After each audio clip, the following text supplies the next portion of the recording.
Vandal, doesn't matter the choice. His shots are on point, he's the team's loud voice. Calling out plays with precision and flair. Every game's a win, win ID's there. Chatting with Jet, locking with Killjoy. Every agent's a weapon, he's bringing the joy. Enthusiasm pumping, you feel the thrill. When Baba's on stream, it's a highlight reel. He's got your six, he's got your back. When the odds are down, he's leading the pack with laughter and love. The vibes are pure in Alibaba's world, the wins are sure. Alibaba, leading the fight, bringing that energy day and night. Valorant King, he's the real MVP. Strategy, support, and positivity.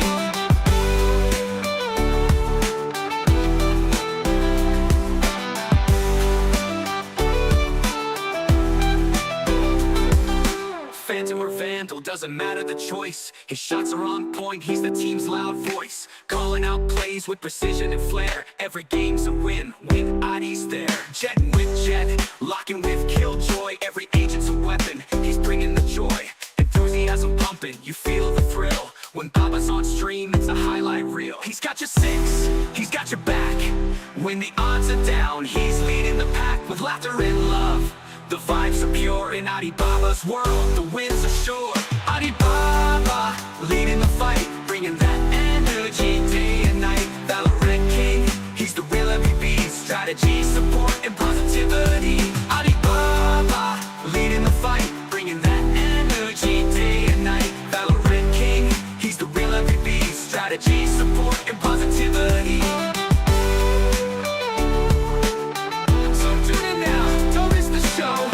Alibaba's here, let the good vibes flow. Gaming with heart, that's what he brings. Alibaba's the champ, hear the whole world sing.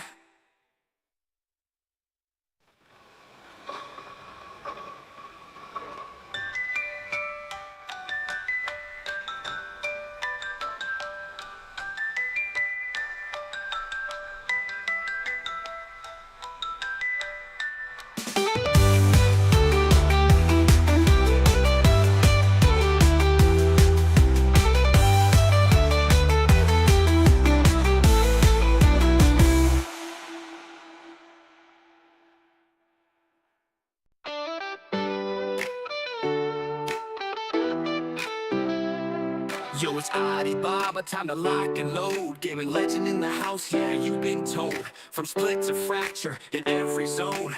Valorant master, he's claimed the throne. Teamwork's the name and he's got the drive. Hyping up the squad, keeping dreams alive.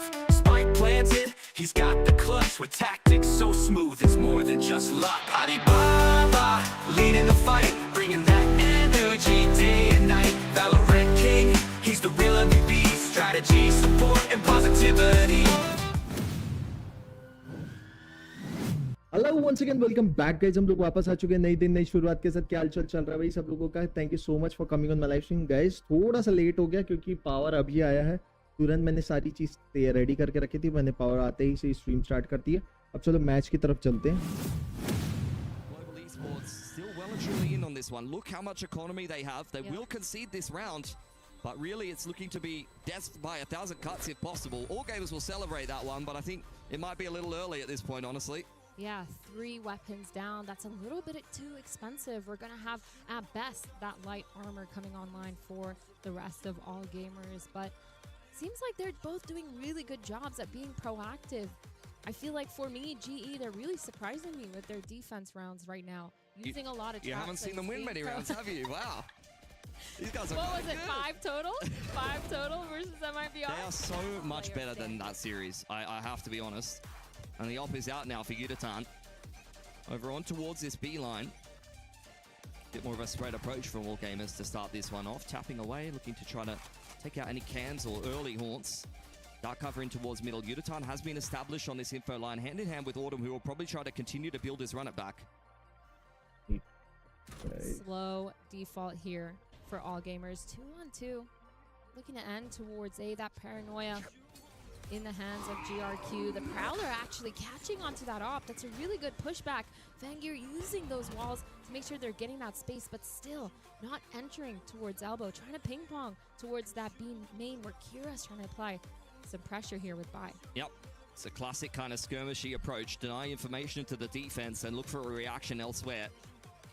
Have both Bai and Kira ready for the re-aggression into B main if that was what was going to be on the cards. But as it stands, Autumn has retaken this A info line very nicely, and the rotation's already coming in for GE as all gamers prep themselves for the B execute. Slow, but it's okay. They're grouped up. But 3 players here on the side of GE already on site. The Prowler's going to come in. The dash out. So much movement. The Haunt's going to scan, but no one's connecting. Shit. Shots. Kira getting the pick onto Crystal and Udo. That's 2 for him. And now all of a sudden that default, that defense has fallen apart for these players. Running out of the smoke is Javi, not able to get anything. Batman and Autumn now all of a sudden left in that 2v5. Fangir wants to do it, but he's very low on HP. Need a clean round here as all gamers, and they're all still kind of trapped inside of the site. Global Esports very much playing for exits at this point. Up picked up by Kira. Fangir and GRQ barely clinging to life, and they're going to choose the path of least resistance, pushing over here in towards defense spawn. That's going to be fantastic for them to establish a foothold in this game of Sunset. Should be 5 alive at the end of this one, unless they run into Patman. Both teams definitely have done a lot of work. Oh, which one would you Sunset. choose? This is my favorite thing to do. Which one? Oh, it's too late. I didn't look. We're already past. The umbrellas? No, they were dresses. Oh, what colors were they? There was like a wedding dress. There was like a little pink number, you know. Give me the pink.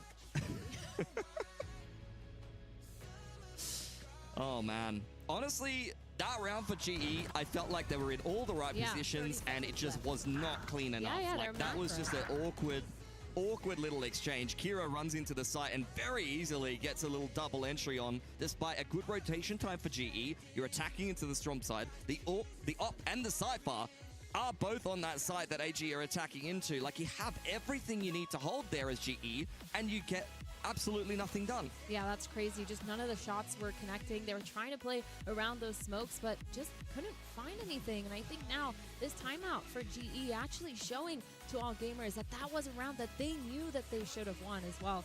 Knowing that they were stacked there, trying to talk about their crossfires, or at least make sure they're cleaning up their setups. Because like you said, that macro on that defensive round was really, really good. Almost perfect, I would say, just up until that execute. So maybe talking about maybe the util that they were supposed to use to slow down the execute, to separate, to isolate, or why they just weren't playing together. I mean, yeah. You would have ideally, especially with the Omen in on the rotation, liked a nice paranoia timing through the site that the players were able to play off, or the op to be able to cleanly trying to find an opening pick. I'm not even sure I heard an op shot, quite honestly, and it felt like Crystal was just on a bit of an awkward angle. Regardless, all gamers will take full advantage of that. A very, very nice follow-up despite not a great start. It feels like they are in full control now.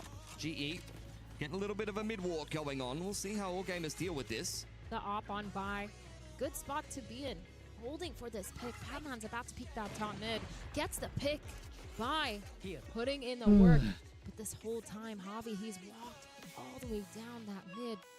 Bai is not falling for it though, playing really passive. Everyone on all gamers, they're not giving up that numbers advantage now, knowing that GE have been so proactive in pushing and taking contact. That has even been a ping on Harvey's line here. GRQ very convinced that there could be somebody peeking in from this angle. The spacing is excellent for all Don't forget gamers. to hit the like and Stinger can subscribe only button. get so Just much hit the done, like let's and be honest, and I subscribe saw button. it in the player cam. A lapse of concentration for just a second on Harvey. Just seems like GE are not quite focused enough here in the opening parts of this game. Need to switch on a little bit more. All gamers, just a slow offense. Very safe on the anti-eco, but they will be heading towards the strong side with Crystal and Autumn in tow. Autumn's going to be a big player here. That Prowler is going to catch him off guard, though. Shrimp immediately shutting down Crystal. 2 kills for Autumn. Is shut down by Shrimp, and now Udo just running. They're going to hear that. Turning around is Fangir with that off. Gets the pick. And it's just a shutdown here for all gamers. Yeah, very simple, very structured, but sometimes those are the best rounds. Don't need to do anything fancy as all gamers. Just hold the angles and give them enough rope to hang themselves with. Economy is very, very good on this attacking side now. It's up to GE now that they've started to get some ults in the mix, especially courtesy of that multi-frag from Autumn to show some better rounds. Taking the timeout in towards the round previous wouldn't have been their focus. Now we need to start to see the adjustments coming in. Gun round here for both teams. The ults online. 3 of them towards the side of Global Esports. But they're not playing too aggressive just yet. Keeping that elbow control on that A main. Fangir with this operator just trying to find a pick. Shoots at the lever because he thought it was a gun. Honestly, I would do that same thing. Honestly, we've all been there. Well, doesn't elapse in too much. Got a ball out on the line. Yutatan dealing with the trip, just spamming away. That's a little bit of a win for GE here, but with all gamers really taking their time, spreading the map and looking for a pick, it's eyes on Kira and Fangir v Yutatan, who is all on his lonesome. The dark cover almost creates an opportunity for Yutatan to take advantage of, but as has been the case all of these rounds, it's just not quite right. Oh my god, that sucks. 9 HP on Fangir. He got the dink through the wall, through that box, but it just wasn't enough. And now just regrouping. All gamers, they've been so good at knowing how to end here. That Cypher, though, fully set up on site. They do have this Prowler to break a lot of those. The nades coming in, the wall's in, a full execute. The rocket is popped from Kira. He's gonna be able to get one, fully blinded. GRQ with a pick onto Crystal as well. And a 2v5. This is so rough for Global Esports. I mean, all gamers are just rolling these sites.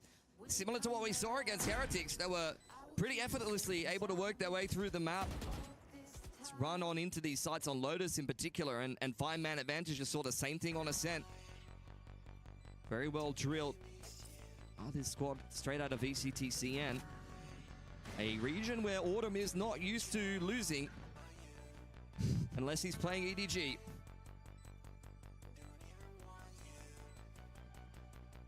Four ults online though for GE for next round. Autumn just getting a nice little exit there on Kira. Patman holding.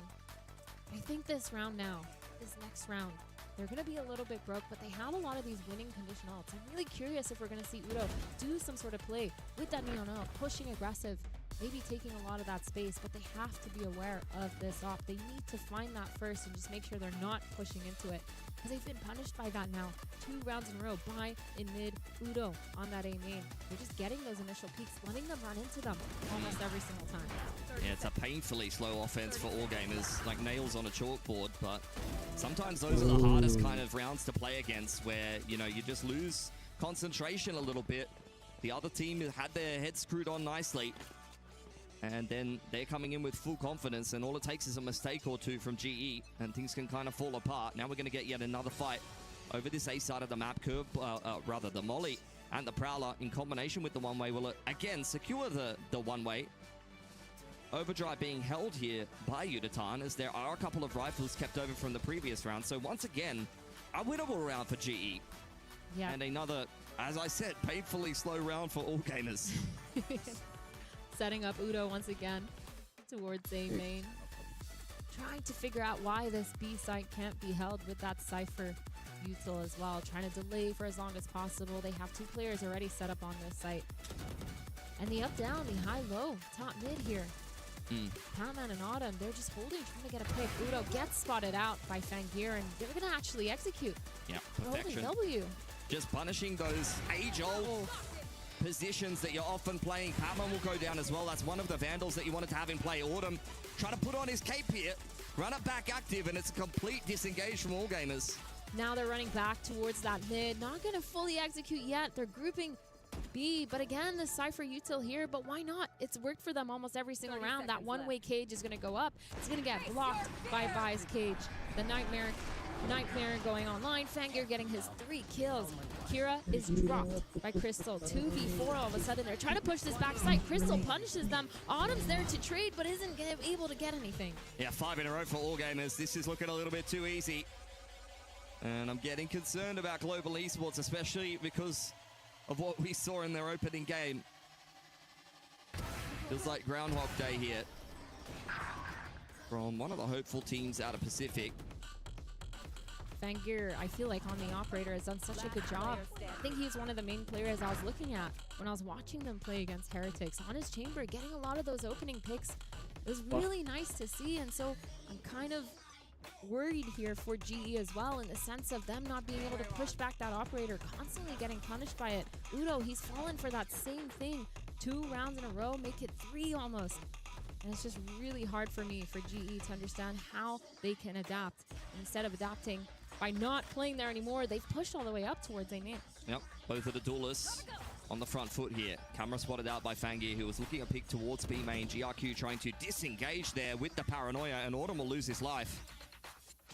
The trap setups were working for GE, but now they've just fallen into this trap of overextending themselves almost. Another pick down, making it 4v5 here, and all gamers, they're just gonna sit. They know the re-aggression is coming, but it's on the side of B.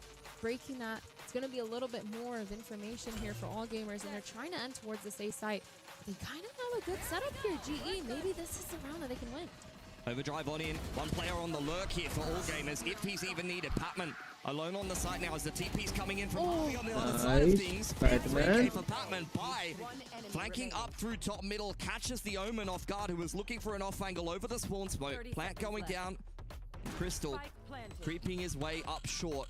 All gamers just trusting the buddy system over towards Elbow, walking together.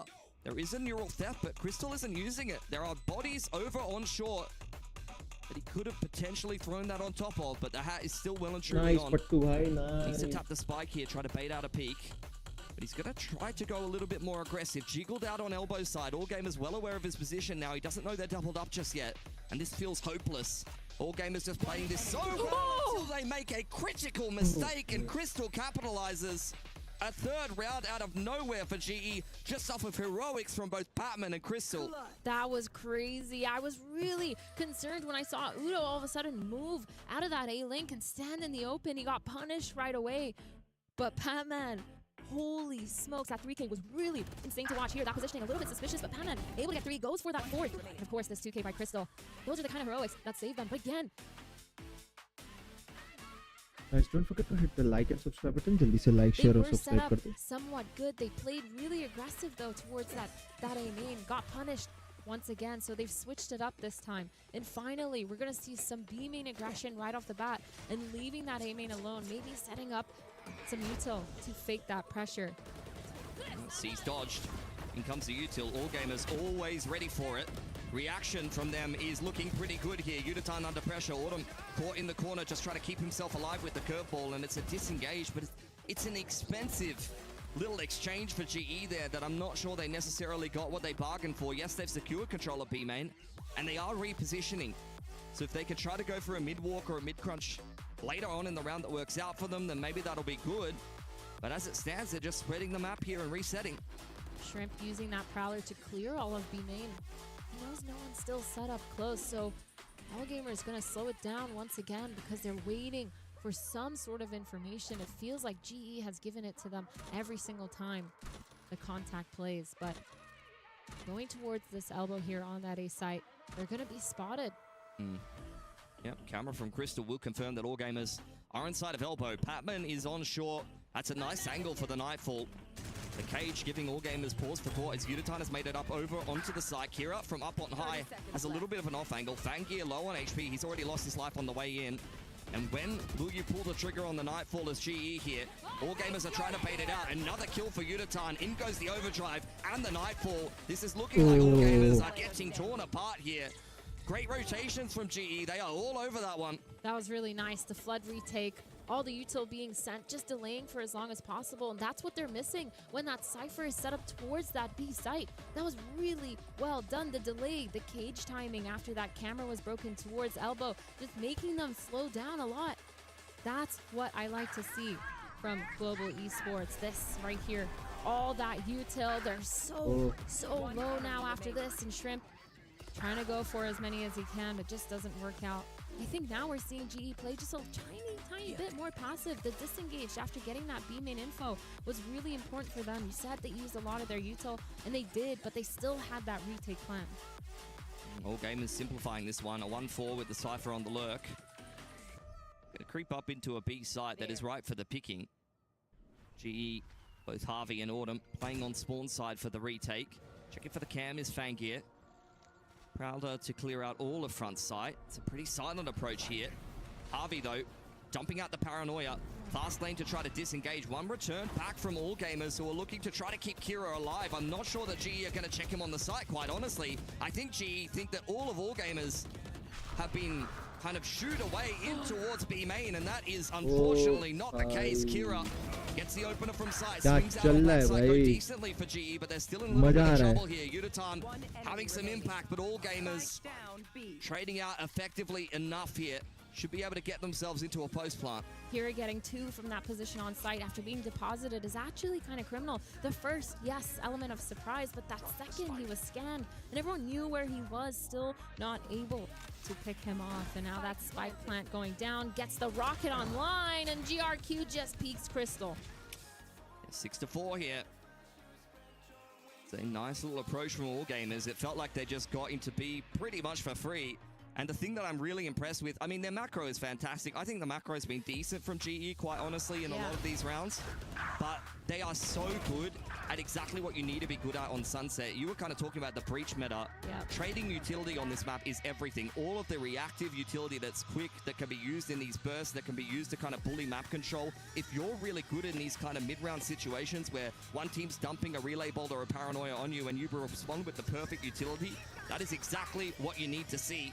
In going the rocket, that should be Crystal going down, no sign of utility. Nice Pac-Man, yaar. And now it's just the rest of GE with pistols. This was actually just a thrifty too for GE, using those hero weapons to try to get as many as they can. Kira getting a pick onto Javi, not allowing them to even go for that retake. The Cypher trip is gonna delay Autumn from being able to go for a fast flank. Udo also unable to shoot that Roomba, and now 3 players alive for AG. They know where all these players are. As the flash coming in, Shrimp just turns it though. Menudo trying to go for one, playing ring around the rosy, but isn't able to get it. Yeah, jump scared multiple times that round, Yudutan, unfortunately. And another round for all gamers. This Sunset pick is turning out not to be what GE bargained for. Yep. Really nice change of pace here as well for all gamers. Even though they knew that they could have been on a thrifty, they still took it fast, and I really liked it. A little bit scary though, towards elbow. You got to make sure you clear your corners there. Almost good for 3. Trying to get them down, and now 7-4 here. Shrimp on the top of that scoreboard. He's one of those players we talked about. His initiator util has been phenomenal, but also his fragging power, insane. He has that Nightfall online, and a mid default here for both of these teams. Autumn pushed down. Nice. Big Nice mid-wall. push. It's looking like really good timing here for Autumn. GRQ will go down for free. Purple onto bottom middle, pushes by away. He's under a lot of pressure. They're dumping everything on him, the kitchen sink included. Autumn's found Fangir in the meantime. And forward with the brown dives in Yudutan. This is all the way of GE. Shrimp didn't even use half his util. He's fighting hard for it, but I'm not sure he's ready for the third man. And GE will scrape together a 5th at the end of that half. I mean, full credit to all gamers. They were so good at punishing the aggression all half long, but GE finally caught them. Yeah, that walk down mid, Javi, really good timing. The second that they turned around, holding that mid from a main, all gamers, they just found someone. Omen pushing all the way through, and now going into the second half here. We talked a lot about the defensive macro from GE, but I think also for me, all gamers, they really shined on their defensive side against Heretics. I say that. Pretty sure they didn't get a single defensive side on Lotus, but that's fine. We don't talk about that. We don't talk about that map. Yeah. We talk about the other 2 maps where their defense was really good. Yes, exactly. Well, it was an interesting attacking side for all gamers. Nothing sexy, nothing too exciting, but very effective Valorant. I find Valorant so sexy. Just all the time. What team has the sexiest Valorant? No team. No team? Not MIBR? Harbor is the sexiest agent, though. Okay. Thoughts? I mean, I can see why you're in full support of Marta now. That makes a lot of sense. We followed that argument to its logical conclusion, and now we can move on with the broadcast. And we're gonna get fired. That's crazy. Okay. Yeah, every day I wake up and I think, oh, today could be the day. All gamers, they are definitely earning their paycheck here, though. Could have already been through into the progression match in this group, but Heretics were a little bit troublesome for them. Yeah. Now here's a game that I think, based on the opening games of these 2 teams here at EWC, you'd be expecting all gamers to win it, but out of 5-7 still really anyone's game. Yeah, and I think I'm actually genuinely surprised so far by GE, because obviously in their performance by MIBR, they had the 5 rounds total, which they've gotten just in this one half of That's this the last map. time, by the way. That's We do not say that again. And I I'm think gonna get in trouble. And I think they're actually doing really well. Like you said, their macro on that defense was really nice. Their rotates made a lot of sense. It felt like a lot of the small things were just little adaptation, making sure they're not overextending on their aggressive peaks. They changed their defensive setup a couple times. They changed it up, and it worked out for their favor. And of course, back to that re-aggression when they know that AG are least expecting it. But pistol for the second half now. yeah, still anyone's game. It's not going to decide the game or anything, but it's always a feel-good moment. Global Esports back onto that attacking side. This is where Harvey, who's had a rough game so far, needs to be worth his weight in gold. Thank you. That's a nice opener onto Crystal. The sidebar. You'd like them to activate a little bit earlier, maybe a little bit later, rather. Maybe when the site has been taken and you're trying to bait out some of the rotations. Bit of hubris from Crystal that doesn't work out for him. Playing full retake here. All gamers hold down into side by trying to get one, but is pushed all the way off. Market nice is push, fully yaar. open for the taken Kira. He sped up onto site though, taking all of back site. And GE, they're gonna speed up, kind of, as long as the door opens, into a fake towards that mid. They're just holding now. Yep. Opening that door to apply pressure. Just cutting sound. Kira on the off angle though. He's usually pretty good on the raise. One off a additional paint shell. He's done a lot of damage, but hasn't walked away with a frag. Shrimp on spawn side, cleared up by Patman, and Fangir, who had to rotate because the door was opened, is now put in a very winnable position. Let's be honest, GE barely clinging to life. Position confirmed by Patman. This is where you try to stall the man out. Haunt, jiggle, jiggle. But Patman very much not interested in taking this stall. They just want to try to time him out. The spike is nice and open. GE set up around it, and the off angle, the peak from Patman at 3K there from last year's Rookie of the Year in Pacific is enough to secure GE yet another pistol. A really nice mid-round call there to just slow it down, cut noise, open the door, apply that pressure, and force those rotates. They really played with all gamers there, but splitting up just wasn't it for all gamers. The flood into sight, kind of being successful for Kira, but he gets punished because he's alone once again. Of course, pushing into market too. Really nice strat, really nice ability to take that map control before even trying to get that spike down. And it's gonna be a buy here from GE, the thrifty for AG. All picked up, handed over to Kira. They have been loving his showstoppers, and I can't blame them. The camera taking pictures of a bunch of GE. It's a group photo. Good times in B main. There's not really a whole lot to worry them here. Contacting up through that smoke. Prowler's gonna come out, make sure they don't have anyone bothering Guys, them don't forget to from hit the market. like button. Front sight is secured though. They're gonna be able to get that spike down, but still playing it slow. Crystal has all of flank down. These players from all gamers just trying to find that isolated player to hold away and spawn them. They just don't really give away too much. I think all gamers are playing the purest game so far. Shrimp caught on spawn side, shot shorting out be. in the other side of the spawn, but checked well by Powerman. So far, not really too much damage to speak of here by all gamers who may isolate Crystal, but with a Marshall towards spawn side, I don't think he's really going to care too much. Thank you. Oh my god. Oh, he was hoping to catch his Russian counterpart off guard there, but not given the opportunity. And as it stands here, GE cleaning up everything that they would have wanted. 7 apiece and a flawless anti-eco. Yet another great start to a half. Neck and neck. The bonus now for Global Esports. All gamers are going to have their bye. Their defensive rounds I've talked about previously from Team Heretics, the way that they played against them, it looked really, really good. And I think I'm interested to see how they play against this team because, again, this is the first time that we've seen this map for all gamers this year. Yeah, coming back into the pool, Sunset may kind of decide some of these series that we have here at EWC.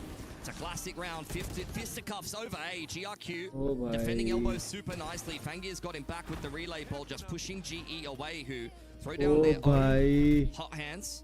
Autumn considering the curveball. In the meantime, though, walking through the top middle smoke, Kira is more than ready for it. And this is not what GE bargained for on their bonus. Harvey also called off by Shrimp. And the last two players on elbow. It's a nice double peak timing. Only one kill for GE, which earns himself his run it back, but that's not something you're going to be happy with. They're going to be happy with that one, at least all gamers is. still chilling.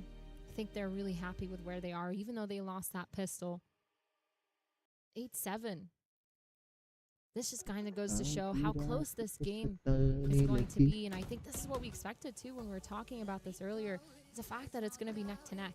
It's going to be scrappy, a lot of fighting going on. And the aggression from both these teams has been really nice to watch. It's good money for all gamers. 4 players with about 2K in the back pocket should things go awry here. GE walking up in B main. They've been keeping this attacking side pretty simple so far. Just been death balling on in. And why wouldn't you when you've got a runner back to lead the way? Straight into the Cypher setup. By peeking in front of his utility is not really how all gamers would have wanted that to go. Yeah, the Cypher setup just not being good enough. No delay at all. They keep playing retake on this B site, and now they haven't been able to take it back just yet. Fangir trying to get a pick here, but Autumn holding a really nice pixel angle. Falls just off of it. These players for GE playing a post plan, aggressing all of a sudden into the site is all gamers, even though they got hit by that Nightfall. It's going to delay them just a little bit, unable to just go in and scale.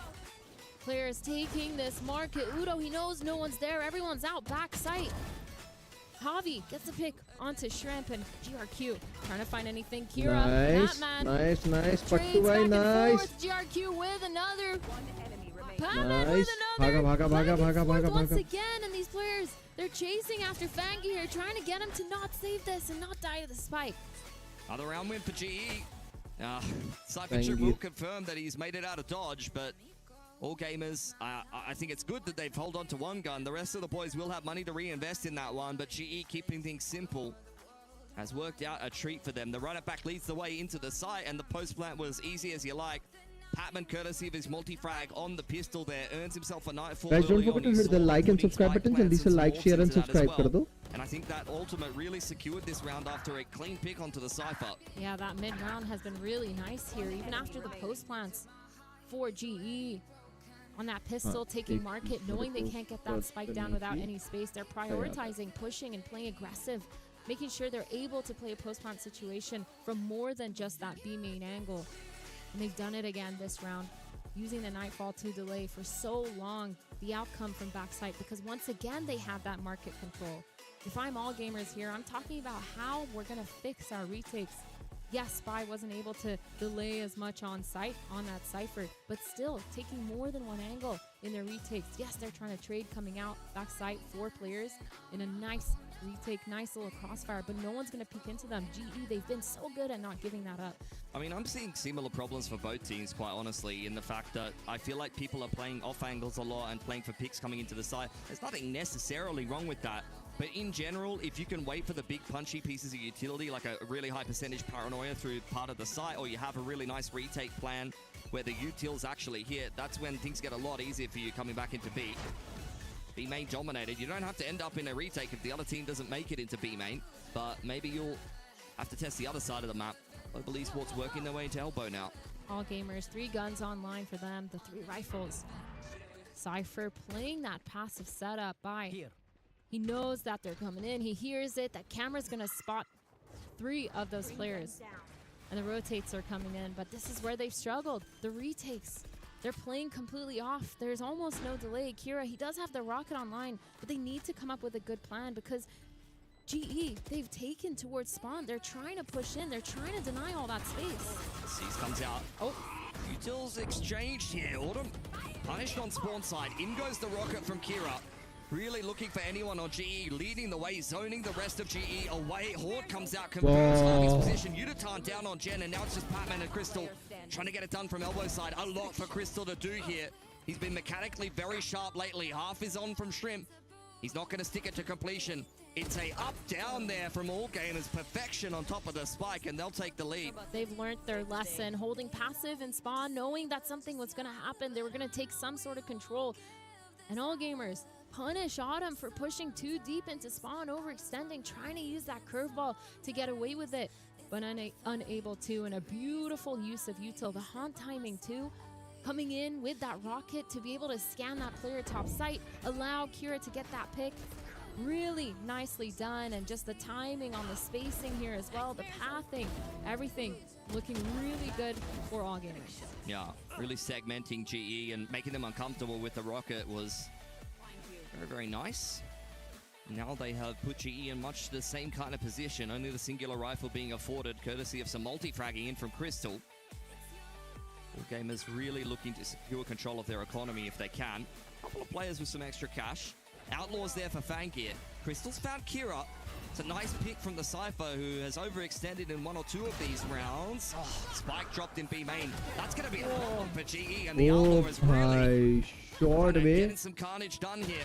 Autumn with the Bandit, doing a lot of work, quite honestly. Pushing things into a 2-on-2. This is still winnable. Shrimp's over on spawn side. Crystal gonna join Autumn. He's gonna with the neural theft. Caught by the seas is Autumn. He's under a lot of pressure here. Spike going down from Crystal in the back lines. Autumn trying to bark as loud as he can. He's one off a runner back to his last It's the Prowler for AG. Very tentative. Trying to clear out Autumn in this close corner. Crystal trying to play off of the back of Autumn's contact here. Missing his shot. That's the last Prowler out from Shrimp. GRQ going down here. A little bit of damage now as we head into a 1-on-1. Shrimp very much ready for the peak, and there you go, Crystal. Unfortunately, the backwards crab walk is not as effective when you're playing against a Shrimp. He's all over the crustacean movements. That's crazy. Shrimp, one of the players we talked about in the pre-show, because he's been so phenomenal, especially in those clutches, especially with his util. He's just constantly been top fragging as well, able to trade. And I think there, Autumn, chaining his util to try to delay that retake for as long as possible. Fanggear getting 3 as well. All gamers, they're still not going to be happy though, I think, with this round. The fact that it got so close, they had those pistols online as well. It's just a struggle there. Bai just getting caught off guard once again with his Cypher. He's just standing out in the open, trying to get some sort of peek, and is just punished. Fanggear getting the 3 though, being one of the main reasons why they won this round. Global Esports, though, running it down towards A this time, going fast, changing up the pace. The util's all out, and this site's free. GRQ on the off angle. Not ready for Autumn underneath him. Takes a ton of damage there. Crystal, nice double inside a middle. That's a man advantage now for GE as Patman gets this spike down. Crystal's been getting so many picks towards this mid, getting picks on the rotators every single time now. At least 3 rounds he's done that and punished them. The post time coming in. A lot of util chasing after that player in spawn, but unable to connect.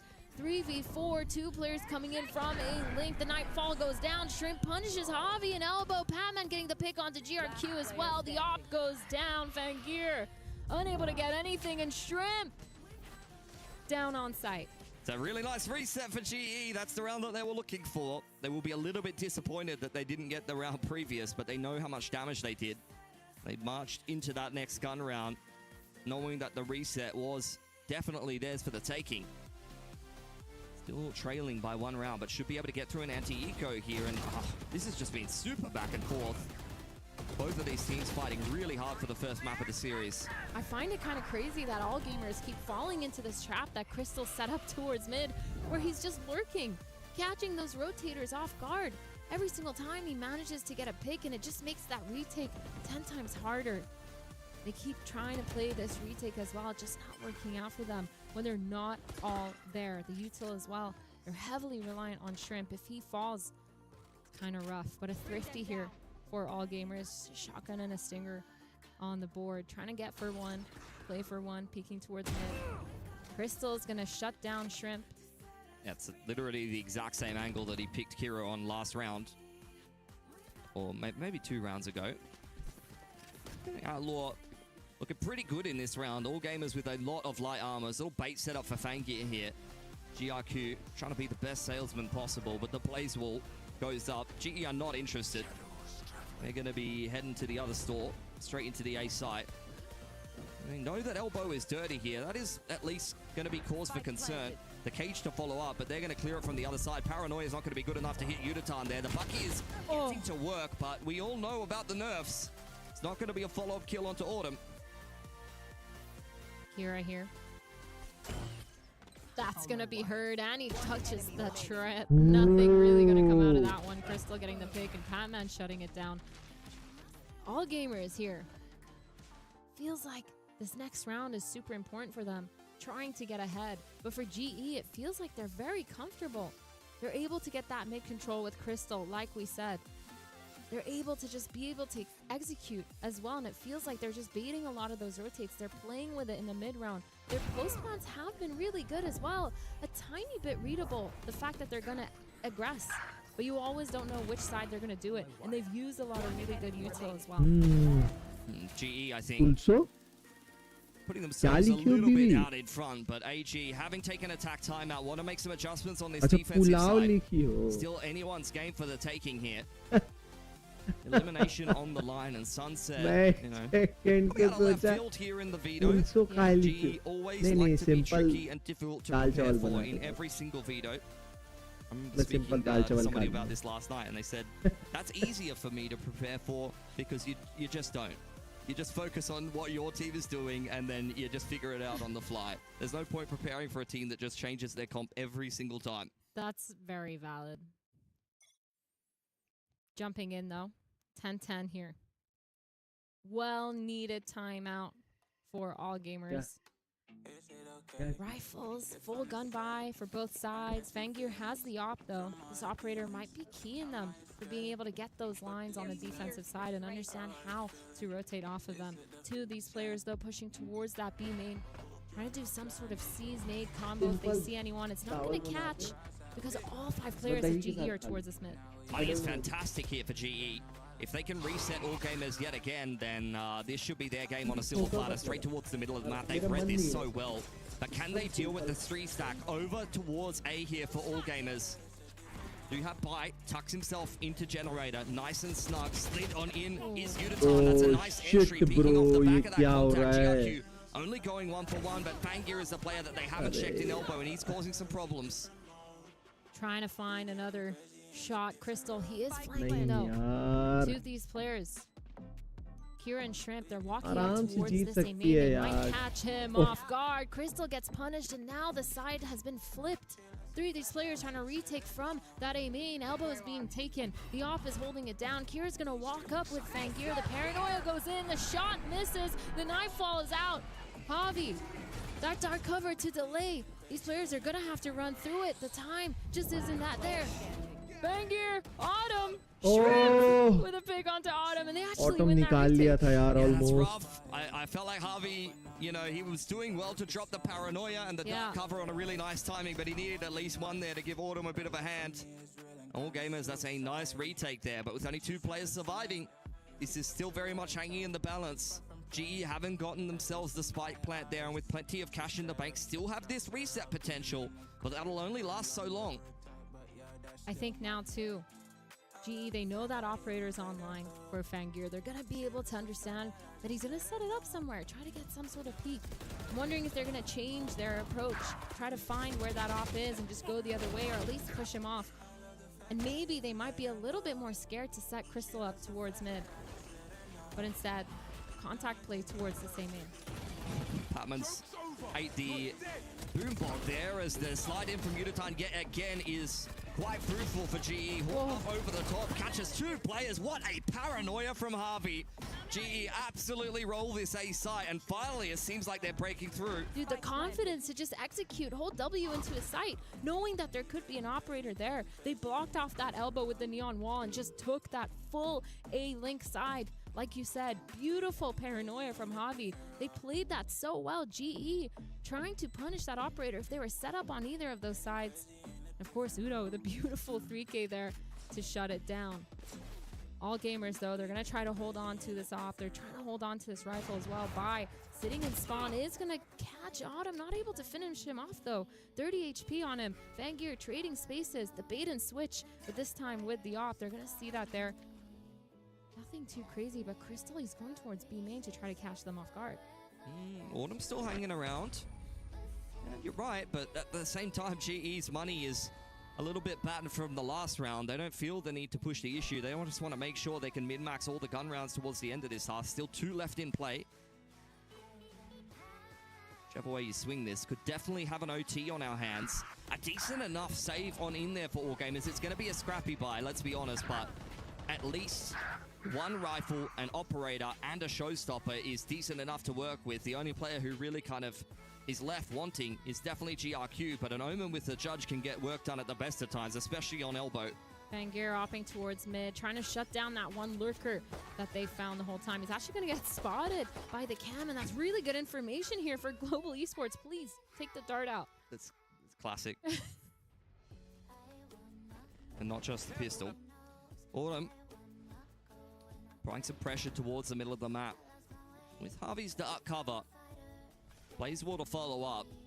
You know, Autumn is really just trying to apply pressure and make some noise, and he's sensing that he has a bit of a timing here. I think you can see from Bai's movements that he might be aware of that. He's going looking in towards spawn side, as is Kira, and unfortunately, Autumn will give up his life to the one player that can reveal where the rest of Global Esports are coming from. Overdrive pulled out by Udatan. GRQ tucking himself in towards Jen is going to be very difficult to dig out. Patman has Udo broken bhai, through onto arre Fangir, the operator nahi is down. yaar. Shrimp's found Health Udatan, padne but this is the deta, player gun you've se got to be maar leta, concerned bro. with. In the meantime, Kira has ripped the showstopper onto Ah, short side, nice and try, this is Re not Pattu. going well for GE at all. Just down to Crystal in a 1-on-4. Has a neural theft of his own, but AG are taking no chances. Definitely going to save that for this last round. The high-low. Crystal's going to be able to get one. Single-handedly Gets beat shut down jate. by Bai. And Bai, really good information, really good timing, actually, to just turn around and catch Autumn off guard.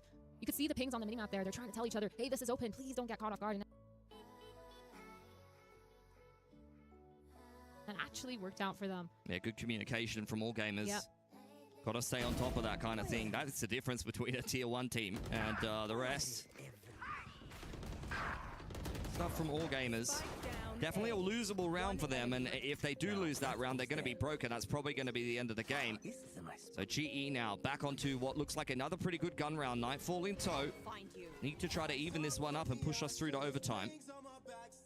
Walking up towards mid here. They've had so much success, Global Esports, so they're banking on it once again. The trip there gonna get destroyed, and they're pushing through market, but GRQ using that paranoia to delay. These three players from the side of All Gamers, they've played off-site, walking all the way back on. They've struggled to hold this site before. Pam and beautiful pick onto Fangir. That's the operator down. And all of a sudden, it's 4v2. About to be overtime. Shrimp, unless he can do something, gets a pick. Him and Kira. Hello Avidash, bhai, welcome to the stream. Mere bhai, kya chal That's hai? going to let them know where he is. Crystal getting the pick onto Kira and Shrimp. 1v3, nothing left in his belt. No util. Just him and the rifle against the world. Yeah. Very difficult position. Shrimp tried to crack back in onto that one. Finding himself a pick, but GE, even after this smoke elapses, there's not much being shown to Shrimp here. He'll make first contact with Autumn, but it's a nice peek from Harvey. That's overtime. Global Esports able to hold their nerve despite a little bit of a shambolic round on the A side of the map just previously. These teams neck and neck. Seems like that last round was so one-sided, and this round comes around, and again it's flipped the other side. It's just whichever team is able to adapt a lot quicker or understand and get those initial बस picks ji that pull get off the कर दे success. तो मजा आ जाएगा. अरे मैं भी वो तो मैं भी चाहता हूँ ब्रदर. Beautiful बहुत shot from ज़्यादा Pam, एकदम though, to shut him जोरदार down. चाहता And then हूँ. again, they don't have any need to fight super aggressively. The split worked out for them. They had all of market. They just played those post plants beautifully. The peaks, the timings, the trades. This is a GE that looks completely different from the last time we saw them. And now they're back on that defensive side. Yeah, it's a much better matchup for them. You know, the Pacific and the VCTCN teams very much familiar with each other, often practice together. Autumn has played over in VCTCN for quite a long time, so we'll know exactly what they're dealing with here. Push from Autumn, Udatan in tow as well. जी आराम से जीत सकती है. देख. Instant neural theft off the back of that. He has just won this round outright. He's been kind of quiet all game, struggling on the defense side whenever he's on that weak side, or unable to just hold his own. And now all of a sudden using that power. Paman walks out into the smoke. Nobody knows he's out, but Bai getting a fourth. Could he get the ace in one of the most important rounds in this matchup? The ace for Bai! I can't believe it! When it matters, he comes back online. That is rough for GE. Bai really throwing down the gauntlet here in overtime. They thought that they were going to be able to try to go for a pick inside of B main here, but that is perfect. Bai is just sitting in the pocket, waiting for them to go on the front foot. As soon as the curveball and the relay bolt come out from the Neon, It's a perfectly timed peak. GE though falling back into that trap where they overextend a little bit too much, pushing towards that B main. They get spotted instead of falling back right away and repositioning and forcing all gamers to use their util to re-clear, or at least use their bodies. They just stay. They stay there for way too long. Yes, they could have traded. Yes, bye. He had a life round right there. But still, feels like they should have learned that from that first half. We saw it so often where they overextended, they overstayed their welcome. Yeah, I don't know. I think it's just one of those things, you know. You can sit back and try to play for some of these retakes, especially with Cypher as your sentinel. And if Hello Sonu bhai, welcome to the stream mere bhai. Thank you so much for coming on my live stream. Everybody who's watching me right now, thank you so much for coming on my live stream. Please like the stream and how are you brother? कैसे हो मेरे भाई? दिन कैसा रहा? कैसे दिन start हुआ है? बस भगवान से प्रार्थना है, कुछ नहीं बोलूंगा, जी आज जीत जाएगा। भाई thumbnail देखे हो मेरा? 4 players ready. As this elbow pressure is दिल से coming बनाया था in from मैंने GE. Up goes the fast lane. They very much kind of trying to feel this one out. Immediate season एकदम जान लगा दी थी देखो फिर out goes Fangir. GE under pressure now. The Boombot and the Prowler making Autumn uncomfortable, and Avi only comes up with 1. That's not going to be good enough. And AG on the verge of closing out their opponent's map pick. Crystal in a 1-on-4, peeking into yet another high-low, and that's going to be VCTCN getting them. Heretics want to take that A rubble fight a little bit late. A little bit smart about how they isolate Tex and then kind of force the issue right as there's a peel back from the C site from MIBR Los. And they want to go the other direction, and then because Tex dies, they can't. They've lost that ground, they've lost that comfort, and they have to force their way onto C. That means those players on Team Heretics can just hold the line, plant their feet. Away we go. Woot and Kosmar is instantly up 2. Immense improvements compared to the first outing. 2 quick kills found. Still the 3 deadliest members of MIBR alive and in the mix here is Spray and Pray looking for Rienz, but they're unable to find it. It's just going to be a tiny little bit of damage, but Zekin's going to eat more in kind. Paint shell to the corner. Express on the repeat will lose his head, but there's the reveal. Both players worked low. Second down to a sliver, Mazzino. Similarly, eating a bit of damage here as the Seas will connect on the Veggie Fishy, but no one's there to try to flush him out. The 3v3, but it still feels so very favored for Team Heretics. It's just the duelists left once again. The swinging from Zekin punished. Aspas nearly spammed out, but the time is gone. He just cannot make it happen. He is surrounded, he is dead, and Heretics are back up to map point. And this time, Heretics turns the Jets on and just comes out swinging. 2 quick kills right off the round drop. That's got MIBR reeling. That was about all you really needed here in this round. Then you're scrambling. I mean, sure, you get a couple spams through the walls and things like that to fall your way, but it's just too much for MIBR Los to climb through. So they say, oh boy, time to take our time out ourselves and see if we can get another reset going. Looked like it was maybe going to be their map. They get that defender side win initially, but Heretics answers right back. The firepower between these 2 teams, so impressive today. Just so much good, clean shooting. I'm so impressed by both squads. I mean, a lot of good changes, a lot of good adaptations, finding their moments to change the tempo here and there. Tempo तो वो भी लाया करती थी क्यों भाई? सोनू भाई, अविनाश भाई, टेम्पो लाती थी क्यों? ये भी चल रहे हैं ओवर टाइम में भाई साहब.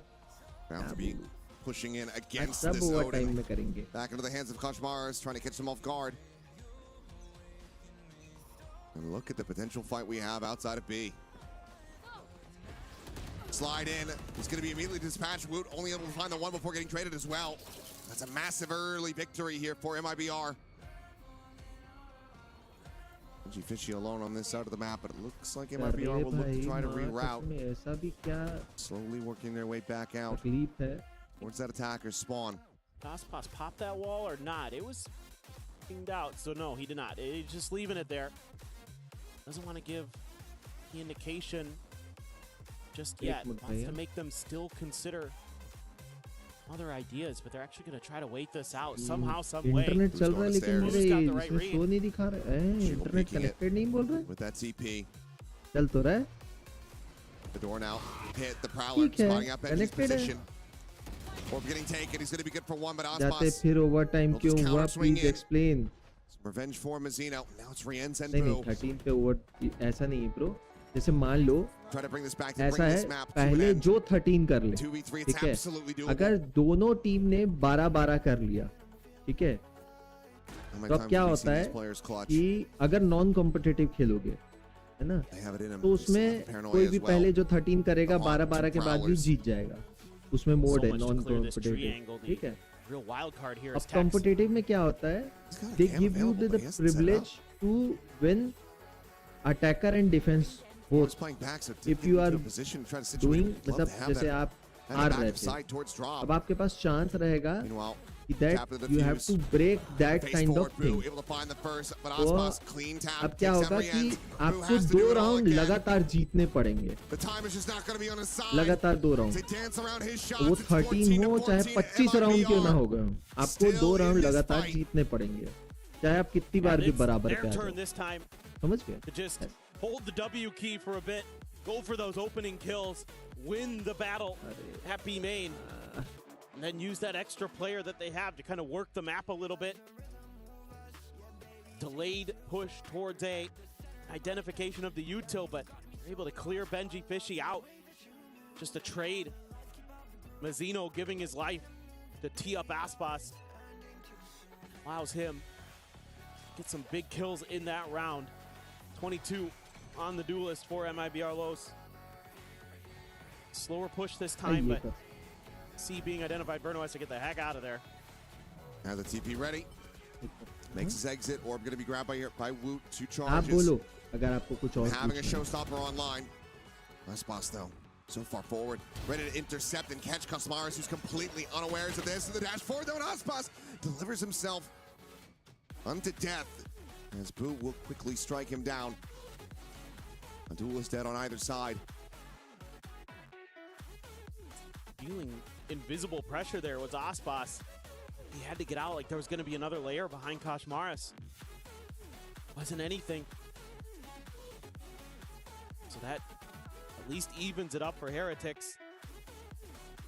Now they're going to be taking their time a bit. Look at Mazzino here. He's going to be hiding right around the corner behind that box. Him and Tex trying to use that trip as a kill trip around A if they go that way, but a pivot from Heretics. So this high-low stack, Verno Zekin. Is it gonna be identified in time? Should be, you would think. Paranoia, Paint Shell, both available.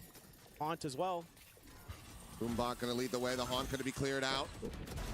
And Woot splash packs up on top of the box, is able to find Zekin. And that's that nade that could have critically delayed and denied this plant from coming in out of the equation completely.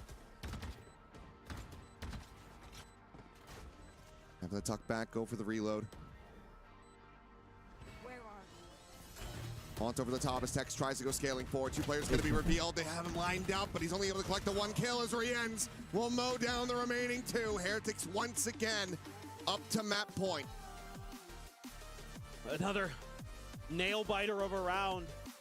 But when it comes to parity, that's when MIBR tries to just split the map 2-2 and set up cheeky little trap plays. But with so much util still in the bank for Heretics, not sure how I feel about that high-low setup. There's just too much to identify it and deal with it.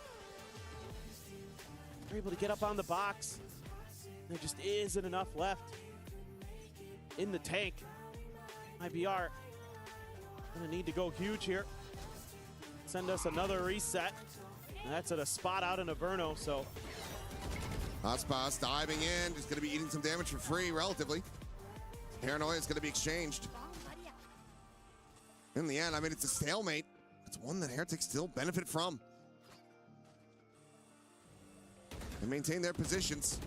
Now the scale forward going to be attempted. Second, trying to just flush Woot out of this position, and you absolutely need to. Eventually will be found. 3 players on either side of Rien's. The first to arrive on the scene. Goes for the peek, looks for the kill, can't quite find it. Now we'll have to backpedal away, wait for his reinforcements to come through. Beckett's going to be one away from a showstopper after this plant. One more kill.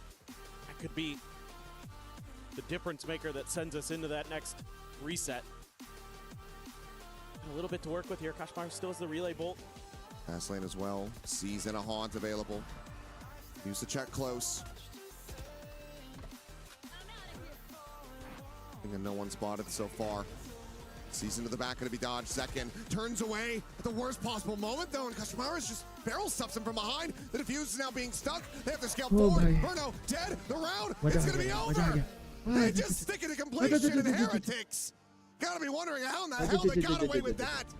16 of 14. This Lotus, their map pick, it goes their way. But good Lord, were they pushed. Yeah, अब this अपनी is जी की बारी है. by ji the कैसे करती है? it didn't go great in some moments, but it was a lot of rounds strung together at times by Heretics. Narrow margins, but they get there just barely. It felt like it was going to be dominance. It felt like we were going to be going to Ascent lickety split, but not quite. Well, they extend our evening. They managed to find that win, but can they do the same on Ascent? That's MIBR Los's map pick coming up next. But I mentioned it before, you play a close game like that, especially on your opponent's map pick, and you fall just shy of the mark. Being able to take it, that can take the wind out of your sails if you're MIBR. We'll see if that's going to be the case, but for now, let's send things back over to Degon and the desk. Thank you very much, guys, as it is the title defenders barely holding on in multiple overtimes, but get the job done. 16-14. Team Heretics up 1-0 over MIBR. Los, welcome back to the desk. Kukuka in big time. And man, Lotus, 3 sites, all of a sudden when it became clutch and MIBR's comeback, they just made it 1 site. It was just, we're playing on C. What you got? Yeah, I mean, look, this is an incredibly close game. What is it about Lotus so far here at EWC? We keep going to the overtime. It's getting crazy, but this was a great match. Back and forth. Heretics, I think they show the mark of true champions, true fantastic teams. They're able to do this where the games get close. You know, sometimes the script isn't going your way and you're still managing to get those games across the line. That's such a crucial skill. So it's easy to see why they, talked about a lot. One of the favorites here coming to EWC. And do not get me wrong, but this game was too close for how much of an advantage Team Heretics was able to get at the beginning of both of them halves. They managed to convert both of their bonuses, starting each half with a 3-0 lead, right? And I think that they had a lot of control over the first half of the map. But MIBR bounced back immediately. The double duelist, extra aggressive, catching them in so many positions, making it for players like Boo, for players like Benji even sometimes impossible to play in certain positions. Incredibly electric coming from them. Yeah, look, if it walks like a duck and quacks like a duck, you have to call it a duck. It's asthma. To be honest, for me, I felt like MIBR with a better team here to take it to overtime with no pistols, no bonuses. That means you're winning the majority of those gun rounds, so it's got to be heartbreaking. They do all that hard work to get it to overtime where they really should have been favored because those are the gun rounds and they don't get it done. Yeah, and in terms of EWC, this is their first loss as well. We saw this with 100 Thieves earlier. What were they going to do after they got punched in the face? But that was after 100 Thieves won the first map. Here, MIBR have to answer to the title defenders. Of course, that was Team Heretics' map pick. We are moving to the next map. That is MIBR's pick. So anything can happen here. But again, to finally see first blood from the squad from Americas is a big deal. It's a very big deal. Ascent is not going to be an easy map. We understand why they might have chosen it, and it's the fact that Kashmaras, as we were saying, moving on to the Phoenix, did not look very good. It might be a weakness for them. When we talk about making changes and how difficult it can be with this amount of short time, they could just go back to something that was working before. It is on Team Heretics to evaluate Neil, to work from home and say, hey guys, this is what I saw, this is what you should do, this is what you should not do. And also, it is a weakness that you have exposed to the rest of the teams participating in the tournament that they will exploit. They're not new to this. I mean, let's be real, MIBR are going to pick Ascent with good reason from what we saw against All Gamers. For me, I want to see them revert, move away from this comp. I didn't like Koshmaras on the Neon, and I just didn't like their general setups. It felt like they were getting run over by Shrimp and GRQ, so I need to see them redefine that as we move forward to the next map. Well, the teams are in the team room getting prepared for that second map, Ascent. We'll be back after these short messages. Don't go anywhere. You're watching EWC 2026.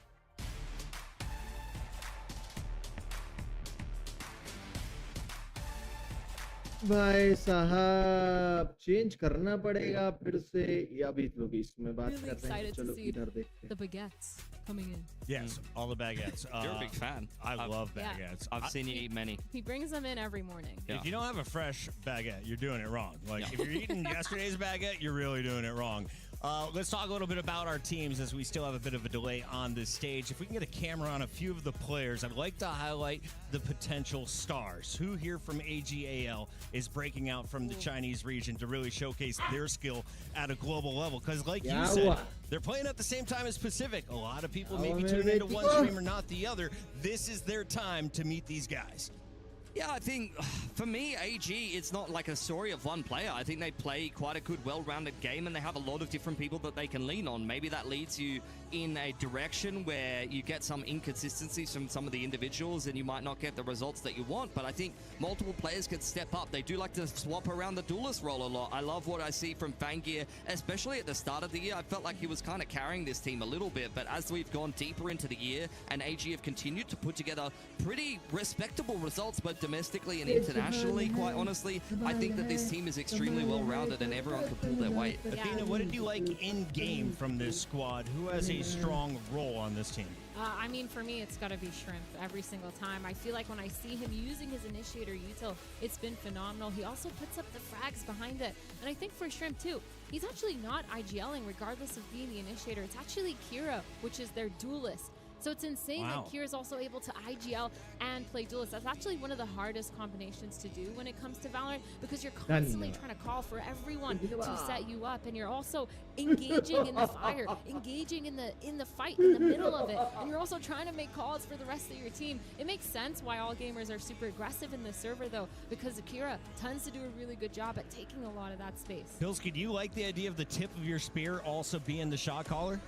In other games, yes. Like, I think traditionally in TAC FPS, you see plenty of good examples of it, especially if, you know, you have someone who's weaker individually. A lot of the time, they will go ahead and maybe get in on the entry. And if they die, they make space for someone, they set themselves up, and then they can see everybody in the post plant because they're already dead. I mean, in CS, there's plenty of examples of that. In Valorant, duelists are meant to get kills. They have abilities to get kills, so I'm not really as much of a fan of it, actually. But if it works for all gamers, then it works. Kira on that raise is going to be my player to watch. Fengir's going to go over to the Jet. On the other side, we have a Jet in the hands of Autumn, and Udutan is going to be rocking the raise.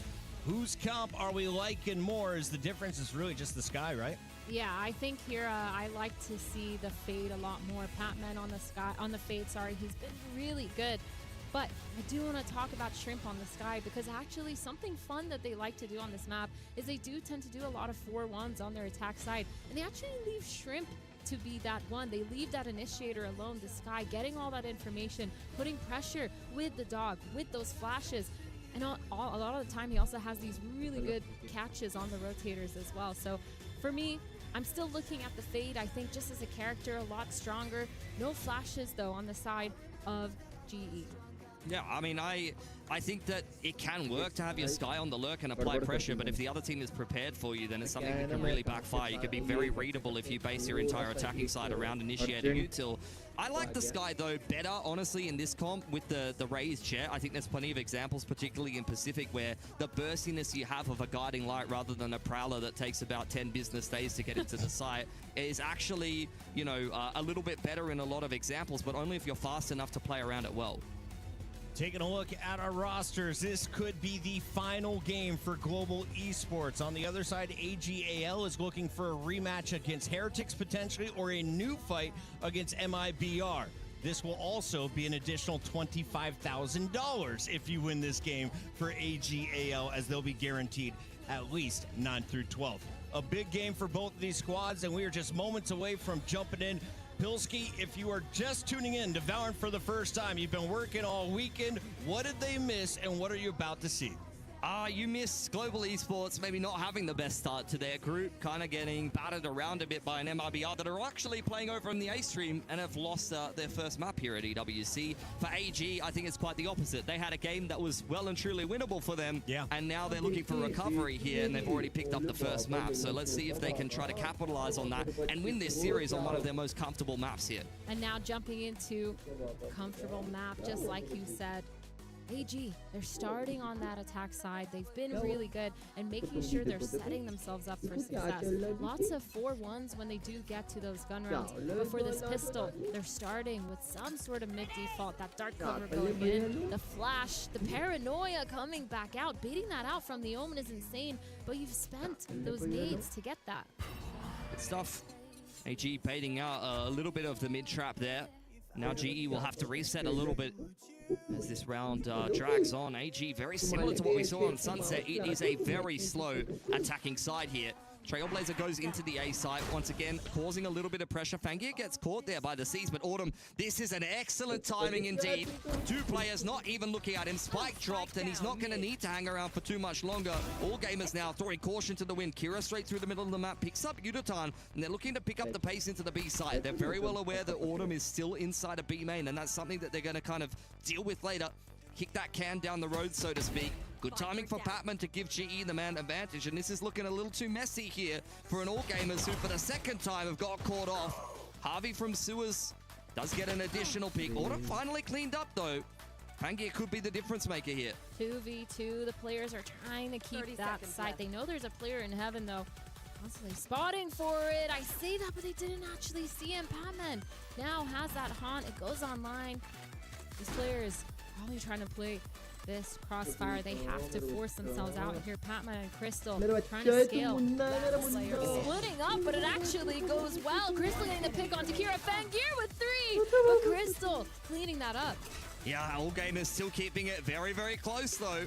That is the third pistol this series for GE. It's not something they've been having trouble winning. But getting the map wins, on the other hand, so far, not so easy to come by. Pistols have been good. I think the proactivity so good. Again, we've seen Autumn be aggressive. Last map on the Phoenix, and now here with the Jet, he's taken so many really well-timed positions. And for All Gamers, I'm questioning. They just need to be a little bit more aware of the gaps in their attack. But now, 4 players towards this B main. Fast take, trying to get that pressure down. Javi, he's alone on this site, but Patman from heaven trying to help. Fangir the peek onto Javi. And now Udo somehow getting by on the other side of the map. Fangir getting the trade onto Patman. 3v3 here. 4v3, sorry. Kira set up for this post plant. Nice open plant there. Trailblazer into spawn side. All Gamers will follow it on in. Crystal under some pressure. Drops the snake bite to push All Gamers away. Vulnerable is GRQ, and Crystal's taken some damage, but been able to clean that one up. Autumn, 1 bullet left in the Outlaw here. It's a tentative 3-on-3. You do not want to get ecoed as GE, and it's looking more and more likely as we go deeper into this round. Autumn caught off guard as well, and Fangir, a cracker of a double entry to swing on from Shrimp. Gives All Gamers the eco win. That is crushing for GE. Fangir with a beautiful entry, just holding W and getting across into sight, punishing Javi for having a weird position.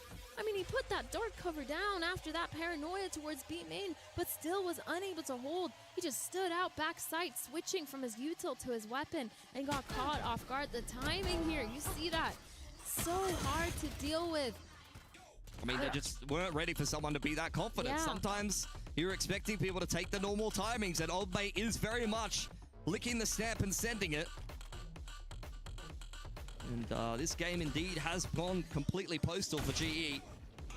Fangir now has the Outlaw active. He's got some help here. GE applying some pressure. Autumn, yeah, a little over-enthusiastic, a little excitable, but quickly quietened by an AG, who are yet again playing a pretty slow one on this anti-eco attacking side. I guess you could say Autumn has now fall. Is that it? Yeah, All he's them. leaving the server, some would say. Shrimp, he is, look, on that spray, looking like a shell of his former self, you might say. Kira's also caught one. I don't want to have anything for him. And it's looking pretty good for all gamers, quite honestly. Walking straight into an open A site. Shrimp has only lost his armor, and that's pretty much all the damage that's been done by GE here. Yeah, just playing it slow, knowing that GE is going to do something maybe a little bit desperate. Shutting that down, but again, man, that second round was insane from all gamers. I really like the speed up, the change of pacing. Those are the kinds of rounds that I really like to see. Well, that's the thing about all gamers is just like, at least at the start of the year, they run through VCTCN. Oh my god. Kira's sending it, as most people are. Was dominated by Fangir in some of the games. Like, he's the memorable player for me. Speaking of which, that's one to forget. A little bit of damage being done here by Harvey, who's being a nuisance on spawn side. All gamer no longer really interested in trying to hunt him down, although Shrimp wouldn't mind an extra one towards the Seekers. I don't think that's going to be happening. But yeah, I've been really surprised with how well-rounded all gamers are, to be honest, because I only really remember, you know, watching a few of all gamers games, quite honestly. And they were big games from Fangir, and I was thinking, yeah, this is just yet another import coming into VCTCN and hard carrying one of the teams. But it's quite the opposite, you know. Watching them play here, I'm very impressed with what I'm seeing. Yes, Fangir is unreal, and that second round is a perfect example of why, but they've got plenty of substance to back that up. Yeah, I think they've done such a good job as well at adapting, making sure they're fixing a lot of their issues, fixing the fundamental mistakes that they did make when they were playing in that stage 1 in VCT. But now a super quick round here, that rocket online. Kira and Fangir pushing all the way into B Heaven, trying to find one. Beautiful paranoia behind, but oh my god, I can't speak by Javi, but he gets punished with the rocket. Autumn under pressure now in the back of the site. Kira has found Crystal in the meantime. Udatan fighting hard from Heaven side, hand in hand with Patman. It's a 2-on-3 here. Spike has been dropped. Bai is up close in a pretty cheeky position, ready to swing out off the contact. GRQ in with the backstab, and that's what I was talking about. Perfect timing from Bai as soon as Patman makes contact with his teammate, and that is a round for all gamers. God, I really like this speed up, the change of pacing, and they've kept GE on their toes now. They have no idea how they're going to play this next round. And it's so nice to see. I really like this duo too, the duelist duo of Kira and Fangir. They're so good at keeping up the space together. The util there as well to follow up. That showstopper is perfection. I mean, it just shows how confident your Raze player is, because yes, okay, you're shooting where the paranoia is coming from, but it's a multi-layer thing. Not only does he shoot his showstopper, but he also saves his own life because the momentum of the ult puts him into a safer position until the paranoia elapses. So it's kind of just a win-win. And that's kind of the difference between just playing Raze and looking like a bit of an idiot fumbling your satchels and really being one of the better Raze players in the world.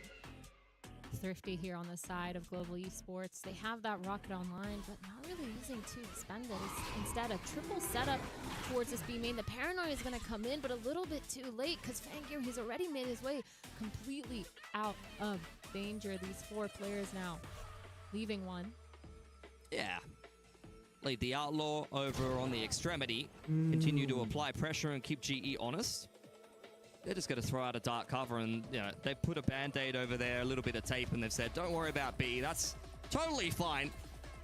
AG also not worried about B. Straight into the A site yet again here. This is looking like a bit of a trend in the mid-round against the anti-ecos. I'd love a late round stack from GE, maybe later on in the half if they end up on another one. Set up for a nice post plant here. They're aware that Heaven is open. Fangir, he's going to hear all that noise actually from spawn with a crossfire here. So much util being used. They're re-clearing this A main. Fangir's pulling far back, but not far enough. He gets picked off right away. That's just an outlaw, though. 4 players still set up really nicely on site. They don't really have an exit strategy just yet. Kira able to get the pick off on Urotan. Another pick from GRQ. They're just playing their exits now on the side of GE. It's the Outlaw from Harvey. Bandit not as effective, and AG exiting the site here. Over towards Heaven side. Get the peek out here. Shrimp does go down. He already has his ultimate, and actually Kira is the player you would want picking up that pick because he needs to build himself up another showstopper. Yeah, 2 so early on. in this half would be insane. I think he's like 3 away. But now, 2 weapons saved for the side of All Gamers. They did drop 3, a little bit expensive, but they're going to be fine. They're going to be able to buy that next round. And an all gun round here online for this next round. The last time All Gamers, they just sent it, full sent it. They had so much stuff to go with it, the util, the ults, but they have to deal with this operator. Both sides, Autumn picking towards B main, getting flashed off the line. Javi is deposited though. He's gonna get the pick onto Kira, TPing out. That's a really nice numbers game here for Global Esports. That's a little bit more like it from Javi. He can be an impactful player even after a quiet first map. It's Global Esports, the player advantage here. Swing out from Patman in the 5-on-4 is probably not what you would be looking for, but he is always looking to be confident and try to take over the game, advantage or not. There's the pick from Fangir. Wow. Despite the great start for Global Esports, in the mid-round, they are being punished for pushing the issue a little bit too much. Overextending, Patman there pushing through. You can't blame Crystal, just holding an angle, being unaware that the op is about to peek him. And the Seekers going out, that's going to be a lot of information. You know that there's a player towards this site. Only one of them went towards the A site, and they're collapsing here. The Omen ult to go on site. The rocket coming in. Udo punishes. Bai gets that trade. Javi left in elbow using the paranoia, trying to scramble, trying to get one. Fangir opping. He's blind, but GRQ with the trade. 2v1 on him with an op. Over on Heaven's side. Mistake there from Bai. That's a freebie, but position confirmed now. This is not an easy 1v1 for the operator. GRQ inside of the dark cover. Creeping around the side. This is patience from Autumn. Scoped in now, but GRQ is a little quicker. And that is around GE. Very much needed. It started well for them, but denied by All Gamers, who move up 5-1. That was such a nice round. So close from both sides too. Global Esports though, once again falling into this punishment on their defensive side where they give All Gamers the numbers. Constantly peeking. This first kill was really nice. Javi getting that pick, falling back. They had the numbers. Everything made a lot of sense for them. But then just giving it up, and All Gamers really well done too to speed up, make sure they're using those picks. The knives actually popped though for Autumn towards mid. Nice pick on Department. Going down early in the piece yet again here. He's maybe spent too much time with Paper X, and if this keeps going the same direction, he's going to be spending some more time with them. Autumn, that's a nice double up. Could be the difference maker here. Instant reply from Fangir. Paranoia pushes them away from the spike, but GRQ will get his hands on it nonetheless. Waiting in the corner is Yudatan. Doesn't seem like All Gamers are cognizant of the fact that he is in that corner, but can Bai spot him out here? A little bit of an awkward situation. Udo, how is your trigger discipline here, my friend? It's looking pretty good to me. And finally, GE in a winning position now. Spike dropped in the middle of the map. Fangir very low on HP, peppered up by Harvey. And I'm sure All Gamers, wow. with the op thrown away, should have no business winning this round. Fangir's been magical so far. Got his hands on a Sheriff. 30 seconds on the clock. This would be an outrageous round for GE to let slip through their fingers. Orbs up. There's just no way in hell. Yeah, they're split up though. Kind of scary. Crystal playing that close angle.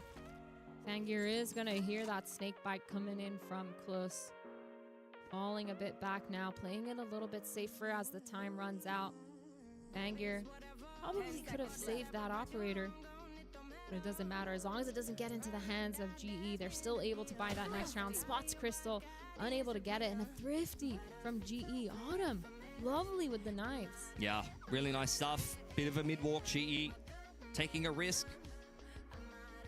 And despite Patman going down to the operator, which continues to give GE some problems, they find themselves cheeky little position on Yudatan here to be a bit of a difference maker. We'll get a timeout now. For things to be discussed a little bit more. तू मेरे अगल बगल है मैं तेरे अगल बगल हूँ तू मेरे अगल बगल है मैं तेरे अगल बगल. Wondering what went wrong, but obviously just not clearing those close angles after getting initially those picks. Autumn obviously pushing all the way down. That confidence. It's nice to see GE still having it. Yes, it was a thrifty. Yes, they usually like to go for something somewhat aggressive, but still the confidence is there to bring it back into this map. And I think that's really nice to see when you're low.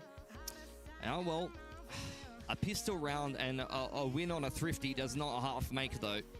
You're going to have to see some substance on the gun rounds here sooner rather than later for Global Esports. It's not like they haven't been given a couple of opportunities and a couple of picks in some of these rounds, but as we've kind of mentioned, this is very comfortable territory for an All Gamers who have already won the first map. And so far, this attacking side has been pretty faultless, but this could be a big opportunity for GE. Money is finally looking a little weaker, and if GE, after flipping the economy a little bit with those pistols, can win this round and capitalize, this could really change up the trajectory of this game. Same setup we've seen from GE before. Harvey TPing into the corner, but All Gamers are not interested. Op setup on that B line, though. Lots of good information. They're going to keep walking up. Might just catch off GRQ here. He's holding, though. He's aware there might be something aggressive going on. He's about to come in. Autumn picking off GRQ, and now they have the numbers advantage here. GE, they just need to keep it clean. Make sure they're not getting picked off. But Fangir, he's trying to find one with the op.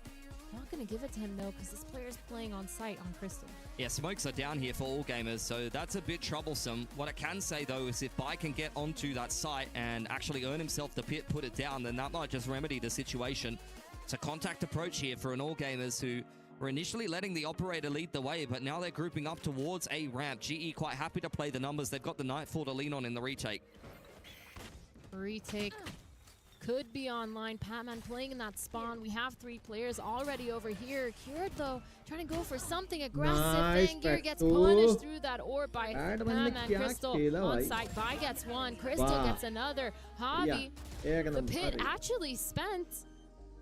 And now pushing towards it here with 2. 5 HP left. 2v1, though. 16 seconds on the clock. He has the rocket online, trying to go for one. Udo not going to give it to him. The flank from Autumn, going to catch him off guard. The spike might be able to be planted. It's not looking too good. 5 HP, and Autumn gets that kill. It's a big round for GE to win. Money not great on the side of All Gamers, but I don't think that the going gets any easier for a GE who only get through this round with 2 weapons. One of them will be the operator. My big concern lies in the fact that All Gamers have a lot of ultimates coming into this next one. Bladestorm, Showstopper, and a Viper. It's a round that, a Viper roll rather. It's a round that really kind of plays itself sometimes. Open up with the rocket and then put the pit down. And Bob's your uncle. 30 seconds left. Yeah, this is more of the play style that I like to see from GE. Getting aggressive in that first early round. What a pit. Honestly, we saw the greatest Viper utility in that round. The snake bite from the defense went into Narnia. And then the pit just goes nowhere. I know. That's why I heard the voice line. I'm like, there's no way that was spent there. But a fast start here for All Gamers. 5 stacked towards this B. They're trying to punish any push. They realize the op isn't here. And full sent it into an execute on site. Javi, Patman, really nice crossfire. Bai gets the pick. The rocket is spent. Shrimp trading. Bai, though. Getting that pick onto Udo. 2v2. Come on, अच्छी position पे हो यार, मत करना, throw मत करना. May have overcooked a little bit, but with both of the players in some pretty good positions, then they could definitely pick up the pieces rather.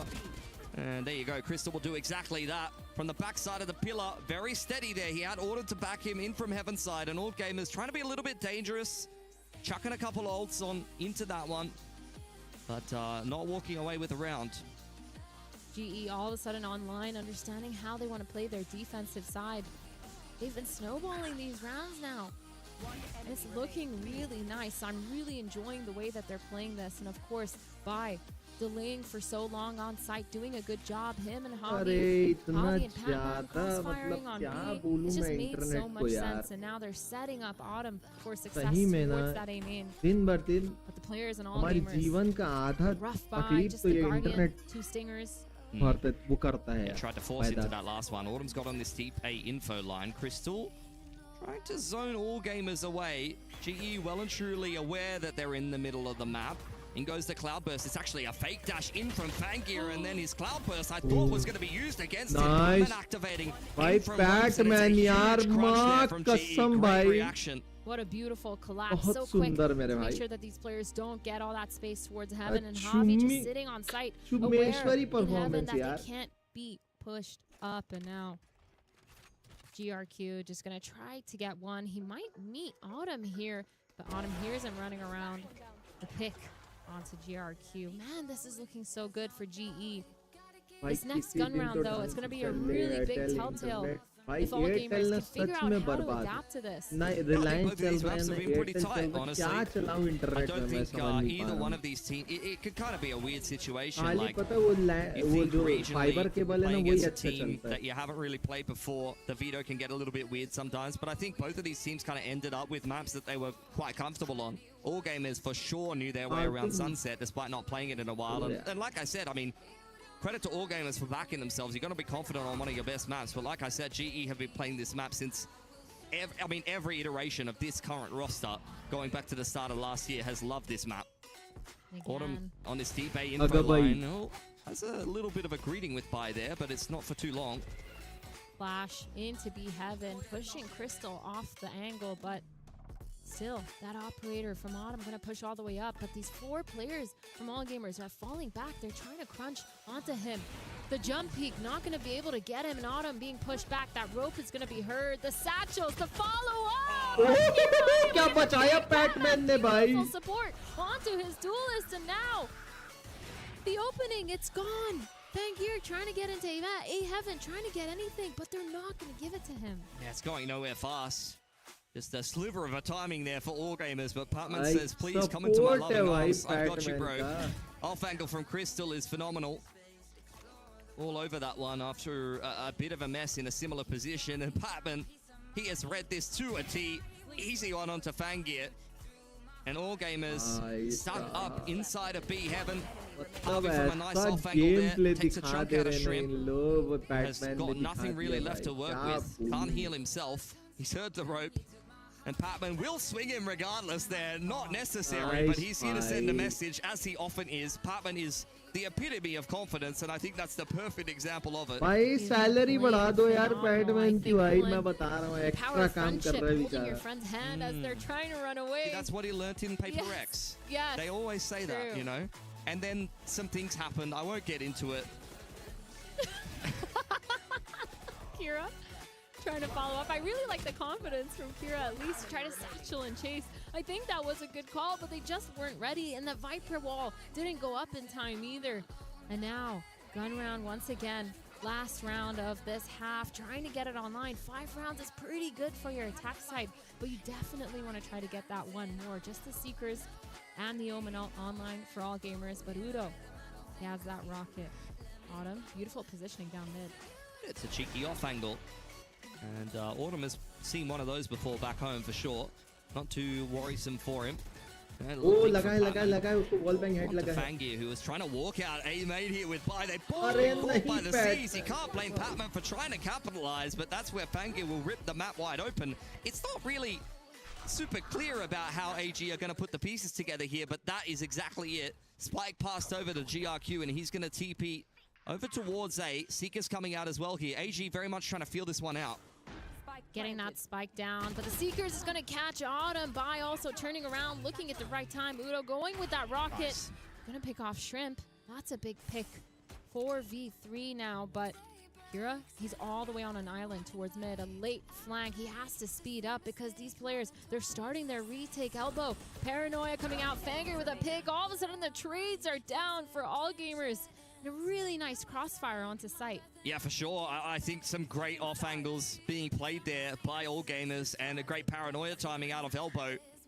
Gave GE too much to deal with, despite being a little bit disjointed. Very impressive at how quickly they put that round together. That was 2 players caught by a season A main. You get a pick on the A side of the map. The rest of the team are in completely different postcodes. But passing that spike over to the Omen, who has the ult available, really helped them streamline and put that together. Similar to Sunset, there really is not too much separating these two teams as we head into the second half. Yeah, all gamers really good at punishing. Salary बढ़ाने बोला तो ज़्यादा खुश हो गया भाई. That first pick. और pick कर दे रहा है. It's been really nice to see Patman obviously exuding confidence, maybe a little bit too much in that last round, going for that 1v1. Yep. The C's was there, but still, it's risky, especially when you know that you have no players around you to support. Yeah, you live by the sword, you die by the sword. And I think for Patman, that kind of experience is not really going to sway him too much. He's just going to keep doing what he always does. I think it makes sense, though, because if he doesn't do that one round where he got that 3K supported autumn on his fallback, I think it makes a lot of sense. But now, this is going to be where it shows which team has done their homework, which team has done a lot with their preparation, because 6-6 pistol is going to be super important. Global Esports, they've been really successful with their pistols. They lost that second round earlier in this game. And whoever wants to get ahead and just start to snowball for the second half, it's going to be so important. Yeah, for all gamers, would love to just close out this series that has been pretty strugglesome for them so far. Sunset was not a slam dunk by any stretch of the imagination, and Split is heading in much the same direction. One of the teams that will probably have some pretty good representation across some of the other games here at EWC. The Crossfire team's pretty good. That's what I've been told a few times. Yeah. I can't say I've ever watched a game of Crossfire before, but that's what I heard on the grapevine. I'm really looking at all gamers here because I hyped them up a little bit too much, I think, the beginning of this matchup. They've won this map every single time they've played it in the qualifiers, and so far, the 6-6 scoreline, it's not convincing me, just showing me that these teams are really neck to neck. That's what I was saying. I wasn't convinced, but hey, there wasn't Global much to be Esports. to convince by it, to True. be fair. That's true. GE now on the attacking side. Straight up the guts. Fangier, not the player that you want to be seeing on the other side of that one. He's going to join up with GRQ on this B site, and they'll just play retake here. All gamers have very quickly mobilized. They're going to retake B heaven control and make this a little bit easier to digest here if possible. Satchel out. They want to clear middle.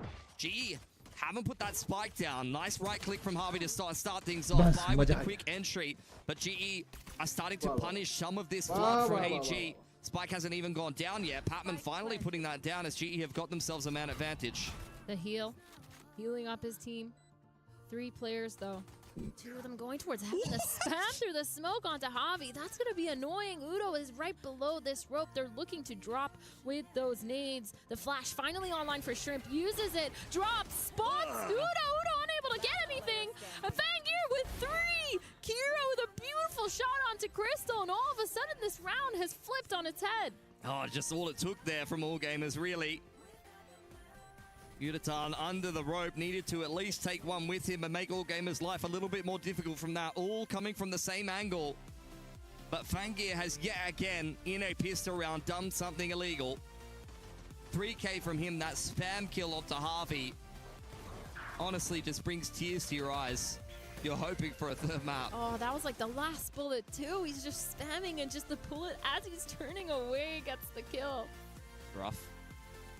All gamers will be happy with it though. Starting off this defensive side in a good position. The first pistol they've been able to glean for themselves in this game so far. Lots of noise towards this B main here. The orb getting tapped. GRQ taking a nice bit of damage though. Down to 72. GE making themselves look really scary in B.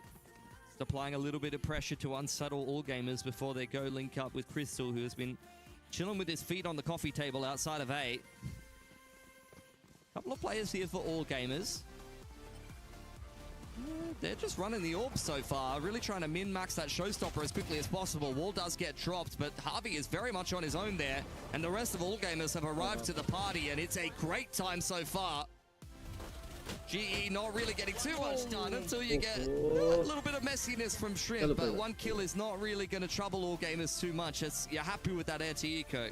Yeah, you just want to make sure that next time for GE on that execute, nobody's just going out alone. That's a little scary for Javi.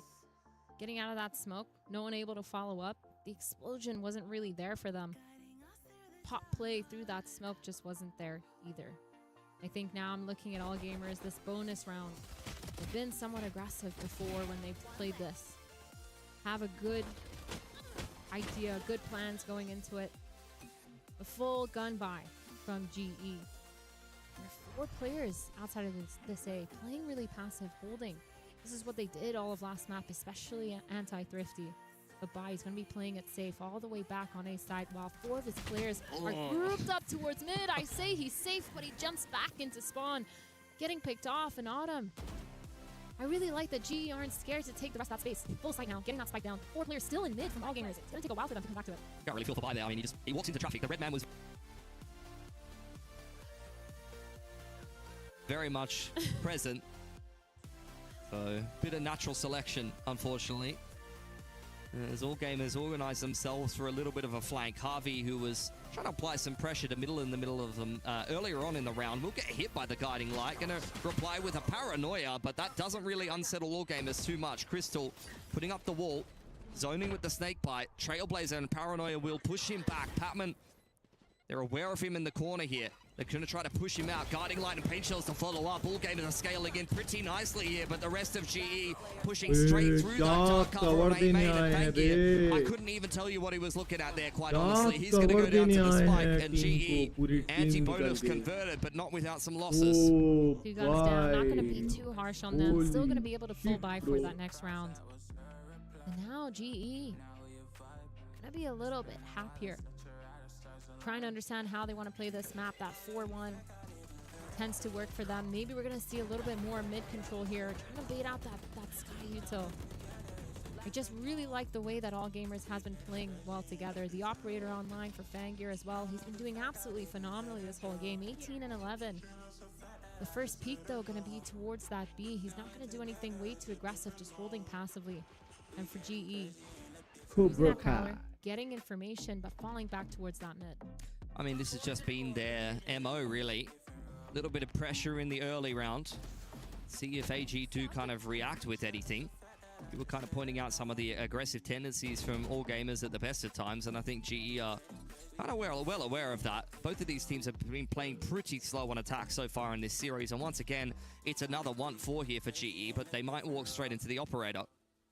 Guys, don't forget to hit the like button. Please Did we not do watch like the same and subscribe. Okay, yeah, true. The first half, they were pretty good. Some of the rounds, they were slow, though. Fangir, though, he's about to spot out these players. He's going to hear that raise. Roomba, beautiful flick onto Autumn, and now these players flooding into sight for All Gamers. Ready to get the pick. GRQ getting Udo10, shutting him down. This execute absolutely decimated. The spike has been dropped. Crystal on the other side of the map getting a pick towards mid. Re-aggressing here, retaking, almost got the pick through the smoke, and Crystal all of a sudden left in a 1v4. 30 seconds. Yeah, unfortunate. I mean, he was the A lurker earlier on, and they wanted to set him up for a bit of a lurk play in the mid-round, but there was no mid-round. AG तो mid push करो ना. passing the test nicely there. They'll get through this round with 4 guns up. GE, I don't know if their economy can really handle this here. 2 players looking pretty poor. Gonna have to ask some of the other boys to help them out, I guess. Yeah, I feel like what we've seen from them, though, is really good orb farming. And Udo, one-off rocket. I wouldn't be surprised if they try to get it on him. Try to do some sort of quick play off of that, or at least a pop execute. Try to get that round under their belts. I don't think AG would be either. Be well aware that GE will want to be going for those. And this is just one of the best maps to kind of punish that guy. I mean, he's just showing off at this point. That shot was nasty. Very something-esque. Is not too surprising given where Fangir comes from. Oh my god. No high five is crazy. Ah, there it is. Saved. No high five until the game is done. This round, though, 2 rifles. The side of GE, their economy is a little bit rough. They will be able to buy next round, though. The op still online for Fangir. He has all of B main, but these players are going super fast towards B. Yeah, a lot of bandits in tow here. Kira made a bit of a meal of that one, but good thing Fangir is chilling on the B side. B main is dirty, though, I would assume. And so, of course, Fangir will be a little bit concerned about that. Reposition back to B main. Still so scared of this B heaven. This might be the read. AG might be able to get this pick here. That's going to be so much information, especially if they see this blind नहीं walking घुसना. into this crosshair. But the pick, बच गया ये miss कर tag गया. onto Crystal, 29 HP. The execute, they're going in. Oh, it's a good pick from Autumn. needed to check that corner. That could have been a bit of a disaster. What Oh, a nice essential for shot, Udotan. Udo. Operator on the ground in towards spawn side, but दो GE not shot मारे overcooking this भाई, one. They've got a दोनों lot of good कंचा ones to भाई, work with now. दोनों Showstopper कंचा on shot. Udotan. Crystal could get the pit down if necessary. Out comes the rocket. GRQ Nice, not भाई, even sure if he तीसरा saw है him in भाई. the corner there. I don't know where that page shells is going, but Bai is under a lot of pressure. And as such, Shoot will fall me. to Udotan, who has just cracked that round open for GE. And look at all of the guns they picked up as a result. This is Bro, massive it's for the your attackers. choice, bro. Yeah, the winning condition for all gamers there was I just don't want Fangir to getting get that blamed for shot that. off on That's B why I'm main. telling you it's your But choice. also Kira Don't playing blame so me after close, that. a little bit rough, especially when you know that they're on that low buy, I'm very bad instantly getting at punished. this kind of things. Crazy round here from GE, but I really like the reads. Yes, Definitely scary coming back into that B main. That's not a comeback. It's like a match is going like especially because they caught off Kira. I mean, that it's is a very calling equal masterclass right from now. Javi. There's no They are comeback. playing a very similar thing. comp themselves, and they know how to They play both around can that win. B main operator. Nobody's Something that winning has right been now. They piloted both can many, win. many moons But ago I by think Paper X. that this round Patman knows G the will way, win his way around this comp. They know the theory and how because to they are deal with it, playing and I very, think that's a very perfect good example of them right just now. really utilizing all of the strengths of the comp that AG are trying to employ and using it against them there. And a timeout now coming in from the side of all gamers. They're obviously going to be upset with that one. Feels a little bit like deja vu from that last map, pausing after getting thrifty. That's a round that loses you the game. True. And now, they've usually had a good result off of these timeouts, just knowing what they have to clean up. But GE, the confidence, choice, I bro. love that they're still so confident no matter what they're doing. They were down, but it didn't matter. If I'm all gamers though, I'm not sweating too hard. I feel like their general macro on the defensive side has been working really well for them. Again, just whiffing a couple shots, but also playing a little bit too close. They didn't have time to re-clear that B heaven once they did take it with their thrifty. It was just an unknown place for them. The rotates just weren't correct. The positioning just wasn't there in time. Now we're gonna see a low buy from the side of all gamers. Yeah, a bit of a mixed bag. Trying to min-max the money to go a little bit deeper into this game. It's still got plenty of legs in it. GE, great economy. And we were talking about how many rifles they picked up in just that round previous. 4 stack over here towards B early on. Autumn dodges the boom bot nicely. 1 minute, bro. And there's no 1 sky minute. there for GE. So he won't be able to get healed up as we go deeper into this round. You can see GE on the other side of things. They were looking to really punish aggression on the extremities, and this is a classic Patman move on an anti-eco, just walking straight through the middle of the map. That dog might be able to spot him out though. Sees him in ropes. Fangir getting the pick onto Patman, and again the punish. Yeah. But these players, they're zooming into the safe side trying to get it. He is straight up not having a good time, bruv. Crystal gonna put the pit down. They're really trying to dig their heels in. Autumn is cripplingly low from earlier, and that's an operator going down. Showstopper going into the side. GE. This is a pretty big fumble after a massive thrifty in just the round previous. AG take a timeout and respond with one of their own. Beautiful timeout call. Going all the way back, getting the read as well onto Patman. They've known and they've done their homework to see that his tendencies are to walk up mid. Getting that pick was beautiful. The re-clear shrimp, beautiful with the util as well. I mean, I don't know, man. I just, it's illegal as someone from Pacific to question Patman because he's just so good. But yeah, some of the rounds this series, there's been some great ones. There's been some not so great ones. And that one was unfortunately more of the latter. All dealt with by Kira. GE. They do have a follow-up buy to this one. Autumn's found GRQ, but Kira able to safeguard ropes for the meantime. Oh my god, Patman has dodged the Trailblazer. That is perfection. Kira's found Harvey in the meanwhile. This is so disjointed from both sides, but Patman, a little bit unhappy with how that last round went, is starting to take this one over. Spike being picked up now by Crystal. As the Prowler hasn't cleared out by, that's not the timing that Patman was looking for, and now we're into a 2-on-2. Operator with knives online for Fangir if he wants to pop those. Yop and knives. Fight potentially here because Autumn's also set up. A lot of delay. The orb. Making sure that spike gets planted and just holding this right side of heaven. They're going to be able to spot each other out. The timing on these scopes. Not seeing Jet's head. Autumn, hearing those knives getting popped, a little bit spooked, popping his 2v2. Oh, the drop down. Punished by Crystal and Pi Nice, under too much Crystal, pressure there. bro. GE Bro. able to pick themselves up another round after a little bit of an upset in the round previous. We had some messiness, has to be said. But good recovery from GE. Question Patman's timing. Look at that round. That's what I'm saying. You Look at you that can't question it. round. You can't question it because then he does this. He dodged the dog through the smoke. You know, could you ever tell him to stop? No. You know, there is no stopping. I mean, he wins rounds like that. I would never tell him to stop. The op online, though, for Autumn, going for an A Heaven pick this time. Yep. But Fangir is actually about to peek into it. Oh, this could not be good news here for Autumn. Would be a cracker of a shot if he comes away with it, but that angle is far too favorable for Fangir. Udatan also spotted outside of A. Throws out his paint shells. He's seeing a lot of green on his screen, and I'm not talking about the new Shrek movie. Shrib now finds himself a pick, but he doesn't even clock onto the fact that Harvey's just TP'd into the back of the site, which is not ideal at all. Now GE definitely have a chance in this round.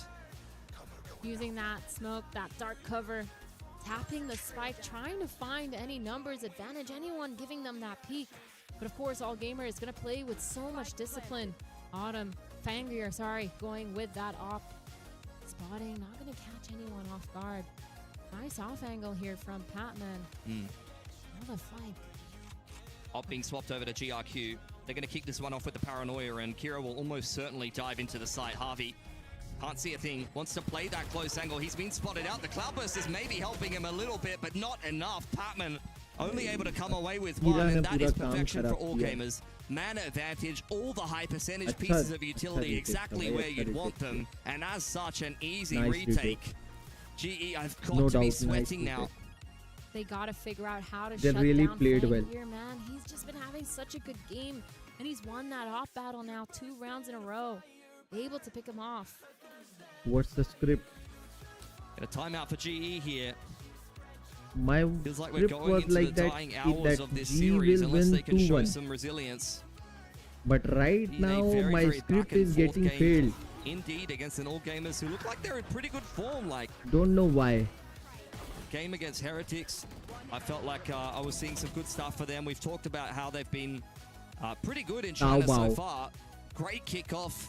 This is a and Chinese just team. missing out there in stage 1 For to me, go to another international. For me, I'm really surprised with their map pool because All Gamers, they've kind of had a history of not having the deepest map pool, not the best at rounding out what they can play. But now we've seen their Sunset.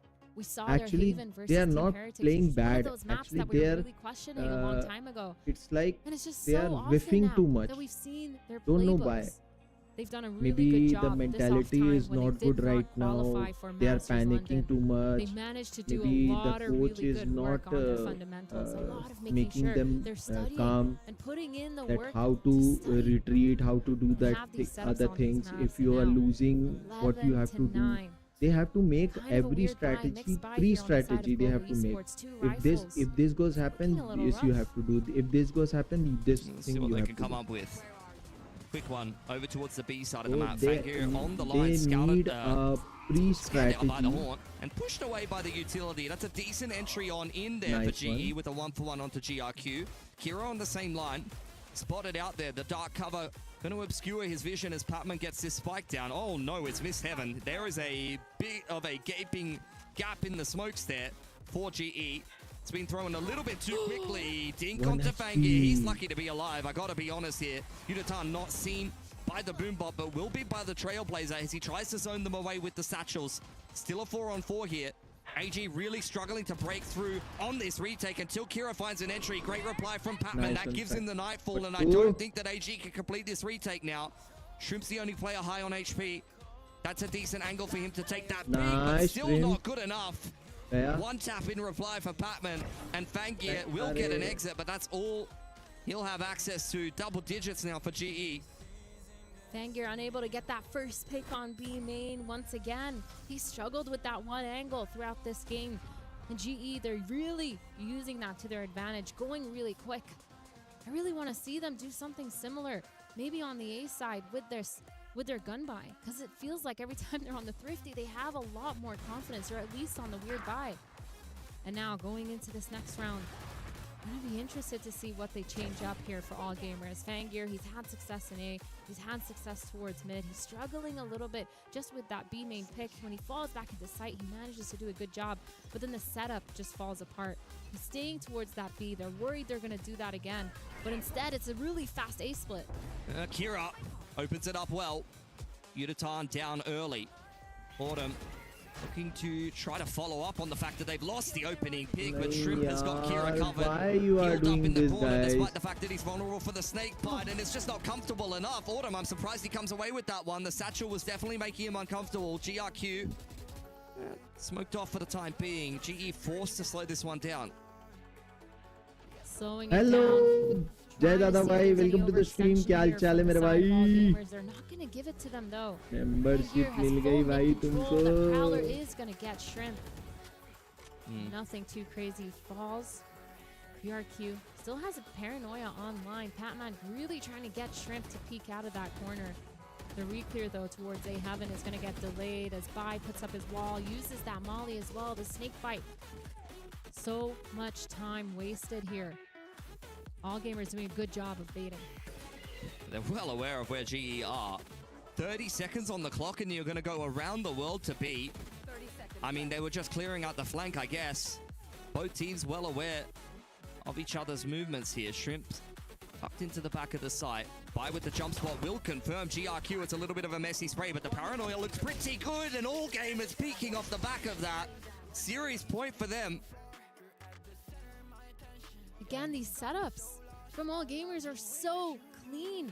I really like to see it off the back of those first initial peaks. I really like that they hear that satchel going fast towards A Heaven, and immediately the answer, the crossfire, Kira with that rocket, the setup as well with Shrimp, the healing through the snake bite, the satchel just to delay a little bit longer. No overextension here by Shrimp as well, enabling him to just delay for so long. Patman using all his utility to try to clear him out from sight, to try to bait some sort of peak, and it just didn't work.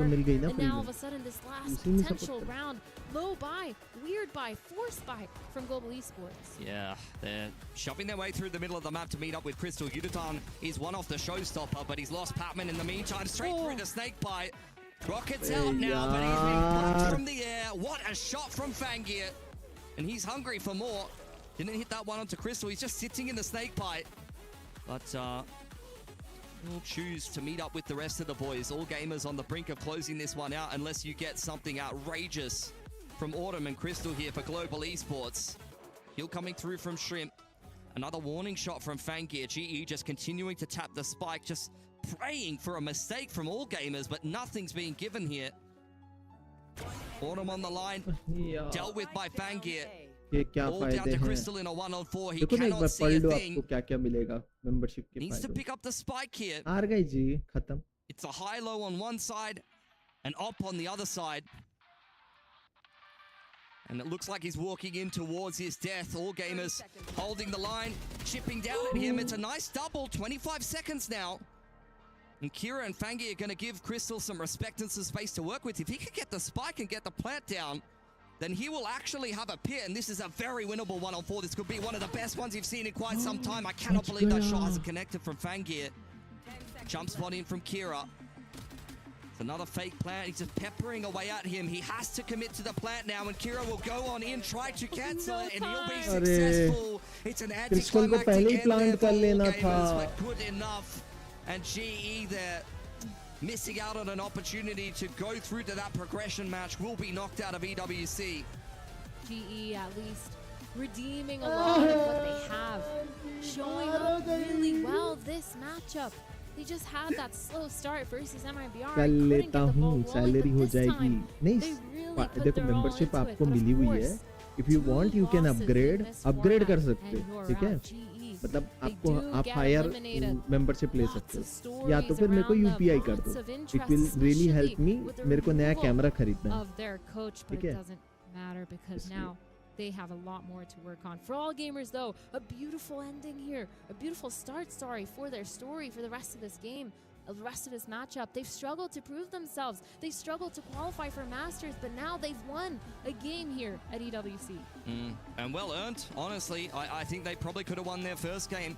Beto, GE giving them a run for their money, though. I think that the first series we saw from GE in this tournament was, you know, really nothing to write home about. But this was a winnable game for them. I felt like on both maps they had the potential to close it out. But as I've said all series long, continually impressed with what we're seeing from all gamers here. And as they move into the progression match, I mean, they're not going to have an easy opponent. But if they can continue to play as consistently as they Guys, don't have forget to and hit the hit their like and ceiling, subscribe they've got a button. जल्दी chance से at like, least. share and Do you subscribe have कर an दो. MVP? अगल-बगल team Because जो है Fangir अपनी जीत गई definitely है. All won my gamers. heart over in the second half. That Jet operator dominating the A side. There's something about Russians, you know.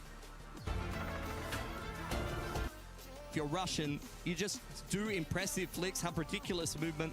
It's just outrageous to watch. Insane aim, reaction time, and of course precision. They get the job done. AG.AL, though, much tighter than we expected coming in today. You got to give Global some props on playing a little cleaner game. But talk me through this one, Athena. How do you finish the first half 6-6 on your opponent's best map? Yeah, I think that was crazy. GE, they put up a really good fight on their defense. It feels like a lot of the plays that they were making was make or break, for them. Lots of over-aggression, but it worked out really well for them. Patman especially being one of those key players where if he dies, the round kind of goes bad. But if he wins, if he gets those fights and enables that confidence, he manages to get those 3Ks almost every single time. And it feels like for GE, they did a really good job, a lot of adaptation, a lot of working the map to make sure they get that time.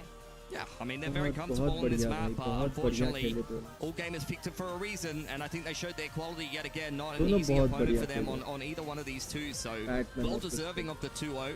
Scrape their way through the series, and look, I think that's going to just continue to make them better as they move deeper on in towards this group stage. Overall, do you think the comps are going to stay the same? Do we see another split if AG.AL moves forward? I think the comps are going to stay the same. I think for AG as well, definitely keeping the split. I mean, when you're playing on this attack side, it's a defense-sided map, so getting 5 rounds, getting 6 rounds, that's actually pretty good.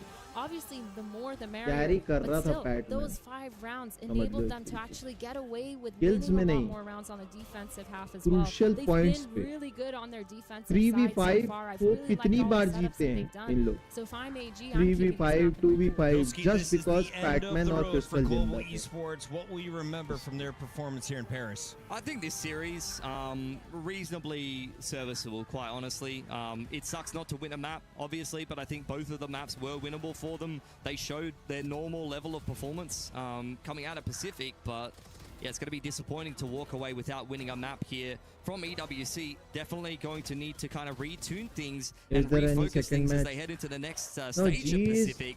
And I think that there's going to be a lot of people with some question marks around GE, and they're going to have to prove a lot of people wrong. It wasn't the most exciting way to finish, but if I am the coach, I am happy to see my team not throwing away their lives. They are going to play the time, secure the win, and ensure they're going to the next round. Doing so, they're going to bank another $25,000. 55K is guaranteed for our Chinese squad.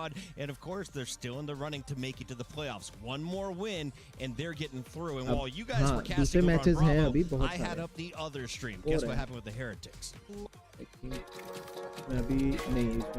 Game one. We're going OT. Same time as what we were doing over here on Bravo. Heretics walk away. Game 2, blowout. Dominant performance. America's looking a little sloppy in the second half of this tournament, Athena. Qualified. Listen, relax. I'm ethnically European, by the way. So that's big for us. I like having every flag available as well. We're going to be cheering for all of our favorite players and all of our favorite teams. So she has like 7 different World Cup teams. She's representing Morocco, Egypt, Canada, USA because she lives in Ohio.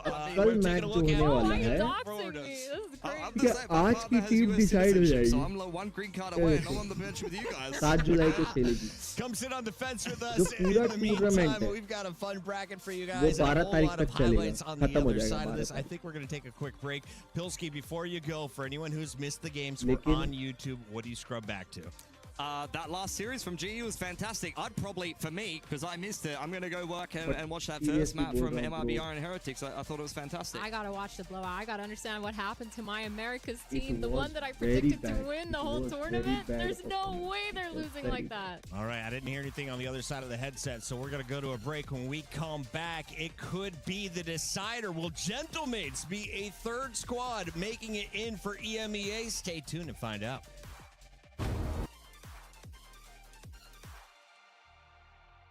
ये भी इसका भी चल रहा है, इनका भी चल रहा है मैच।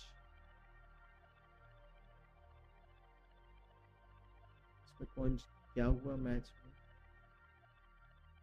पीछे जाके देखते हैं, यहाँ देखते हैं। टीम हेरेटिक्स, इसमें टीम हेरेटिक्स 2-0 से जीत गई। वाह, अब दोनों सेकंड मैच चालू होंगे। टीम हेरेटिक्स भी 2-0 से जीत गई। कैसे जीती, चलो देखते हैं। oksbi does get the scale off of this, but Blazewall looks to try to keep him contained. The face forward, it's going to be a good amount of damage found on the Riens. इसको देखते हैं। Otherwise gets away. Team A heretics decent amount of back. Be relatively clear. 12th round कैसे जीती? Free fire attempt into the Allah, saturate. कुछ नहीं It's going to be लग रहा है। Koshmaris able to find one. Now the backstep from Wow. Mitsubishi striking as Mazzino will fall. अरे भगवान, Trying to mid ऐसे reinforce. कौन oksbi खुला just trying to छोड़ता give him है? some assistance, but they've given it all up. He said prime for the taking.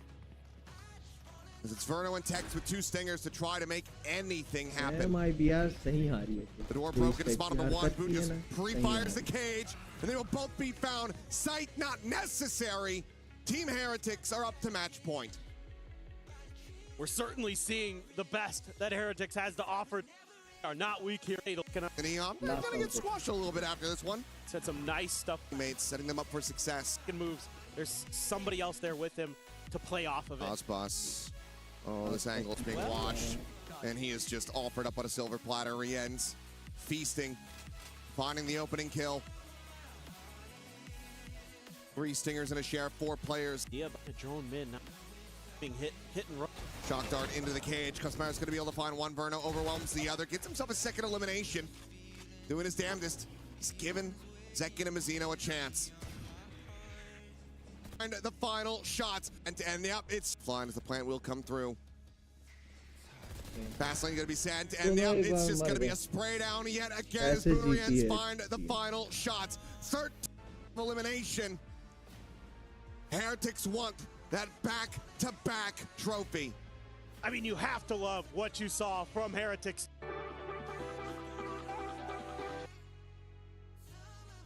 देख रहे हो ऐसा खेल रहा है, कॉल करना पड़ेगा मेरे।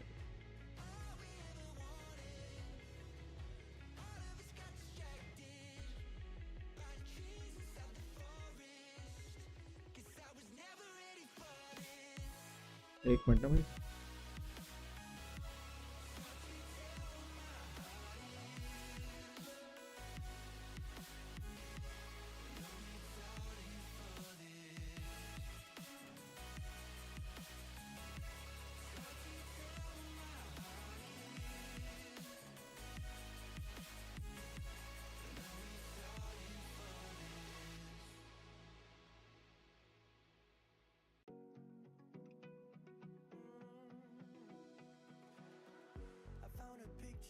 We took many years ago, when I said to you we would never grow old. Messages I've saved that I never send, cause I don't know you, but I used to back then. I remember that I was drunk out my mind when we kissed for the first time in the back of Hello, everyone. Welcome back to the Esports World Cup 2026 Valorant. We have qualified one of the squads on in today in Team Heretics, and now we move on over to Group C, where we have one of the most anticipated rematches from Masters London. It is the Champions of America up against XLG. G2 and XLG going head to head, and this was one of those iconic moments. Now it's going to be a meme that lives on forever in Valorant lore and in esports lore. G2, they get the draw, they get to select XLG, and they promptly get bodied by XLG, bounced from Masters London.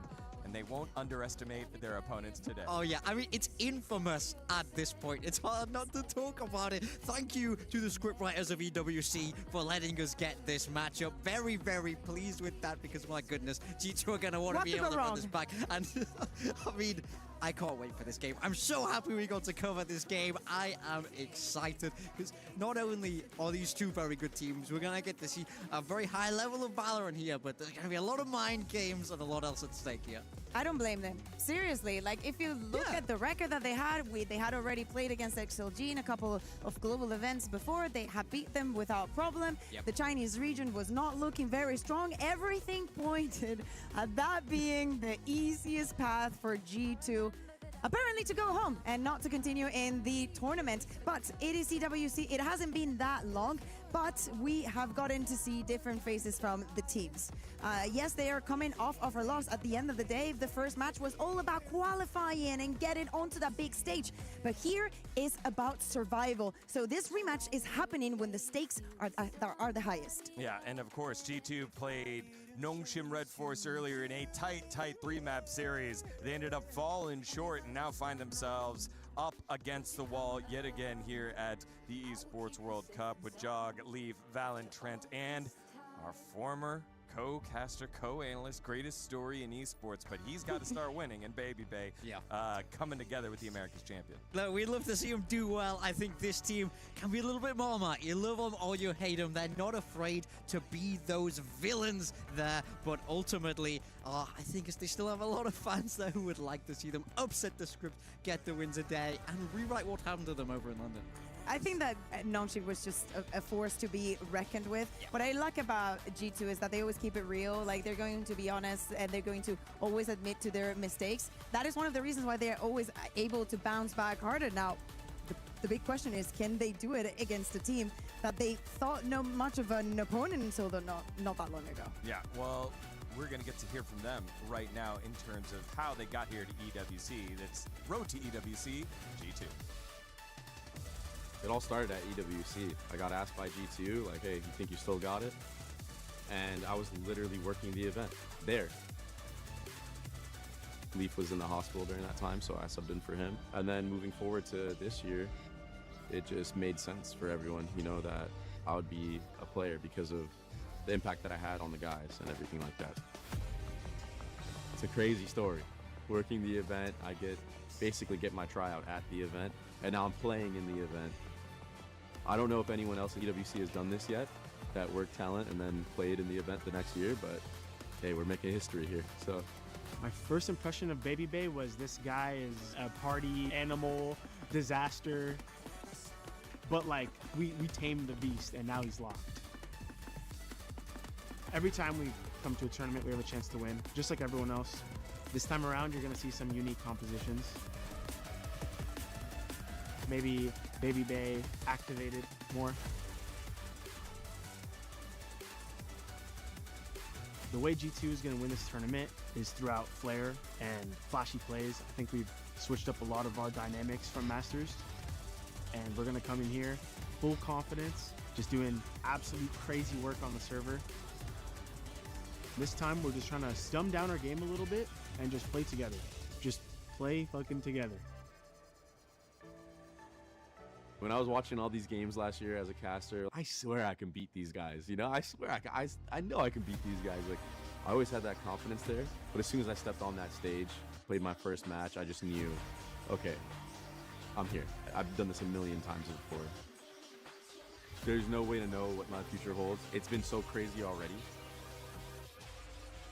I went from being a caster to being a pro within like a 1.5 year span. Really pro on one of the best teams in North America. बड़ा तकलीफ है भाई जीवन little में। medal that they have.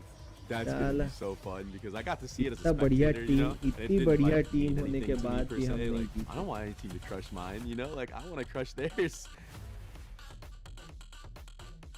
और बताओ टेर्री master, तुम stream Again, काहे one नहीं of the किए बे? greatest stories in esports. After being out for a year and a half, comes back on in, wins कब America's से कॉल कर रहा multiple हूँ पता है times. तेरे को Now कब looking से? for that international stage success, RG2, and standing in the way is XLG, the team that felled them aunty first को भी over at फोन कर रहा हूँ, Masters आंटी भी नहीं London, उठा and रही है। surprised everyone given the fact that XLG just qualified on in from VCT China Ascension last year, and then that was a lot of the intro to the world on an international stage for this squad when they qualified. Look, I think this is a team that I've always been able to do well domestically over in that CN region. But then when they went international, they couldn't find that confidence. That was always the story. You would talk to Raga and he would go, yeah, I'm not that good.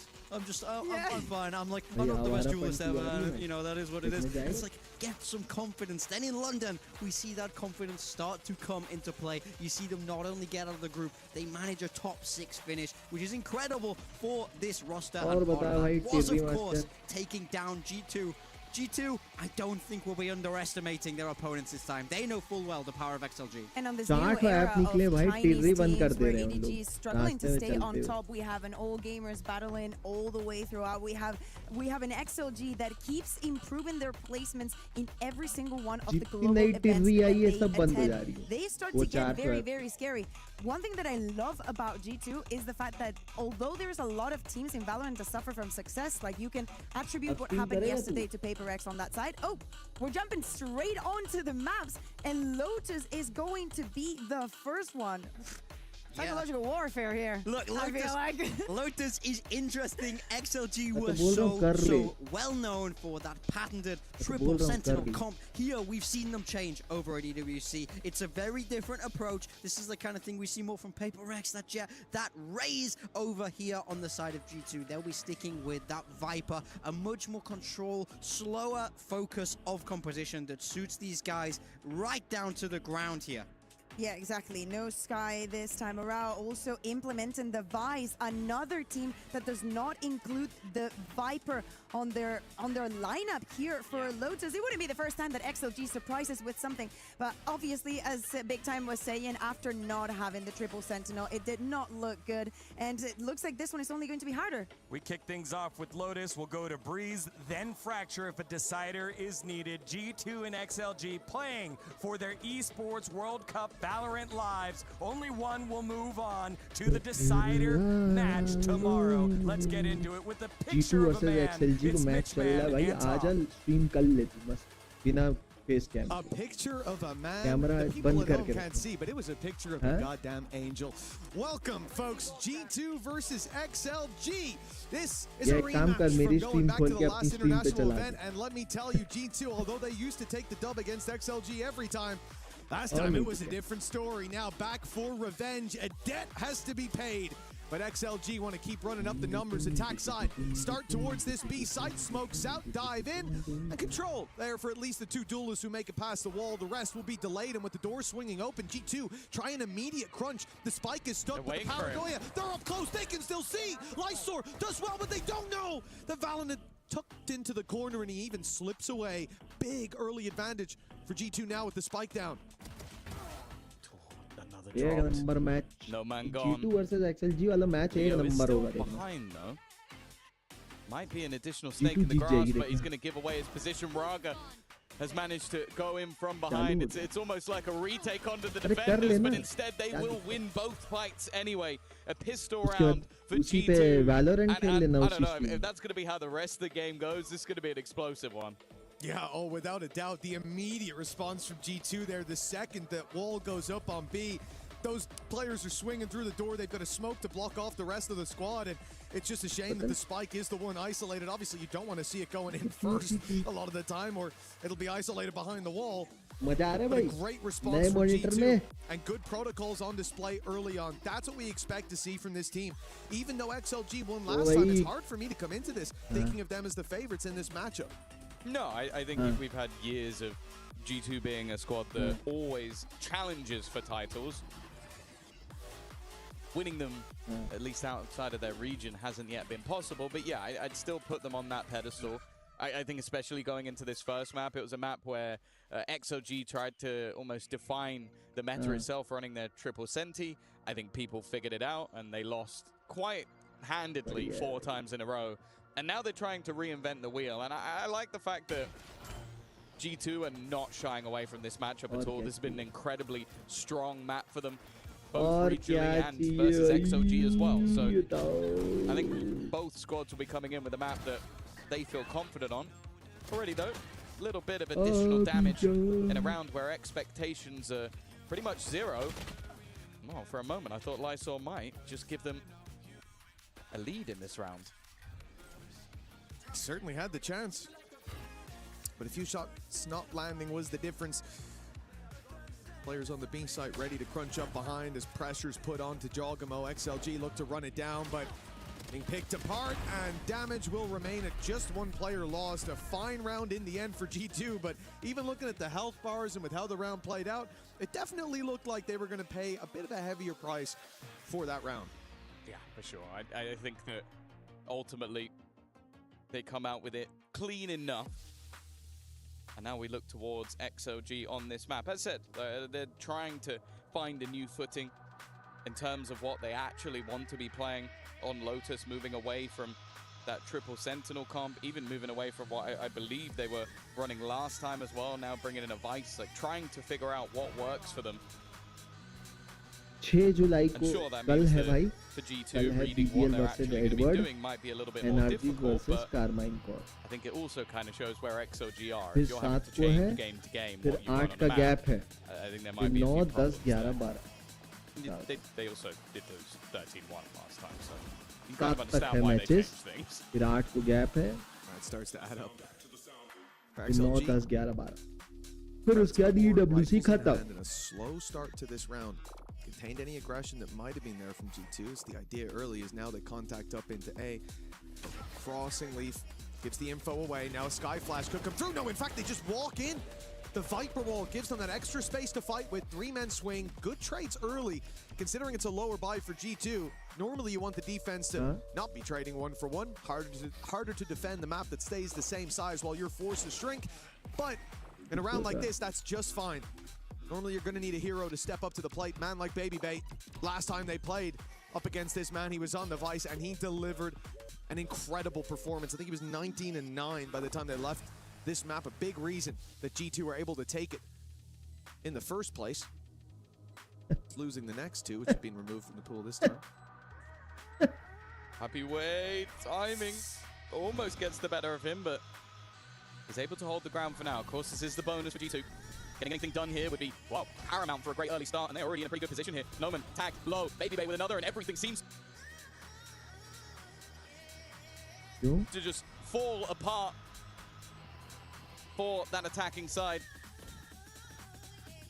And with a bonus victory, and I'll be honest with you, it wasn't even the best bonus. There was like a stinger in the mix. There was quite a few vulnerabilities. I believe only like 1 primary rifle and a bulldog. Yep. And they managed to come out with 3 players alive, upgrade all of those guns, and win the round. Like, I think G2 are going to be incredibly happy with that. Well, yeah, I think they just set a trap nicely towards main that towards A main that wasn't really expected. You see the Viper Wall that's in position. It's a normal Viper Wall. It's nothing special. It's nothing भाई बेंक्यू ने ना पूरा अपना market capture कर लिया है. जितने भी प्रोफेशनल गेम्स होते हैं जिनमें कंप्यूटर की जरूरत पड़ती है ना, सिर्फ और सिर्फ बेंक्यू का मॉनिटर यूज होता है सारे प्रोफेशनल इवेंट्स में, चाहे दुनिया में कहीं भी हो. LG, Samsung सब पीछे रह गए. उसने मार्केट कैप्चर कर लिया है. सीधी बात. And in this round, it's not like XLG have a lot और of वो कैप्चर भी opportunities to इसलिए take हुआ है weapons out of their क्योंकि hands. इतना If this is बढ़िया a flawless or premium product they even रहा है close to बेंक्यू, that जो कोई for नहीं दे G2, पा रहा है. they're going to have a lot of safety सब nets लोग to fall IPS back में on. बैठे हुए हैं, वो Even if they TN lose a panel पे couple काम rounds, कर they'll रहे be हैं. getting those Sidhi rifles Sidhi in C hand, बात. and from what we've seen so far, the protocols have been enough to secure rounds. This is a bit aggressive. Up against the Nico. Swing on the door is one thing. I don't expect to see them walking through, but that nade is absolutely perfect. You love to see it. It was a 1-11 attack side half versus mates, and the start so far hasn't looked fantastic. A player blinded in the corner, but also not checked. And although Raga might have a bit of an unorthodox position, is it going to be checked? Really? Okay, fair play, Jogamo. I don't know if there was some sound that gave the game away, but I think when you're walking back through, the plant has gone down on the other side of the map. I didn't expect them to check that, so fair enough. You said they need maybe to do some damage in this round. They have not. Yeah, I really thought that would be. I was right there with you. Like, oh, okay, fantastic position. Almost impossible to lose it from there. But yeah, the almost impossible was that if he checks it, you're in trouble. A flawless round. I didn't expect this to be what G2 got. For XLG now, this becomes a terrifying prospect. Take a look at the credits. There's not going to be much reinvested. I don't think anyone's even hitting 1K reinvested. Well, 6K is a pretty average figure to see on that defensive side. A timeout now from XLG, knowing that you're already at the point where you've got to put rounds up on the board in this buy round. Yeah, for sure. This isn't like the comp of old where they had a triple centi defensive comp where you could go, okay, if we get like 4 or 5 rounds, we're in an amazing spot to go into the defense. This time, with a double dive, you are going to need to pick up some rounds on the attack, and for G2, they've not been tested yet. They lose 2 players in a bonus round.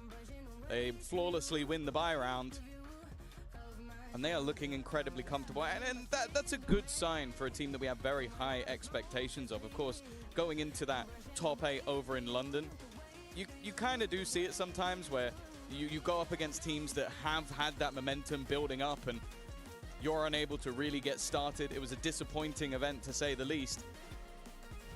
But tasting defeat early in this one and the potential of another 0-2 exit on the international stage, that would be unheard of for G2. And for XLG, well, they'd need to do the double over them in back-to-back events. And I guess this time at least, I don't think G2 have come in underestimating their opponent, especially when you became a viral Valorant meme. Well, I think when you look back at that event, it was Ascent and Split that G2 lost, and it was Ascent and Split that G2 banned in this series. Not really too much of a surprise if they don't want to go back to that, because especially Ascent was dominant from XLG. It was almost as quick as the game you saw earlier on today from Heretics there. But for G2, this was the map that they won last time around. They won it 13-7. As I said, a lot of that was players like Baby Bay, I believe Leaf, having extremely good performances. On the other maps, it was Happy Way that drew my eye for XLG. Yeah, he was finding a lot of space, making it very uncomfortable for G2 to play, but I don't think he was able to have that same impact on the Cypher on this map, and the Omen, not expecting it to be attempted. Well, into the site they go. Space taken, but it looked like the defenders were already setting themselves up for more of a retake. Showstopper activated, Baby Bay found one, and through goes Jorgama, but the trades come in thick and fast, evening things up for the moment. The split is called by Lysol, a nice double, leaving Valen alone. And he is not on the right side of the map. He was a little bit late to the party, maybe expecting them to go back in the other direction. Instead, though, a little bit of delay thrown in, but it hasn't removed the weapon, so they do have to be careful. Lysol, maybe not. Carefree, and a first round to boot. Yeah, much needed for XLG. Like we said, they called the timeout right before they're putting all Hello the Sagar bhai, welcome to the stream. मेरे भाई क्या हाल है? मैं बहुत बढ़िया हूँ. Indeed, even throwing in some ultimates, especially that Showstopper, which found success. But it's a great position from Lysor. Something we tried, or XLG tried to have earlier on with Rarga, but he was sniffed out. This time, amidst the chaos, they're able to strike from the sidelines. And the 4-1 scoreline, the first round for का access कैसे मिला भाई आपको? Watch party का access ऐसे मिला कि हमको मांगना पड़ा उनसे. बकायदा वो हमने फॉर्म भरा, उनको बोला दीजिए, तो उन्होंने दिया. This early in the game, we're going into round number 6. No, not in a map where I think it's probably the most favored map will be in this series. I think that you're looking at a team that, again, regionally has been very good, even on the international stage has been pretty good and has beaten XLG. And XLG, who are currently on a 4-loss streak, the last 2 being a 13-1 defeat and a 13-3 defeat. So clearly there was something maybe within the comms that was heard by the coach and just went, actually, I want to stem that now. I want to make sure that this does end up being a dominant half. But yeah. Definitely a little bit surprising to see after a singular round was lost. बाबा तुम आए नहीं यार chat में आज बिना link भेजे. that was a necessary one. Yeah, I mean they saw some reason for the alarm bells to start ringing. Now round 6, 2 timeouts out of the way already. still in that early और stage. सागर भाई आप हो कहाँ से यार वैसे? XLG playing a very aggressive early round, leaving Lysor to lurk outside B, standard play, but the rest making a lot of noise on C. It seems like they're even going to go in. Yes, fully taking the site here. Rarga's committed. With the paranoia gone through, the rest of the squad, Jogamo finding the lurk towards B, now puts off one head of the Hydra. It's only really the players on site left to worry about. And no man, he has to go back now. Guys, don't forget to hit the like and subscribe button. Just like, share, and picked up by Leo from the plant. Please do like and subscribe. May It just be really using it for motivates when me they to actually do get live towards the stream site. every day. Thank you so much, guys. Instead, though, weaponry is going to be removed. And in fact, all of the players are actually going to leave the site. There's the Nightfall. Potentially just going to try and get them back in and maybe find them off the spams. It has caught a lot of the players on the other side, but even still, they are getting on towards that defusal. It's halved already. Jogamo is just sticking it under their nose, and it doesn't matter how the fights go. He's just going to defuse. Valorant does clean up everybody else in the end, and well, XLG from a post plant, I'll be honest, they get barely anything. बताओ diffuse हो गया भैया बताओ Take a look at the position that Jogamo just diffused from. He's up on top of the wall, way outside of what you normally consider the radius. Even if you're spamming it head height, you're not spamming it where his head is because the wall gives him a boost. Normally it will be the corner because the main problem with it isn't what I just mentioned. That's an annoyance. The main problem is you have to swing so deep to get an angle on that. G2 had 4 players or 3 players standing there taking a brawl, and you had to swing through their sight line to then get a shot through a smoke onto a guy who's in a weird position. Okay, immediate showstopper. This is a round where they're trying to use the ultimates to pad the gap. Valorant has already managed to do well, but they are still standing their ground, even with showstopper activated, but maybe it was just a bait. Noman doing better with the rifle. He's left on 22 HP. यार ऐसे light जाएगा Has to try to make a जीवन कैसे चलेगा surprise play up the top in the smoke, not even on the usual light side से of तो it. मैं भी परेशान हूँ भाई But getting out of here, you're rolling the dice. Okay, well he's managed to slip into the corner at least. 4:30 बजे आई He है could have light an angle. In fact, we can see he could get a kill, but instead he's looking towards Leaf and he भाई flings like out तो कर wide, दो gets यार caught. Like भी नहीं करते हो यार Leaving one man to do it all. The one who was the snake in the grass, who caused so many problems for G2 on the maps that they lost last time around. But he'll be left alone with 35 HP and still needing to find a plant. I like this. जंचन भैया तुम काहे रो रहे हो भाई? Grouping up together. Light तो मेरी गई थी दिन headshot angle. We've seen it many a time. The players have been able to steal around away from that position. जी हार गए इसके लिए रो रहे हो? To go first, leave a bit wider. That could give an opportunity, but never mind. If he just gets the kill, it will end the round anyway. जी और paper x एक ऐसी टीमें हैं ये 6-1. It might not have been the greatest of purchases for मतलब आप XLG, जितना but when you use a सोचोगे कि showstopper जीत and जाएगी Bladestorm and use both of them off the उतना rip, ही वो you're सेम probably काम hoping to करते get a हैं little bit more done. आपका And again, it's seeming like this attack side आपके is मन a है massive problem for बीवी them. बढ़ाएंगे और कुछ नहीं Oh yeah, दिल है without a doubt. This has been a slow सब पे start इफेक्ट करते हैं from XLG, and like we said last time around, it was G2 to take They this are map. We're on comfort certified for them. DP They decided to enhancer. come back here again. You know? They lost a किसी single को लो round. BP है उनका match ही दिखा दो We're giving them too much ground. A timeout called immediately, and they're right back to winning ways. It's got to feel rough for XLG because they had their own timeout. They won the round. They किसी के बाल started to feel like बच्चे they could नहीं do हैं it. Had to sit उनका there match for a दिखा minute. दो Now they've been fed a dish they don't quite like. 2 in a row for G2, 6-1. A strong half, but there is still a chance. If XLG lose this round, get into their bye round, and still connect the rest, hey, 7-5 is अरे हाँ workable. मैं check But look करूँ at the यार buy. It's a singular rifle with no Replacement shields. में It गया was है a stinger, UPS but that's पहुंचा already के gone, भी। and Baby Bay hasn't actually given up any of the ground. They've thrown utility down to deny and maybe bait the idea that they were still pressuring into B, but he has full control. Leaf already spotting. They're actually going to utilize a Viper's Pit here. In all honesty, it wouldn't be too bad to bait that out, but I guess they're looking at the other ultimates that will be coming up soon for G2 and are quite happy to throw this all in to just confirm at least a victory in this half.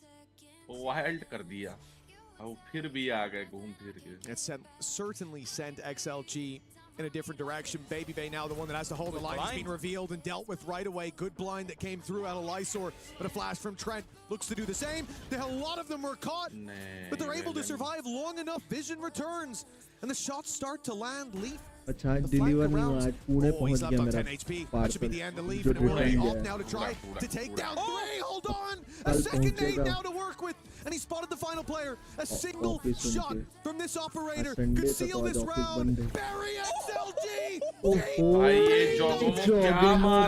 Victory from this defense. G2, they just can't seem to put a foot wrong. It's just unreal. You look at it right the last couple of seconds of that round, the nade catching one, a player caught, trying to fade away. And then just a wonderful final shot through the wall, utilizing his boot pot just to get every single piece of information he could. It was not a particularly good round from G2 in general.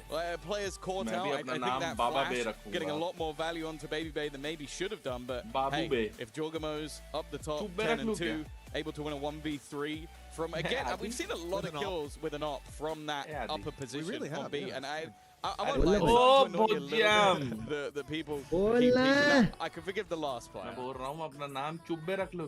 Well, he didn't even peek. He wasn't even seen. It was the wall in the way. Wasn't quite enough to protect him. The concrete armor not eating the shot. 7-1. Jorgamo steps forward to his demise. The B aggression that XLG were waiting for, and it wasn't B in particular. They're waiting across the map. This was a very slow default from this attacking side, and waiting for G2 to get impatient has clearly paid off. Now Leaf is pretty isolated. His orb will let him get out of there, though.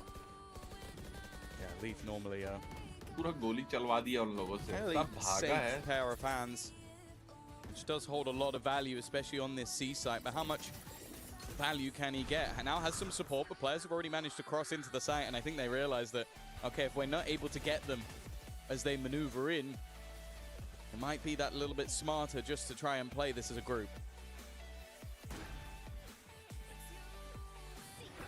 Seekers for G2. अल्लाह मुझे दर्द के काबिल बना दिया।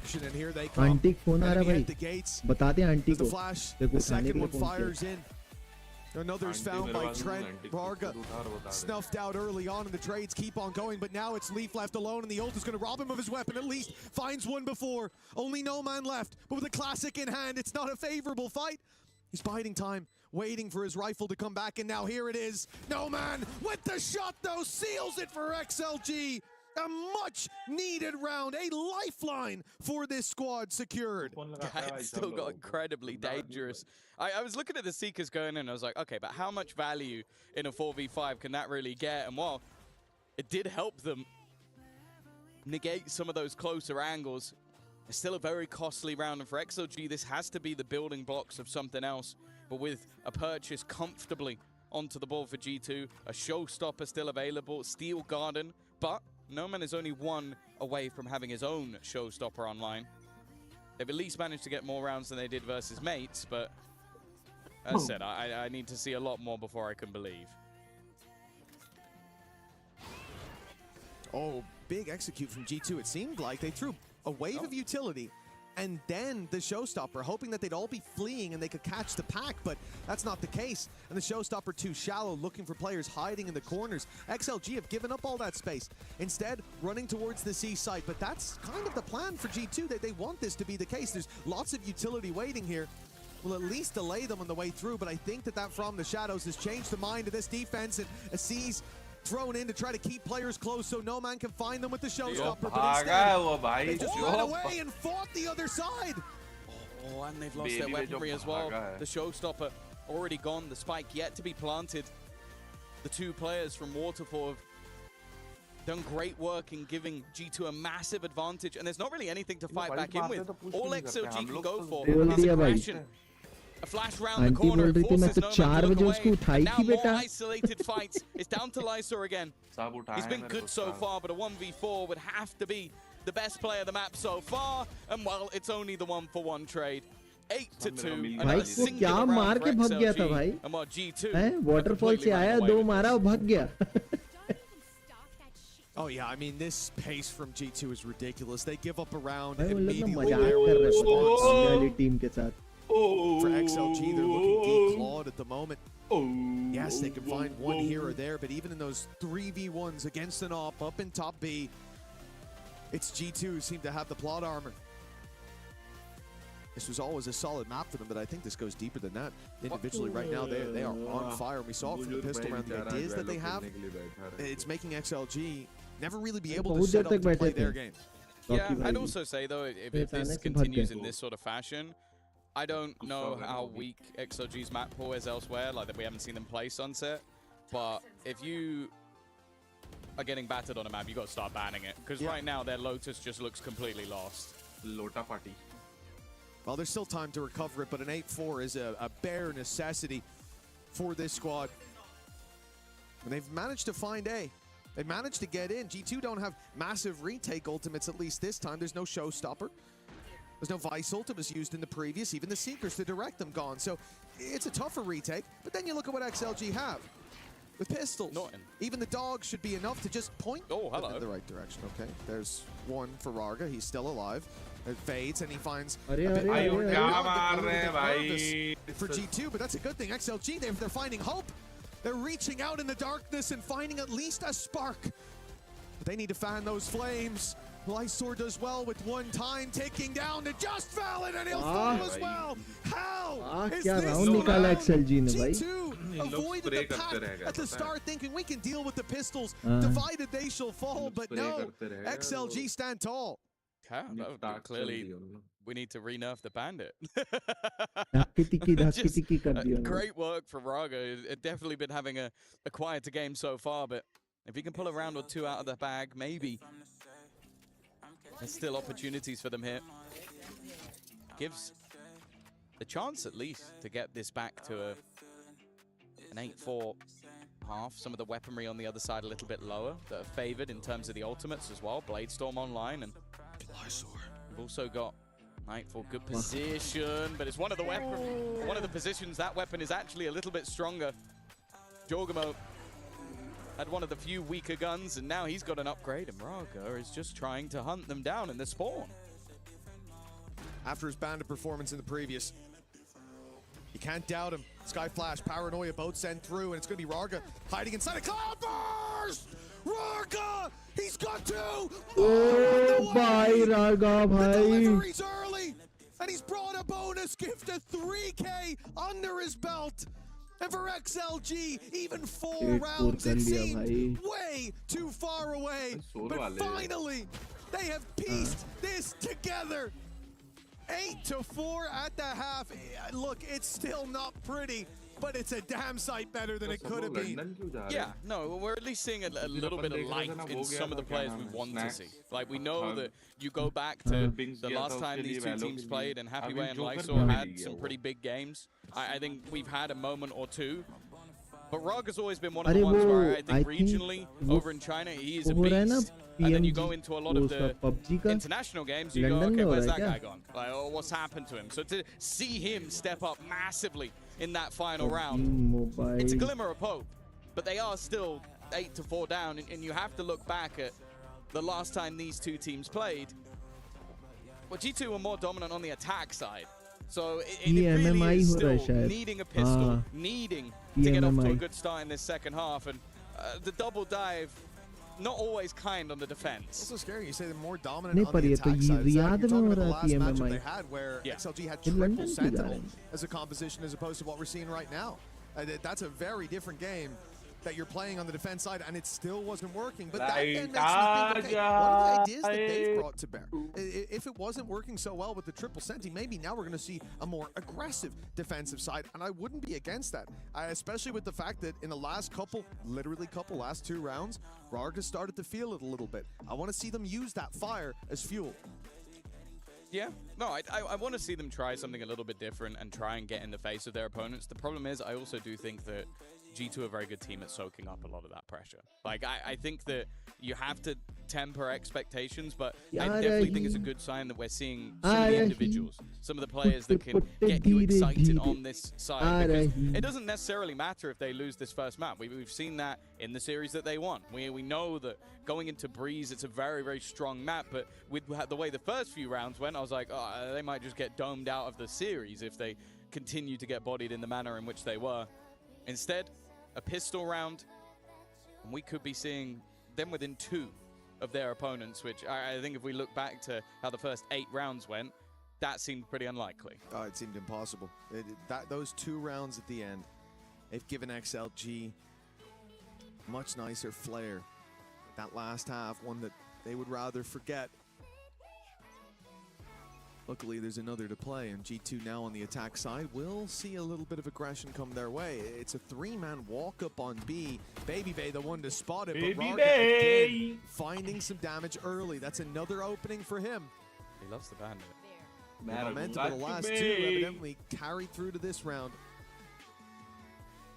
Hello, Mitro. Quite a lot of space towards the C side of the map. Obviously, they've got the Mitter. vice wall blocking. Aggressive position still from No Man as well. But Happyway's got to be careful. If they can get through this one together, they've got an opportunity. And they're just waiting for the swing. Already, though. It's only going to be the 2 of them that make it through. Some ground being held onto, at least for the moment, by Valen. And a clear hasn't come through onto Leaf, who's now looking to try and backstab. He was a couple steps too far away for that boombot to round the corner. Opening for Jogamo. He's got another nade thrown at the floor just to add some extra cost to this. But Leaf, in the meanwhile, here's that rotation. Leo, no more, and Leaf, he's whiffing! He gets there in the end with No Man down. It could have been a 2v2 for XLG, but instead, Lysor's going to do it all. He's been impressive. He's had big rounds, but this is not to be. The dream of being within 2, going to have to wait a while. So, you know, you were like, he's whiffing. Leaf took 0 damage. So if he was whiffing, I don't know what was happening on the other side. that is incredibly rough, but I'm hey, very for glad him. we don't have our EMEA observer team. Or Yeah. not observer team, replay ops. Yeah, because that would be slow motion 45. So we'd miss the whole next round just to watch it 5 more times. Well, he had it from his POV again. At least it wasn't slow mode.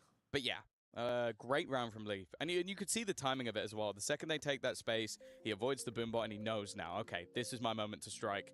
Incredibly good on those lurk plays. And, well, we said that a pistol round gives them some hope. That hope, at least for me, that maybe there's believers out there. I know there are more positive people on this planet than me, surprisingly. For me, I don't see this turning around, and it's going to take a lot from XLG to change my mind.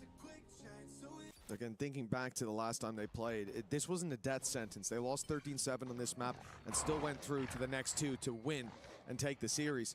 But those are different maps now. From what we saw before, your Breeze and your Fracture. It's not your Ascent and Split. Oh, hello. That's a brave dive down, and oh my goodness, Rarga's feeling it, man. This guy's on fire! He's found himself 2, 3, in fact! Rarga! He can't be stopped! It's an ace to put XLG back on the board! Might be the greatest caster curse of all time. I don't know what the hell I've just seen. I remember people telling me about that gun, and it's like, yeah, close range, mid-range is pretty good. That was every range. That was every range in the book.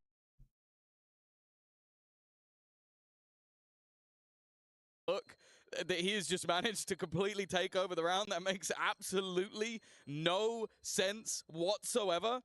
And what I said, at times this man goes completely missing on the international stage. He's top right now, 1 away from his Blade Storm. Utterly ridiculous. And of all the rounds to win, that one could Yeah, I've always said that I believe in him coming back. Back on track. What the hell was that, man? Like, if he drops 30, maybe. If they lose that round, though, and win the next because of an ace, yeah, whatever. To win that round for Rarga. Oh, Happyway's in trouble. He's in so much trouble. They've got Valen at least, so it'll be a trade. If he can just get 1 or get out of there, and he'll get out of there, at least towards the choke point, and then he's caught by a wallbang, and then a classic takes down Lysor. Now G2, pick up the pace, pick up some weapons as well. They found the scene, they're pulling at the threads, and with Rarga down, G2 might just have a chance. He wasn't using his primary weapon of the bandit. That was the problem. Nade over the top, causing some issues, but now Jorgamo's found another. From elation to being eroded straight back by G2. I don't know how they managed to turn that back around. Just the early fights not going the way of XLG. And well, I guess if you don't have boss mode Raga available, that's what happens. Straight back to regular programming.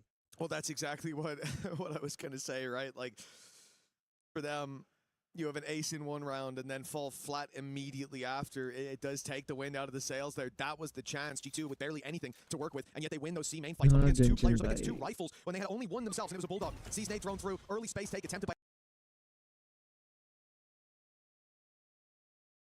XLG, but G2 are nowhere nearby, and hearing 3 players towards that A site, they are going straight into B. A good idea from Jogamo of where this player is from the paranoia, but he can't chase him. Not nearsighted like that, but at least got them the space. Fallon's in such a nasty spot, and the raid boss of Rarga taken down. The final threads, it seems, fraying from the loom as G2 run riot through this round. It's a 5v3 already. The hero dead. And now it's up to the rest to pick up the pieces, but I don't think they can even afford to attempt this anymore. Oh, they're giving it a go, whatever it is. It's a tough game for Leo, man. Yep. Tough game. Happy wait. I don't know if they're going to let him hold on to this. Already 4 players hunting him down, and the 5th is Jorgamo just locking him into position. There really is nowhere for him to go. A flawless round from G2.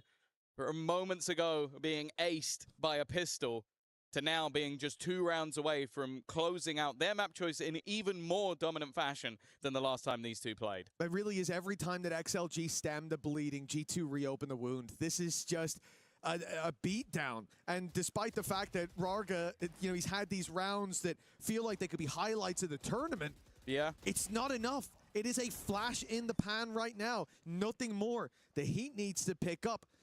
For XLG, they're running out of time. At least, as I said, last time, very similar scenario. And they came out on top in the next 2 maps.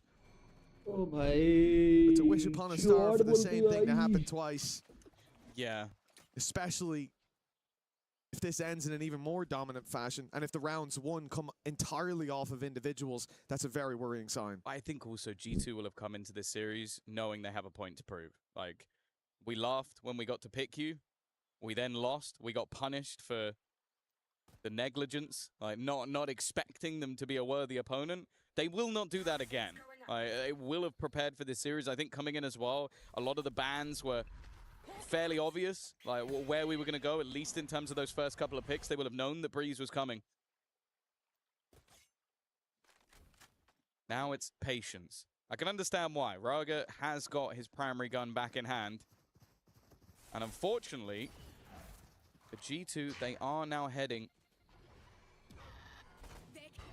towards him, but maybe a sixth sense have told them to go back the other way, and the bait that they've made has left the C site completely open.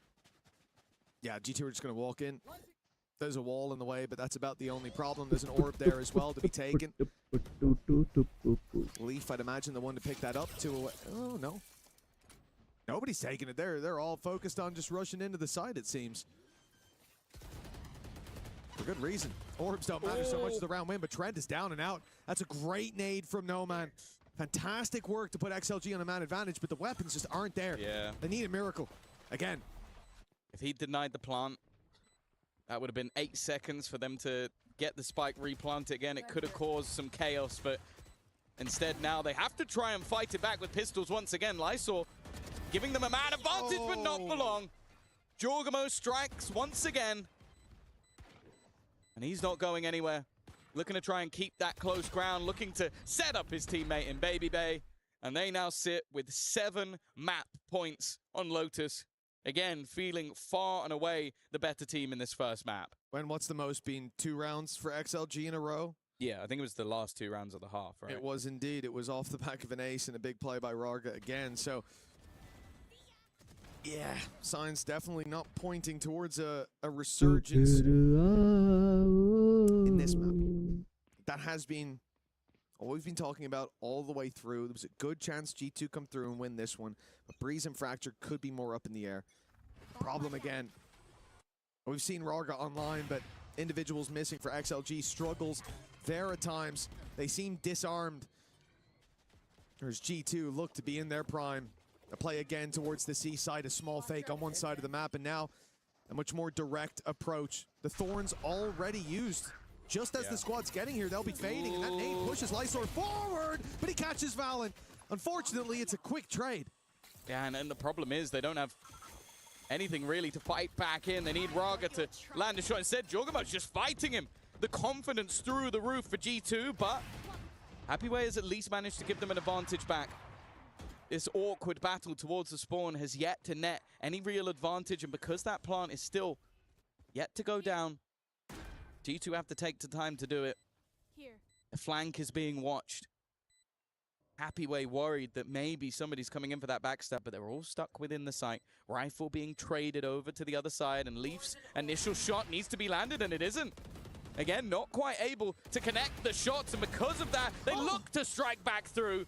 Happyway will keep them going a little bit longer as they at least climb to 6. And that's what XLG need now. It's just to put those rounds on the board. Yeah, the comeback, not too likely, and I'm sure even in their minds, although it's possible, although you can always make it back into the game, we've been shown that many a time in the past, it does feel like too big of a task. But what they need to show themselves is that the mistakes were made in the past and that they've course corrected. At least for now, Happyway finding a little bit of success, a little bit of morale. And that's, at least for the next couple of rounds, the only goal that I have for XLG is to find more of that, more individual flair. Yeah, I'd like to see Leo climb a little bit of the ball. 1 and 15 is a very rough. It's been tough, man. Map tab, okay, again. Noman loves to go for these almost instant pops of his. Oh, and it's not quite connected. That was a sidestep from Valorant straight after he TP'd. I think that nade was even thrown in towards the spawn, and well, Babybay's under pressure, but even still, it's only going to be the 1-for-1. This defensive side definitely happy to get a little bit more aggressive. Raga's operator roaming around, but there's one on the other side as well. Him and Leaf passing like ships in the night, but for now at least, we sit even. XLG so close to spotting these players just around the corner. G2 priming themselves for this A take. Still numbers here. Still Raga here as well, and he'll find Leaf. A big connection. Now let the wall back down to find him in the open. Trent's got a freebie, but Jogamo won't find anything on the other side. Now pushing into a site with 2 players defending it. Seems XLG set up for success here. 35 seconds. G2 can still take it back if they want to, but they don't know the numbers up against them. They think it's just WS Leo, already sporting scars from his previous fight. But Happyway's here as well. Paranoia for backside. Happyway holding the line. And the surprise is streaking into the lead. Trent is now alone. He's in a 1-versus-1. Lysor, the last man standing. 13 seconds, but the plant's already secured. And thankfully, Lysor will save the day for XLG. Keep that heart beating as they push up to 7. You see Trent in those sort of scenarios, you do just think like these are the sort of plays that he wins. But definitely too close for comfort, but they are still climbing back into these last couple of rounds. It still feels like a mountain to climb to get back into the map, but it is more so just seeing those players warm up. Raga still going strong. The lurks being accounted for as well, something that XLG have clearly become more aware of. But there's still a buy on the other side. Jorgamo 1 away from a showstopper. Steel Garden available. A post plant would put them in a position where they could have a Viper's Pit and then a Steel Garden, which it sounds like an absolute nightmare. Well, if it's a plant as well, Showstopper could be online if it's Jogamo planting or an orb and a plant for Trent. And now this is going to be a very uncomfortable round potentially for XLG. And this is why it's so difficult to get back into games at like 12-5. It's why most teams don't save pauses till then. They just save up their ultimates, dump them all into a round. The chances of you winning pretty low. They might even be able to do it twice. 1:15 on the clock in the clear direction from G2. Picking up the pace towards the A site. Leo is the only man nearby. XLG started with a stack towards the C site. They expected the presence there, and now they're forced into a retake of A pretty much immediately. They're actually doing it the other way around. They've used all 3 ultimates early. The space that's claimed, though, by Leave is just nasty. That makes it so awkward to try and get back through on the retake. You basically are forced to go all the way around, either to play directly into where you know there's going to be contact, or try and go back round towards the door. Instead, they use a Steel Garden of their own. Look to take away the weaponry, but up close, these pistols are just as deadly. You can't afford to go through the pit, and in the time it's taken to get in, those weapons are now already back online. They walk into Jorgamo, and although it's a trade, that time has been ticking the entire time, and they leave Trent as the marker towards that door, and it is all but over. A 13-7 once again on Lotus. And well, it looks like we need almost a repeat of what happened last time. Oh, yeah. If XLG are going to turn this series, they need to win the next 2 maps, but I'll be honest with you, other than some blips, other than some hero plays, that looked like a very comfortable victory for G2. Well, we need history to repeat itself here. And if it does, it would be G2. 13-7 on map 1. And then a dominant performance from XLG from here on out. I know that's what a lot of people are going to be hoping for. Elimination on the line for this squad. And XLG, I don't think they put their best foot forward here. You have to hope their map pick up next of Breeze is going to make a difference. But some signs of life. Players like Rarga having massive rounds. We could see that they had pieces to the puzzle, but not all on the table at the same time. For now, G2 1-0. A strong start to the series. Let's see how the next maps go. Dagon. Thank you very much, Mitch, as yes, it is 1-0 G2 after just a blitzing performance on Lotus. A lot of C action constantly going there, and XLG never really had a chance, never really had opportunity to get their bearings, get anything going until the final couple of rounds, but by then it was too far gone. And now XLG find themselves up against the wall with their tournament lives hanging by a thread. Dagon here alongside Kukuka, and big time quick thoughts. I mean, I think G2 looked very, very well drilled in that first map for me. In the first half especially, they're able to retake so fluidly. And I think XLG, they've changed away from their signature style on this comp, and it's not looking as coherent as we've seen from them in the past. Yeah, not alive on Lotus. Maybe hopes for Pacific will no longer be alive after this series as well. Still a best of 3, of course, but this one is starting to look like the writing is indeed on the wall. The best scoreline that Nongshim can get now, 2-10 in the first half. And they'll buy together what they can. Many up and aggressive early. RB already teleporting. Time to try and double your rounds. That's the best you can hope for. Judge on front B is a choice for Gentlemates. Not forced to purchase out that weapon, but they really understand that Nongshim love to just kind of wolf back and death ball in the middle of the map. Starzo, lucky to get out of that. A big swing come through and Nongshim would have punished him. And RB, okay, well, we're depending on this guy to get the work done, but Mini's already got 2 response done. He finally pops in the overdrive. Steel Garden from the attacking side as well. They're going to walk into Starzo. He's been stripped away from using the Judge. And now finally, so late into the half, Nongshim with a player advantage and a plant. I mean, it goes without saying it's a must-win round. If Bippo 1v3s him, it's time to back it up.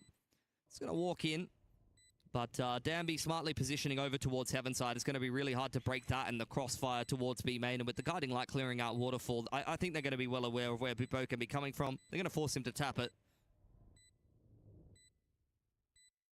He's ready to swing. Cage will make things a little bit more interesting at least. And Bippo, all he hears is just shots flying in from all around. He'll get Ivy down, but he's only got 2 HP. Your time is very quickly going to be running out. And like you said, the crossfire is going to be up and available. I don't think Gentlemates will be too upset, though. 10-2 is still a grossly one-sided scoreline. Absolutely. Nongshim have got a lot of work to do here, and Gentlemates will be thrilled with how this has started. EMEA teams continuing to eat good here in Paris. See what Nongshim can come up with here now that they move over to the defense. These guys have been in many, many big games. So you know that they've got the right mental and the resilience to claw their way out from a deficit. But with how well Gentlemates are playing here, it really just feels like a matter of time. Like, honestly, even if Nongshim has really good defense here, the macro is all on point. Like, when all you need is 3 rounds to close and, you know, you've got Martin in this form, Proc seems to be having a good game. Like, it's just going to take a couple of individually good rounds for Gentlemates and they'll just win this game. Prox was 7-0 in the first 3 rounds. And your least experienced player with a decent amount of pressure on him is already fragging out of control. Nongshim outside of RB looked like they were asleep at the wheel, and even RB, only so much that he can do. I'm afraid even if RB won the ace clutch, how many more rounds would Nongshim really have gotten here? Well, I'll tell you the good news. They've gotten more than XLG got versus General Mates on this exact same map a couple days ago. That was a 13-1. So far to 10-2. And as we come back from, very soon that is, from the halftime, boy oh boy do we need a giant string of defensive rounds for Nongshim to even begin to think about the possibility of maybe sending this one to an OT. Yeah, I mean, I believe they can do it. And that's not just specific bias. Like, Nongshim is just this insane team that goes on streaks sometimes. It's definitely possible, but you'd be a fool for not backing Gentlemates at this point in the game. It's looking like Lotus is theirs on a silver platter, but as all things start, we need a pistol here for Nongshim to start to say this game could get a little bit more competitive. Because, I mean, they're liable to force in the second round. We've already seen that. They're able to cause upsets on ecos. Even if they lose the pistol, they might win a game. But when you've got a team that's already on 11, at some point they're just going to get an ult cycle in, or someone's going to go berserk, and that's going to be the game being over. So must-win pistol here for Nongshim. Get a little bit of a fight over A to start this one off. Okay, well, camera already starts to spot on the aggression coming through for Nongshim. Just be delivering an orb over to Danby so far. Guess what though? B has already been overtaken. And now the pistol starts to ring on true. It's Prox and Bopo again. How about another 3K pistol for Prox? Time to wrap it up. And think about Haven. Ivy, 1v4 yet again. They know that he was the player over towards the C side of the map. They've cleared out all of B. They've got these deep off angles. It's a little bit of a crossfire setup off of Mini. Bippo just waiting for his time to peek as the Chickle comes out. And Ivy really just posturing to see if he can earn any more points towards the Steel Garter, but with the knife out and the wrap from Starzo, Gentlemates are all over everything. They have the entire map, and Nongshim have nothing. RB's 10-12 right now, kills to deaths, and that's the best scoreline for Nongshim. It gets worse from there. As you look at the actual score of the map itself, 11-2. I believe the math is correct. What does the Stinger Force on the defense look like? We're about to find out, I think. Not good. Not as good as on attack, that's for sure.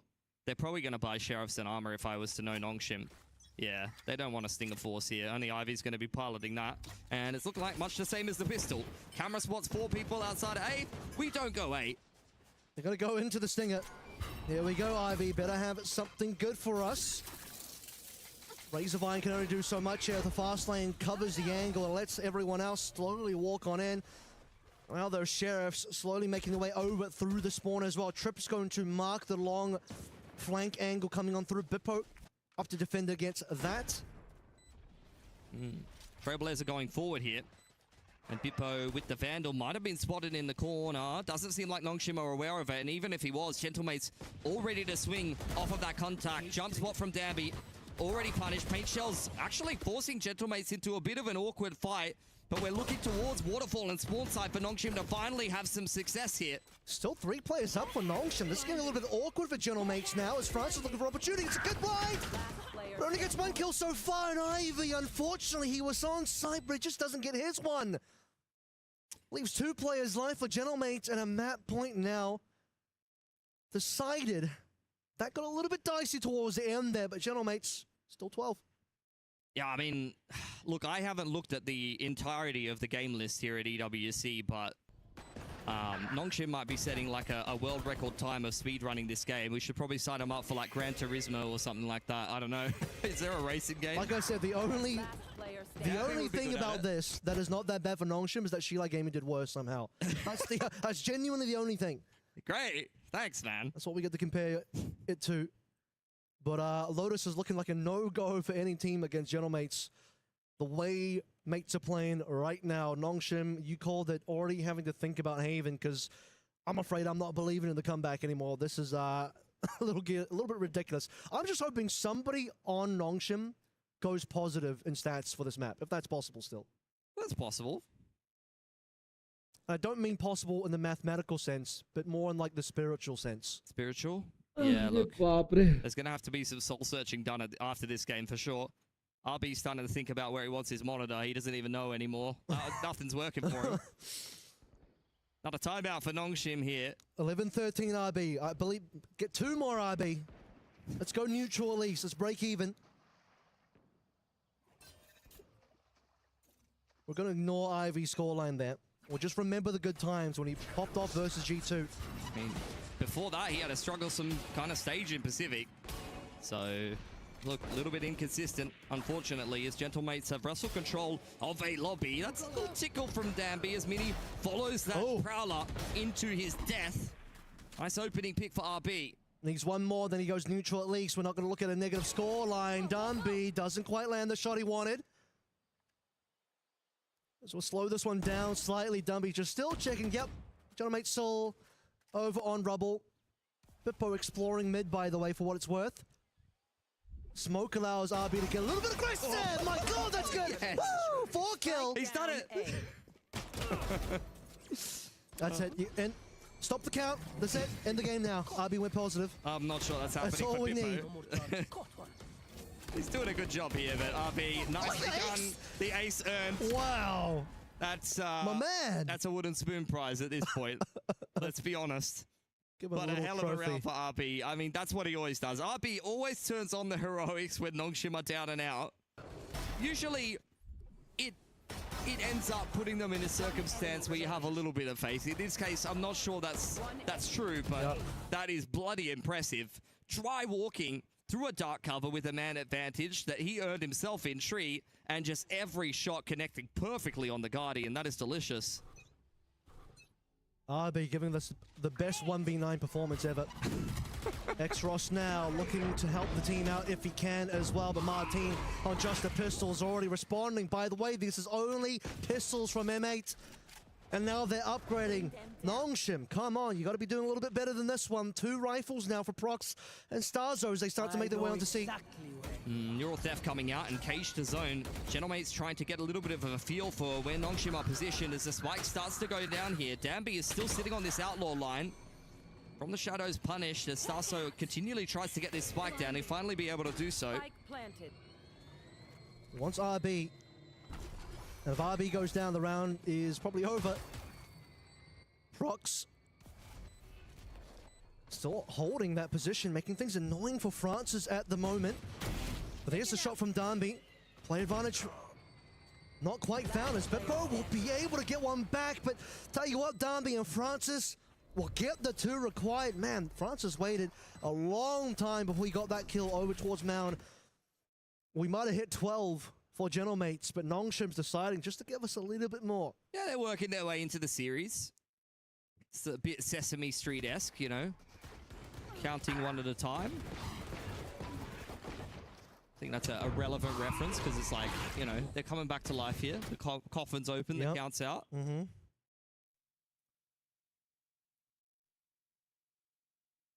I think even if they don't get Lotus here, though, it's good to win some rounds on the tail end of what is effectively a pretty big stomping. Make them feel better about coming into Haven, like Gentlemates are a bit more mortal than they've been so far. Just a warm-up map for Nongshim. Sadly, it will cost him a map in the series, but gonna move in quickly this time around. Ivy will at least take down Martin first and foremost. Prevents the TP from landing through as well. Prox to respond onto Ivy. 4 versus 4 now as Mini will get another one. What else can we get here for Nongshim, who's still waiting for RB to make his way if possible, but because mates haven't planted yet, RB is now moving over towards the door. Little dink there from Francis. He's taken a lot of health away from Gentlemates here. Trailblazer going forward. Really being patient with that one. See if he can finish off one of these players. Let's not forget it does 30 damage. XROS knows that Gentlemates have to put the spike down here, and the dark cover will give them a little bit more space to do so. He's still got the blast pack as well, so that even might deal enough damage to potentially finish off a player. Waiting for the big flank. As RB is saying, I'm coming in, fellas, but XROS is not going to wait any longer. Here we go, 15 HP for Starzo. Will still get RB. He would have to clutch here, but it's not going to happen. There's Nongshim, gets 5. I hate you. Streets, what he was talking about earlier. That's me adding on to that. Yeah, thank you. Thank you for that. What character do you identify with, would you say? I feel like I'm definitely an Oni. I don't live in a garbage can, so not Grouch. No, actually, I'm Oscar. That much is obvious. Get a timeout here for Gentlemates. That's respect. Yeah. Real talk. You're 12-5 and you're going to Hey, time you've got out. 2 timeouts. You may as well use one of them. Get some coach input. Nongshim are giving you some problems. Coach is like, all right, so Haven. Don't even worry about this map. So Haven, guys. Start the coaching for the next map early. Nah, look, you got to give credit where it's due for Nongshim. Haven't been showing it so far too much in this particular series, but a very, very strong team indeed. Already made their way through G2 earlier on in this group. And although this map has not been the best for them, they're picking up a little bit of momentum, a couple rounds here and there. You're getting some big plays from some of the boys. But as mentioned before, for gentlemen, I mean, this timeout is really just a chance to get yourself involved. If I was in the coach booth, I'd be saying, look, losing a couple of rounds here. Let's just play this one safe, min-max the money, and get ourselves in a position where we can just hit them with an ult combo to get the game done. The problem is that, honestly, Leaf is just playing for the orbs as they exit. And it looks like at least one was coming his way. Another right around the corner. Yeah, you can see the hunt for Rock because he wants that just as much as anybody else. We'll get him a third in the round. पहले ही तो change किया दूसरा match लगाया guys don't forget This map, a 5 to guys 30. जितने लोग भी देख रहे हो लाइक कर दो यार सिर्फ लाइक कर दो यार गाइस प्लीज जितने लोग देख रहे हो लाइक कर दो And a 13 to 7 victory with an 8-4 attack side half and a real troublesome defensive half as well for G2. So if anything, this first half, if it's going off what we've seen so far this tournament, should be heavily favored to the side of XLG. I think it's going to be important that, like this, they've got a good start in the pistol round. They're building up a bit of momentum because that last map had to feel brutal. But they might be used to it by now. I think that's what, like the 5th loss in a row. So Lotus just isn't the map for XLG. As you said, however bad any other map they may wish to ban is, as the pool evolves over time, I want to just make it Lotus at this point. I suppose practice makes perfect, and they have a lot of practice. So perfection's just around the corner. XLG sending Roger to play the fake on this A site. Same flashes that they saw last time. Orb going to be taken. He doesn't even care if he dies. He'll get an orb for his trouble at the worst case scenario, and now they've realized only one on the arrow. Yeah, we've been sold a ruse. G2 having to play back towards this B site. The only man nearby is Leaf, and his highest impact is probably just confirming that's where the hit's coming in. Indeed, it will be. Rarga's found 2 in mid. That's a big play for him. Ult online for the next round for the full buy of G2. There's going to be some serious resistance. Man, farming round for XLG, getting that ultimate online, and then going to try and clear out Trent. Of course, he wouldn't mind to try and get a kill himself, but with the totem pole of players, there wasn't really any opportunity. So a 2-0 start, a comfortable one, and even a little bit of excitement versus the eco. But this is the round where things get that little bit more interesting. As I said, last time out, playing that defensive side, 0-6 up against Nongshim. It was a rough defensive half for the side of G2. So again, if they are going to have an opportunity to take this one 2-0, I want to see them start off strong in the early rounds. Well, for now at least, it's going to be difficult for G2 to get off to a solid start with that run it back. Essentially full buy from XLG. Yes, there's weaknesses, but nothing glaring except for the fact that Leo's been picked off. The spike is down. That's going to slow the play. And they really wanted to be pushing from all sides now as the ult runs out. Nothing really found. Trading it back at least. Yes, he's taken some bruises, and now the problem is Trent hasn't boxed in. We'll still have that Viper Orb to get him out. Hopefully that's activated in time. If he swings out to the door, it will not be long for this world. And in fact, G2 are getting impatient. They want to push in. They want to remove this position. And now it's no longer a problem. Yeah, that takes this from being a split in towards the A site to just a one-pronged push. Happyway's done incredibly well, keeping things even in a round where they do have a few vulnerabilities. Still a pretty solid bonus round purchase. Shock darts might be able to do at least a little bit of damage onto Happyway, and in fact, that's at least half of his health gone. He's going to get taken down by utility alone, but again, there's been a trade. Raga with another high impact round, and in fact, he will continue it. XLG. It looked like that was going to be a bit of a rough start with the spike being dropped towards their spawn, but they recover excellently. Yeah, honestly, in a 2v2, I already thought this is a successful round for XLG. No matter what happens, they got a plant, they got 3 players removed from the equation on the other side. That's a big cost for G2, and they've given themselves a chance to take it across the line. Connecting it now, Well, Steam fully in their sails. A 3-round lead right off rip, considering this team took, well, throughout the entirety of the first half, the most they found was 2. They found that ace 2 in a row, a single time on the previous map. A big step up for them, and the confidence now sky high. G2 left down to pistols, should be 4-0. It's kind of the expectation of them going into the map choice, but you always sit there and go, well, after a dominant performance, is it as simple as both teams will be good on their map choice? We see it so regularly that that isn't the case. In fact, even seeing teams lose both map choices and end up on a third in a different way. But at least for now, this is looking good for the side of XLG. Raga already 2 orbs away from having that ult back online for a second time in just a couple of rounds. Like, this really could be a good farming exercise. A little bit messy with those last couple of kills, but out goes Raga. And that's something they are going to have to be careful of over on the G2 side, because if he gets a singular kill or a death, that would be out online, but they have denied that by dying to other players. I guess you could call it that. I don't think it was intentional. Oh, well, a happy accident, perhaps. Happy way. A happy way for it to go, indeed. Oh, God. Sometimes you upset me, Tom. But that's okay. I'm sure the feeling's mutual. For XLG, I'm very happy to see them have... Very happy to see them have this kind of success early on. Looks like frustration even building up on the other side of the stage for G2. 4-0 down, it's understandable, but that last round, not really one to get angry about it. It's somewhere they didn't have a lot to work with. This is the bye round. This is where G2 should bounce back. But if you're a fan of a map 3, a fan of Fracture, like the two of us here are, you're probably hoping XLG keep it going.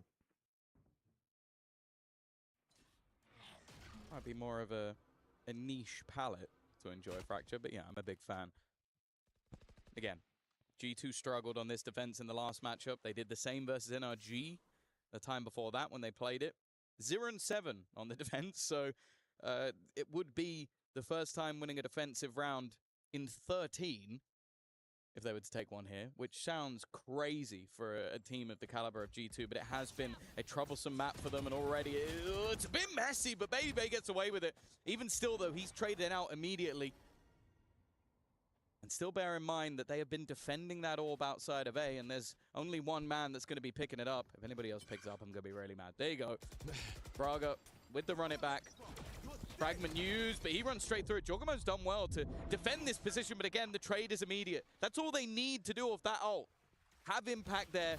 Molotov straight onto Balan. They know exactly where he is, and it's just a bait from No Man to give his teammate a free kill, and then Raga gets aggressive once again.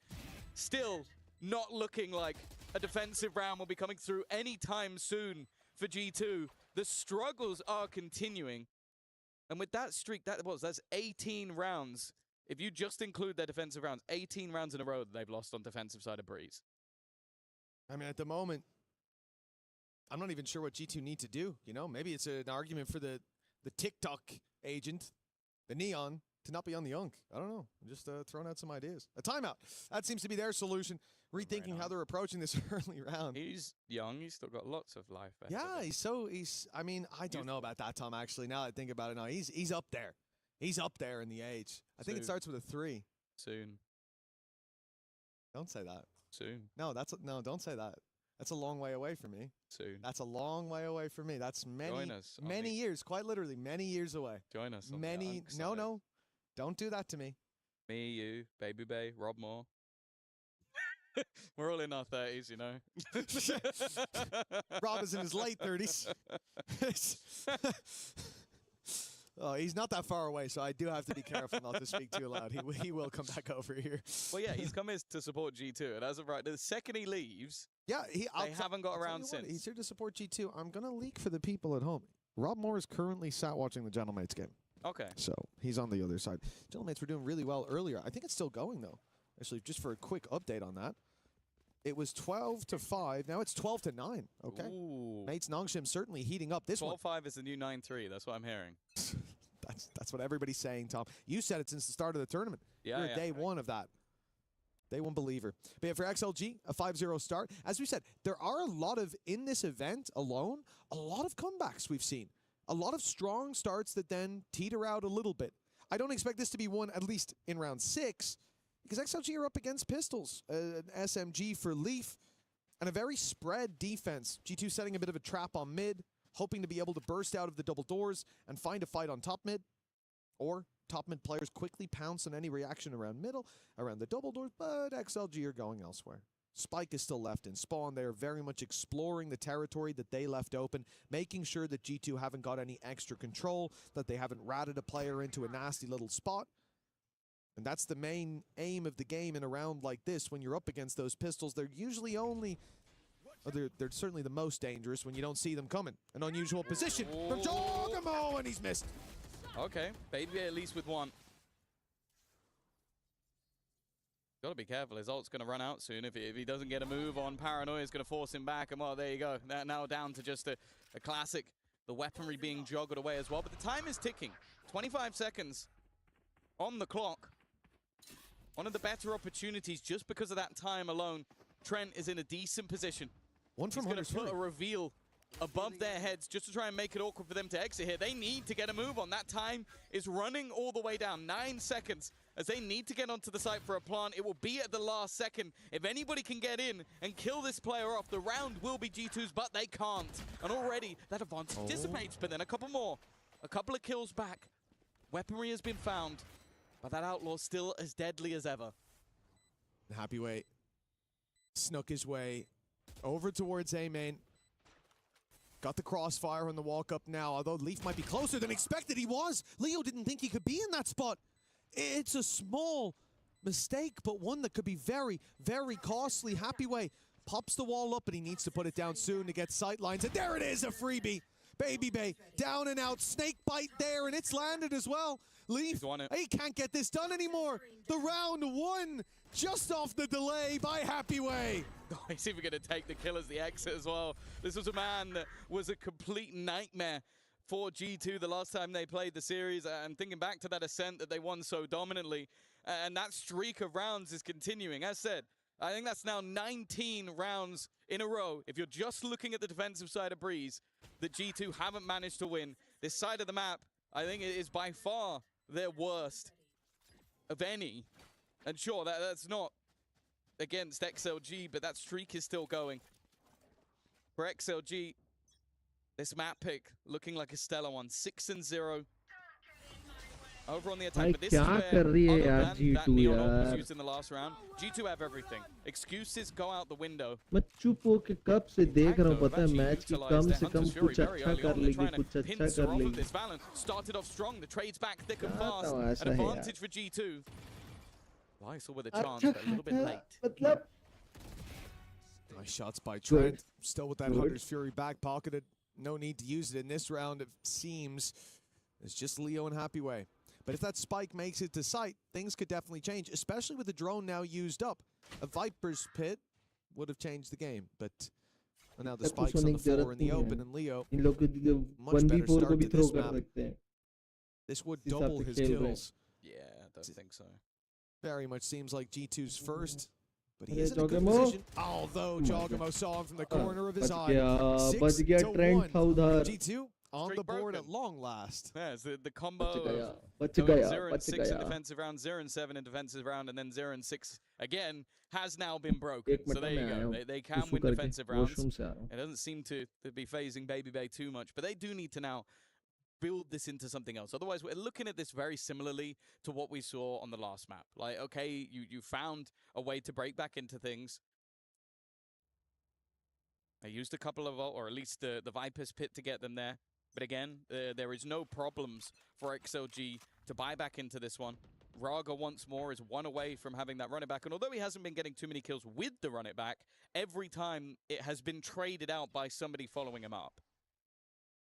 Yeah, and that is all you need to do, right? To be the human drone. If they give you a chance, yeah, sure, you can hit that first shot. But for the most part, you're a pair of eyes.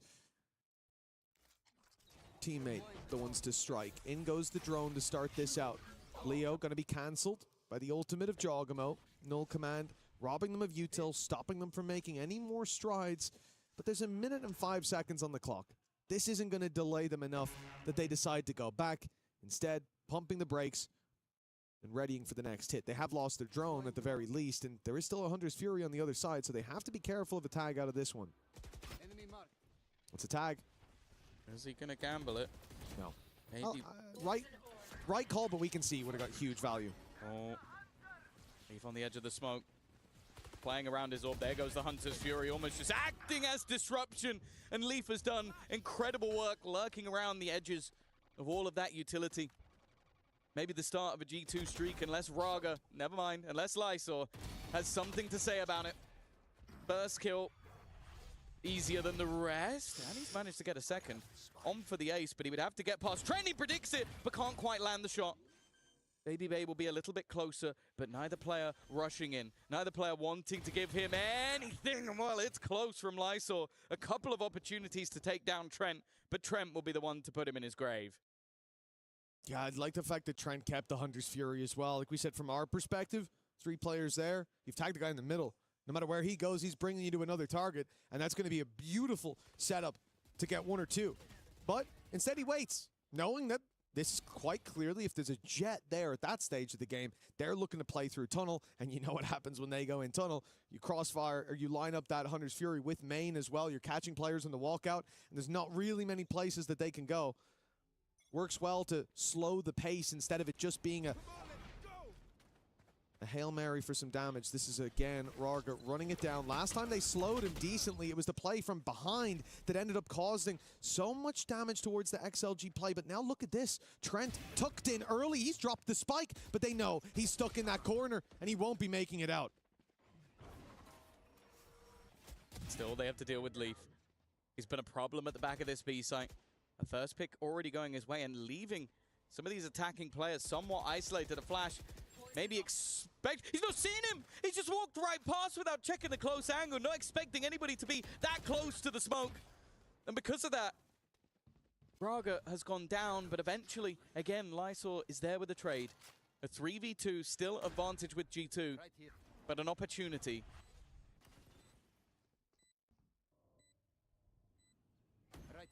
Holding the reveal.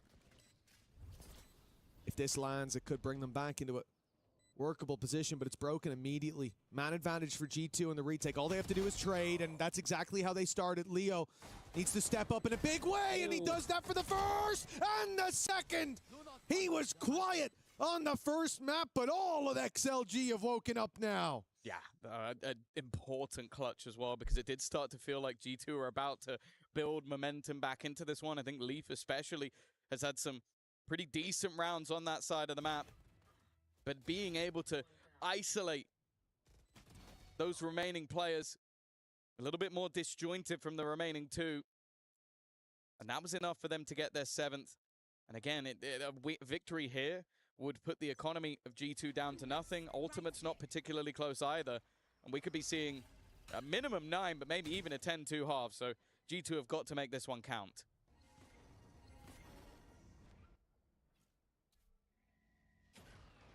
That knife. It's garnering a lot of information. Looks to have caught at least 3. I think Raga was slightly out of range of it. You know, it didn't look like it on the minimap. Of course, the height of it making a difference for G2. They'll keep 3 players towards this A side. They'll abandon their mid-fight from just moments ago, ready to see those waves of players break against the front of A, but most of the forces coming on a wraparound. Baby Bay's got one, and he's out so quickly. The benefit of the Neon, the nade, well, it hasn't quite blocked the door, and Baby Bay's going to pay the price because of it. Jogamo now under pressure, taken down by Noman. A solid start for the Jet as XLG makes some ground towards the site, but Noman's down to 17 HP. They'd love a pick right now, but G2 aren't going to offer one up. A well-placed shock dart could take him out, but the grab, well, spotted there, able to avoid it. Still a snakebite available, but Leaf doesn't want to use his utility because he already has them on a backstab. Now that snakebite can go into the back corner. It has to be a more aggressive stance, and because of that, they're being forced into the hands of the remaining members of G2. It's a nice cleanup to keep themselves in this half. And after what was a 6-0 deficit, we are now starting to see some life in this defensive side of G2. कैसे was कर gonna say, why is रहे Trent हैं taking the orb when in he's 4 away? लोग Instead of having that Viper's pit G2 online, जो possibly for the next round, but it will be given to Leaf in तो the end. कैसे 1 away from a होगा pit. काम And for G2, they'll La need la every la little la advantage la they can get. la. Leo might lose that clutch, but winning the one before guaranteed XLG a very good position coming out of this half, with Guys, still don't so forget to much hit more the left to like fight and for. subscribe I button. think this Jल्दी was से an like, important share win and for subscribe. G2. And again, when you think about the history of this, how things went last time, the map we just saw from XLG, where the majority, and I'll say that confidently, the majority of the rounds came off of individual plays. One guy popping off, an ace or a 3K at minimum. And now, they're looking like a well-oiled machine. It really is the difference of comfort as maps swap, but you can't rely on it going to fracture in the same manner. And if G2 come out of this confident, it could be a different story. Big play from Noman, getting in their face with the Bandit. And even though he goes down, a 1-for-1 trade in a round like this for the attack is just what they need. It opens up so much more space. It makes it harder for the defenders to watch every choke point. Like right now, they're worried about mid. They're worried about all of these plays on the B side, but what they should be worried about is Happy Way, who's making his way right up behind them. The timing here will be everything. A cosmic divide block. Oh, no! Happy Way's whiffed. He's got to run. And now it becomes so much more difficult. They know that there's a man behind, and Leaf has gone running in. Lysor still keeping things level. Timing didn't look bad for No Man, but Baby Bay has it covered. Nice shot from Lysor again. He's been good from these positions. Needs to buy time for his teammate as that snakebite looks to go in from afar. Still, though, the weaponry not in his favor, and wanted to try and swing a little bit earlier, but in the end, it will be a fairly easy cleanup for the remaining couple. 4 onto the board. Again, from 6-0 down, this is looking like a solid recovery, and if G2 end this half 7-5, it really is game on. Oh, absolutely. Then it doesn't feel like history repeating itself anymore. It doesn't feel like XLG stepping up a level. It feels like they caught them sleeping, and now they've woken them up, shaking them awake violently. Like I said, great start for No Man. He's been doing good work when it comes to those jet entries, finding a lot of space for the squad. They're filling it in well, usually. But now G2 have started to answer back, to answer up. Think about Jogamo's performance last map. He's now 3-11, a quiet game from him. All it takes is him to come online for VALORANT to find his form. Yeah. And we go from a close half to a dominant closer for G2. I think they'll try and go through this. It seems like they are.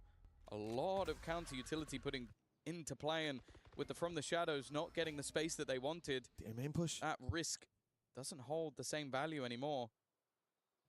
Now the attackers have all but walked back. Bear in mind that Raga has the spike. Raga has the spike. If he goes in alone, this could be a problem. Does he expect the second player? Absolutely not. The problem is, can Jorgamo have any chance of holding on to this position? He knows he needs to get out, but there are players looking to try and wrap in on him from behind. He's done excellently. You mention him, and he steps up with a double. Even still, though, XLG have done well from what was a dangerous position. Timing could be a problem. If Leaf at any point step backwards out of this pit, it does seem like he's aware that maybe somebody could have gone through, but not behind him. There's no way he expects somebody to be this far around. And he's been spotted now. That was a bit shaky. Leaf dealt with. It's a big problem removed from this equation now. G2. Well, look at the ults as well. They've got nothing to fight back in. Well, as you said, XLG have everything to play with. A pit should be going down. Look at the position of Leo. You may bet your ass he's playing the Hunter's Fury in the post plant. And from there, well, you still have to deal with No Man, who has been sublime in those first fights. Although right now there is a gap of that walk around, and VALORANT is filling it in. Clearing everything up. There is a world where he can time his entry into the pit, or there's a world where he just wall hacks his way into it. I don't know how he's managed to find that, and now they've got rid of another. It's down to just the Hunter's Fury. Needs to try and find one of these players, and now they're back to healthy again. He hasn't managed to catch anything. Shot that needs to go through, and it just won't be happening. I don't know how they've managed to take this round away from XLG. They had all the ults, they had players in good positions, but a little bit of BS from VALORANT, and they turn it on its head. A lot of bit of BS. I think he hadn't reload spammed it all ki at that awaaz point, suni swung the corner. I don't know if he was trying to pre-fire someone, if he was trying to spam the pit. I don't know what was going through his head, but I know it was going through his opponent's head. A bullet. That was crazy. What a performance by G2 to get back into this. Look, the silver lining for XLG is they lead at the half. That's great, but the last few rounds have felt like the winds of change are blowing very much against them. Also, again, you look back to the last couple of performances, and G2 are infinitely better over on the attack side because they actually managed to get rounds. And now, it did seem like the second they broke that mini curse that they probably didn't even know existed, they're just right back in the game. It was 6-0 down. From then onwards, they win 5 of the next 6 rounds. And that's a big turnaround for a squad that it was looking like history was repeating Guys, don't itself. forget It to hit was the looking like like button. they were about to get boomed out of the map. Now, they win a pistol, and they could be level going into their attack side, which, when you look back to some of that regional play, that is where they won both of the maps pretty much. 7-1 attack, 6-1 attack versus Crew and Leviathan. So it's going to be interesting to see if this is now the turning point and leading towards the 2-0. Of course, XLG do go in with a lead at the half. So it feels weird to be saying that, but it's just how far ahead they were and how much G2 were able to climb and claw their way back into the game. It's also just anticipating that next half to be a little bit of a step up for G2. If there was a big gap, like it seemed like there would be, then XLG stand a much better chance. They can at least brave a couple of big blows and keep on moving. But now their opponents are going to be within reaching distance right off the bat. And it is going to be much harder to keep their ground. They need to win this and the next map, Fracture. One that will lend itself more to the chaos that I think G2 have been thriving in. But again, to look at the positives for XLG, the first quarter or so, it looked very clean. They went from being a team that only put up rounds when individuals performed to a well-oiled machine. No Man looked fantastic on the entries. Raga's ultimates got stopped a lot by G2, be it by counter pushes or by utility. So he didn't find as much impact as I think he would have against most teams. G2 did well to deal with that. And a 2-round gap is their reward. This pistol, it is going to tell us a lot of the story of this half. If XLG take it, a little bit more comfort can be found. But if G2 are the ones to find it, the beginning of the end is the story in my mind. Yeah, this is the thing. The defensive side composition for XLG involves them needing to be a little bit more aggressive. That's why you're seeing this stack up of players just waiting and watching, because some of those closer angles in towards middle is where those Phoenix flashes can hold quite a bit of value. What I will say, though, is I look at Raga, his early start to the last half was one of the reasons they were so comfortable in that 6-0. He did slow down, but now back with his weapon of choice in hand, I'm not too worried about him. Well, pressure coming in towards the A site. XLG's response is to go into main, but they're waiting for this on G2. They seem to have a good idea. Leaf is waiting outside main, walks in to find 2 players staring at him, and Lysor still on the site is a big surprise. G2 falling like flies in this pistol, and a much-needed win for XLG on the horizon. That plant, maybe all they can hope for. Trent, Valorant. I like this. Is he going to try and fake the smoke? No, he's placed the orb as if it was almost bait. First goes his way, but the trade again is immediate. It has to be Trent, but again, you put him in a clutch, and this is where this man does his best work. Alone versus the world, and his reposition is utterly perfect. Nice, Trent bro, plays them like Trent. a fiddle and puts them within 1 round. That is a sensational round from Trent from G2 in general. It's been a good resurgence, but this one comes down to 1 man and 1 man alone. That reposition. I'll tell you, I heard what Baby Bay said. I can't repeat any of it, but he's dead right. A disgusting player is Trent. 14-7 now. And that, of all the times to take it, XLG thought, oh, well, we've got the pistol. At least we're going to extend the lead. A bit more wiggle room. Oh, no, they're put to bed early on. Nanes, utility coming their way. Good flash. Players caught in the corner. And trades coming in very much in favor of G2. Nice No man, shot, and happy way the bro. last 2 alive. And look, when you lose the pistol, you don't expect to have all too much of a heartbeat, all too much presence in a round like this. What do you mean? That's Raga's best round. Granted, yeah, actually last time around. It was in the same game. Like, that's when the stars align. Literally, And let me tell you, things I move think he quick got in more space. kills with the bandit than without in the last map at least. But yeah, they shut him down early. If anything, the danger should be over. I'm saying should because even still, looking at No Man with a bandit, he's been pretty good with it as well. See, you can't hold your breath even for a second. Time should be too far gone for any chance of winning the round, but again, can they take any of the more valuable weaponry away from the remaining members of G2? It's looking pretty unlikely. To the spike they shall go, but again, from 6-0 down and looking like a third map was almost getting ready to be started, we now sit 7-7. A fantastic resurgence from G2. And that early momentum is now gone. I'm now looking at the other side of things and see, okay, XLG, after letting that lead slip, can you now have the resilience to step up once again? Well, you certainly have to hope so. What was a sharp blade at the start of this, Rarga leading as the tip of the spear for this squad. No Man finding so much success on that attack side. Well, that blade has been blunted, and all the blood that it drew seems to be replenished on the side of G2, now neck and neck with their opponent who started this out with utter domination. But a buy for XLG. The defense on the B side. A lot of presence coming their way. That stun is good. No Man not caught by it. Actually, he's good to go up top. They've spotted him with the Hunter's Fury, but didn't realize it. Finally, Trent will finish him off, taking both bites out. With No Man and Happy way down, the plant should be easy. His shock dart will do some damage, but nothing to be too concerned about. Our weapon retrieved as well. There are a lot of SMGs in this round initially for G2. They got the rifle watching the flank. Fight versus Lysor could be important, but instead Leaf has just decided, I don't want anything to do with it. I want to delay him. I want to try and slow them down. And there's a second player looking to try and hunt for him. The flash through kind of gives up the game, though. If anything, Rarga lets him know he's here.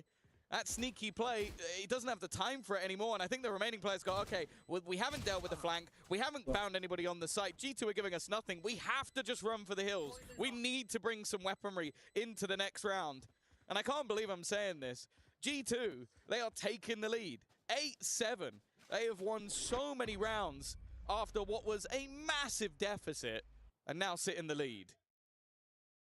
It is crazy, the resilience of this squad. 6-0 down to 8-7 in the lead, barely giving an inch at a certain point. They allowed XLG to swim away, but my God, that line was cast back in very quickly, reeled all the way back to even, and now they've hoisted them in the sky. Not quite their trophy just yet, but it's getting damn close. And for G2, remember, you got that motivation to so cool. That motivation to dig into the last time around. There is a debt to be paid here. They lost the series in a reverse sweep over in London, and now they've come here for revenge. And it seems like they're not losing sight of their goal. The timeout for XLG, much needed.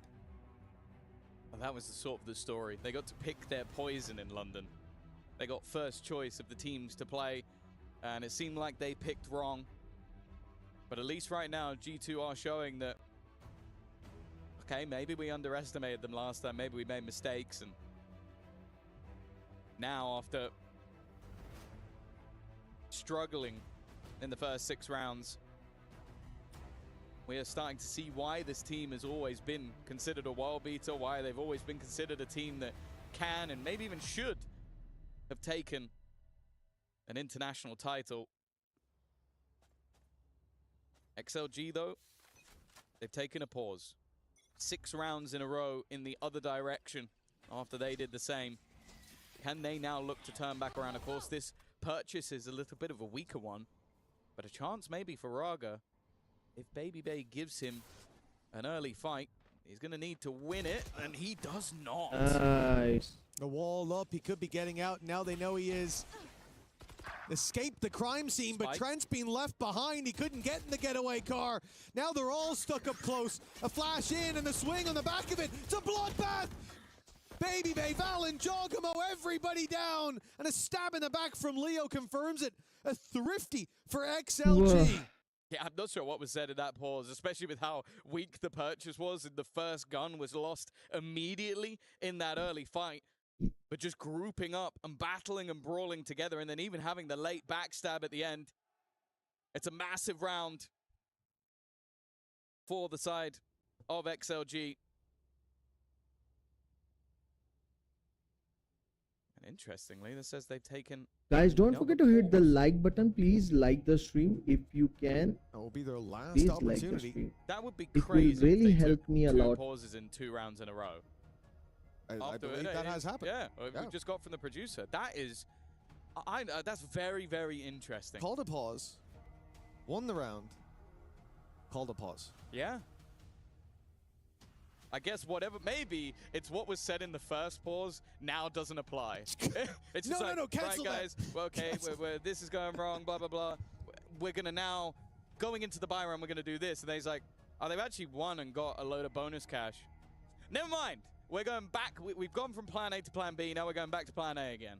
I feel like that's or plan C. I feel like that's something we're going to have plan to D see gone. them answer later on. Like, many things have happened in this map that confused me. Many things have happened in this map that I think warrant investigation, but if that's not in the interview, I don't know what will be. XLG, back-to-back timeouts. Someone's got to ask them about it. Well, as we come into this, looking for round number 9, are both squads with a full buy. Baby Bay, caught by the paranoias, forced to slow. The Molly certainly does the same, but Raga goes swinging ahead of the pack. Don't die. Isolated in every fight they're taking. It looked like XLG knew what they were doing to start. They slowed them down. And then they made every mistake in the book. Might be time to undo the undo of the pause. Unfortunately, you can't take 3 pauses in a row. Unless it's round 23, 24, and 25, in which case you could. But anyway, coming back into this one is going to be very difficult. Clearing Leaf would be nice. Fortunately, they didn't. He's managed to survive in between the two. Finally, No Man's got rid of him, but there's still so much more that needs to be done. The remaining 4 players not really giving them anything. In fact, Baby Bay is just tanking the Snakebite up until the point where he has to move. But even that has just bought time. They know where Jorgamo is, but knowing and doing anything about it is so difficult. Trent ने बहुत बढ़िया खेला भाई, बहुत बढ़िया rotation. They managed बहुत प्यारा a rotation big भाई, win in the बहुत प्यारा loss. rotation. It is straight back to the lead for G2. Yeah, G2 not letting go. And I mean, I do think though for XLG, after 2 pauses, that's not how I expect to see playing. Baby Bay popping the ult and still players staying close by. And although I do feel like after the first step from Raga, you kind of have to go in. You're going with him to trade, then he dies and you're in no man's land already. Yeah, no, but if he was there, it would be better because he'd be trading you. But I mean, you're he got 3 kills. in It was space. almost no man's land. None of your teammates are not the player no man. It was no man's stand. It was. He was there later. At that point, it was no man's land without no man. He wasn't home. Now he is sitting on the site waiting. Blade Storm, and it's not hit, but Happy Way has. Nice one, yaar. It's a round where everything's on अच्छा the था. brink. Happy Way up close and now in a crossfire, and maybe the crossfire is completely unnecessary. They just No needed doubt one man to अच्छा था step भाई, up to बहुत the अच्छा. party. The spam is good. In fact, the shock dart's even better.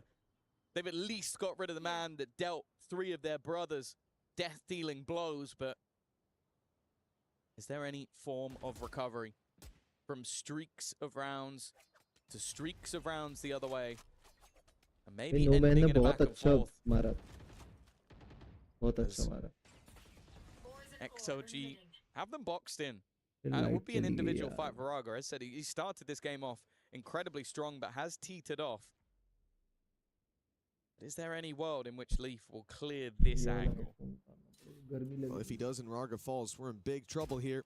Oh. There it is. He's being spotted, spamming away, and Leaf's just going to run for the hills. But it's a late play by Trent up through mid that presents some real danger. Raga coming in now to see him, and oh, it was almost a double. Mustang. That could have been big trouble. Leaf Exclusive Mustang has है not अपने been pass. heard. Raga still thinks that he's towards the elbow. It's going to take a while for him to think about another position. Never mind. He put that together just in time. 9-9. XLG hot on the heels of G2. Now they've caught up. Yeah, no, a real back and forth into this second half, and it feels like both teams have got their streaks out the way, and two teams in slightly different scenarios, of course. G2 taking that first map in fairly dominant fashion. They are just 4 rounds away from surviving, moving into that decider match. And that also means that XLG are just 4 rounds away from elimination. On the other side, if they can win this map out, And map 3 is on the cards. Now, both teams still have a purchase for this one. Run It Back, Viper's Pit, online, and one of them already being utilized. However, Baby Bay is just trying to hightail it in towards the site. He's been executed immediately, but if they get this kill, they should have the freebie as well. Raga, a bit of an error, which will level things up again. It's a lifeline for G2 in this round. They're going pushing. They want to fight Leo in the spawn as Trent finds one. The numbers stay even for a moment. Now Leo under pressure. He's down to 5 HP. The drone going out. ऐसे time में drone कौन चलाता है? At least the trade back for Happyway, but I mean that was like just giving up. Yeah, I'll give Happyway the information because I know my life is void. That's what it felt like, but I think Happyway already had the information. He was shooting at you. I like 1v2. this. He saw the reveal go out to backside, so he knows they shouldn't think he's here, but he doesn't know Leaf's covering that angle. Now they can fall back and look to play it together. Even having his own wall to shroud every angle. And just look how much time has already gone on the clock. Like, how are you going to get back in? Even the battle on the cross isn't as clean as it needed to be, and he's still looking for Trent, maybe expecting a jump up. Instead, he's being wrapped on, outplayed in the end. A back and forth continuing left and right, but G2 once again will claim that lead. And unfortunately, this round kind of comes down to errors. Raga, I don't know what the attempt was with the ult, with how close they already knew they were. And then Leo's drone attempt, either that was a fat finger or he just had no inkling. You can't fat finger a drone. He took it out, he primed it, and he fired it. You know, maybe. The only thing I can think is that he hoped that Happyway would get the kill. Yeah, before, like, what else? He's 5 HP in the corner. It's not like he has many options. Just looked very strange to see him do that. But yeah, good wrap as well coming through. Even B-Rabbit would be jealous seeing someone get wrapped on like that. 11 rounds, certainly a possibility, if not a likelihood at this point. XLG have made it work with these kind of buys before. Even when No Man had the Blade Storm last time, he missed all the Blade Storms, and Happyway came through with a little side swipe, but there's not even that extra rifle to work with this time around. The Guardian for No Man, everyone else on pistols, a Bandit and a Sheriff, 2 Bandits and a Sheriff, pardon me, alongside the Classic. And G2's patience is the main reason this is going to be a difficult round for XLG to find value in. Normally, you want to find someone exploring on their own. That's not going to be the case. They wait, and now they push as a group. It's the right call, and it puts the pressure onto No Man. He's at least in the right place at the right time, but there's the drone. Utility also taken away. Dash gone. It makes it impossible for him to even deny this plant, although the spike is a little bit further behind everything else. It won't matter too much. They just wanted to make sure there wasn't a trap left within the site. Now the question will be is, when is the point where the Hunter's Fury becomes worth the risk? I think it would have to be a kill or two. Definitely. And No Man, definitely not. No, it's the other side. Sorry, it was Trent. Okay, thank God. He's put that through. Up against the pistols, I mean, they very much want to secure this round, and I think it goes back to what we talked about, the fact that there has been a lot of impact when it comes to these lower buy rounds from XLG. They usually have an extra player or two with a rifle, something to work with, an ultimate there. This time it wasn't so much just the single Guardian, but I definitely cannot fault G2 for saying, let's make sure we lock this one down when they're this close to the finish line. Yeah, and especially with the back and forth nature of Guys, this game, whoever is watching having a me clean right now, round where please you like keep the all of your stream. weaponry up holds more value than a singular ult. Like, it really does put them in a great position now to close out a map that, again, if you've just joined us, they were 6-0 down and have now recovered to be in a point where they are 11-9 in the lead. It seemed like a third map was almost guaranteed, but now we have to look towards XLG. Now, they were saving up cash. They got that operator on No Man. It's not something we've seen thus far, but it seems like G2 might be tempted to just double down on that A play. It worked wonderfully in the last. Guys, don't forget to hit the like and yeah, Leaf subscribe is button. on the other side of the map. And I really want Holding you information more so than anything. to subscribe me Hearing nobody walking. and also like my stream. The rest of the squad prepares. Flash out. Baby Bay towards the site. And a clearance of the back. Along. Oh, I'm that telling tag you, though. there The was ult a put jungle through, and Baby Bay's on him in in an the instant. stream. Lysor down to 11 Has HP as well. And I don't think G2 are finished pushing just yet. Look at the position of Leaf. Look at Giacomo up on yellow, and Trent finding Lysor's made this almost an impossibility. we're in a 3 versus 5. There's still a snake in the grass in mid. You have to save at this point, and even then, Leaf's job here is to make sure that you don't get away with this. Timing will be key. There's an off on the other side, and he's caught him, not scoped in. That's a kill, but the rifle not gone just yet. That big gun will at least be picked up. The G2 are running after it. Why not? Flawless round in the last. Baby Bay has been causing them so many issues, be it with his space taking or just the openers, but he will eventually be shut down. Those two guns look like they are going to be able to be kept into the next round. It's the smallest of silver linings when they are now 3 rounds behind and looking like what could have potentially been a repeat of history. It's going to be a potential beginning of the story for G2. Of course, this is the elimination match. They will still have to play a decider if they're able to close this one out. But I think getting through one of the teams that helped eliminate them over in London will be a pretty good start. 3 chances to close this out. Viper's Pit in play for G2 right off rip, and again the A side seems to be the target. XLG are immediately clearing all of that space that Leaf was being an annoyance from. So what's Leaf doing?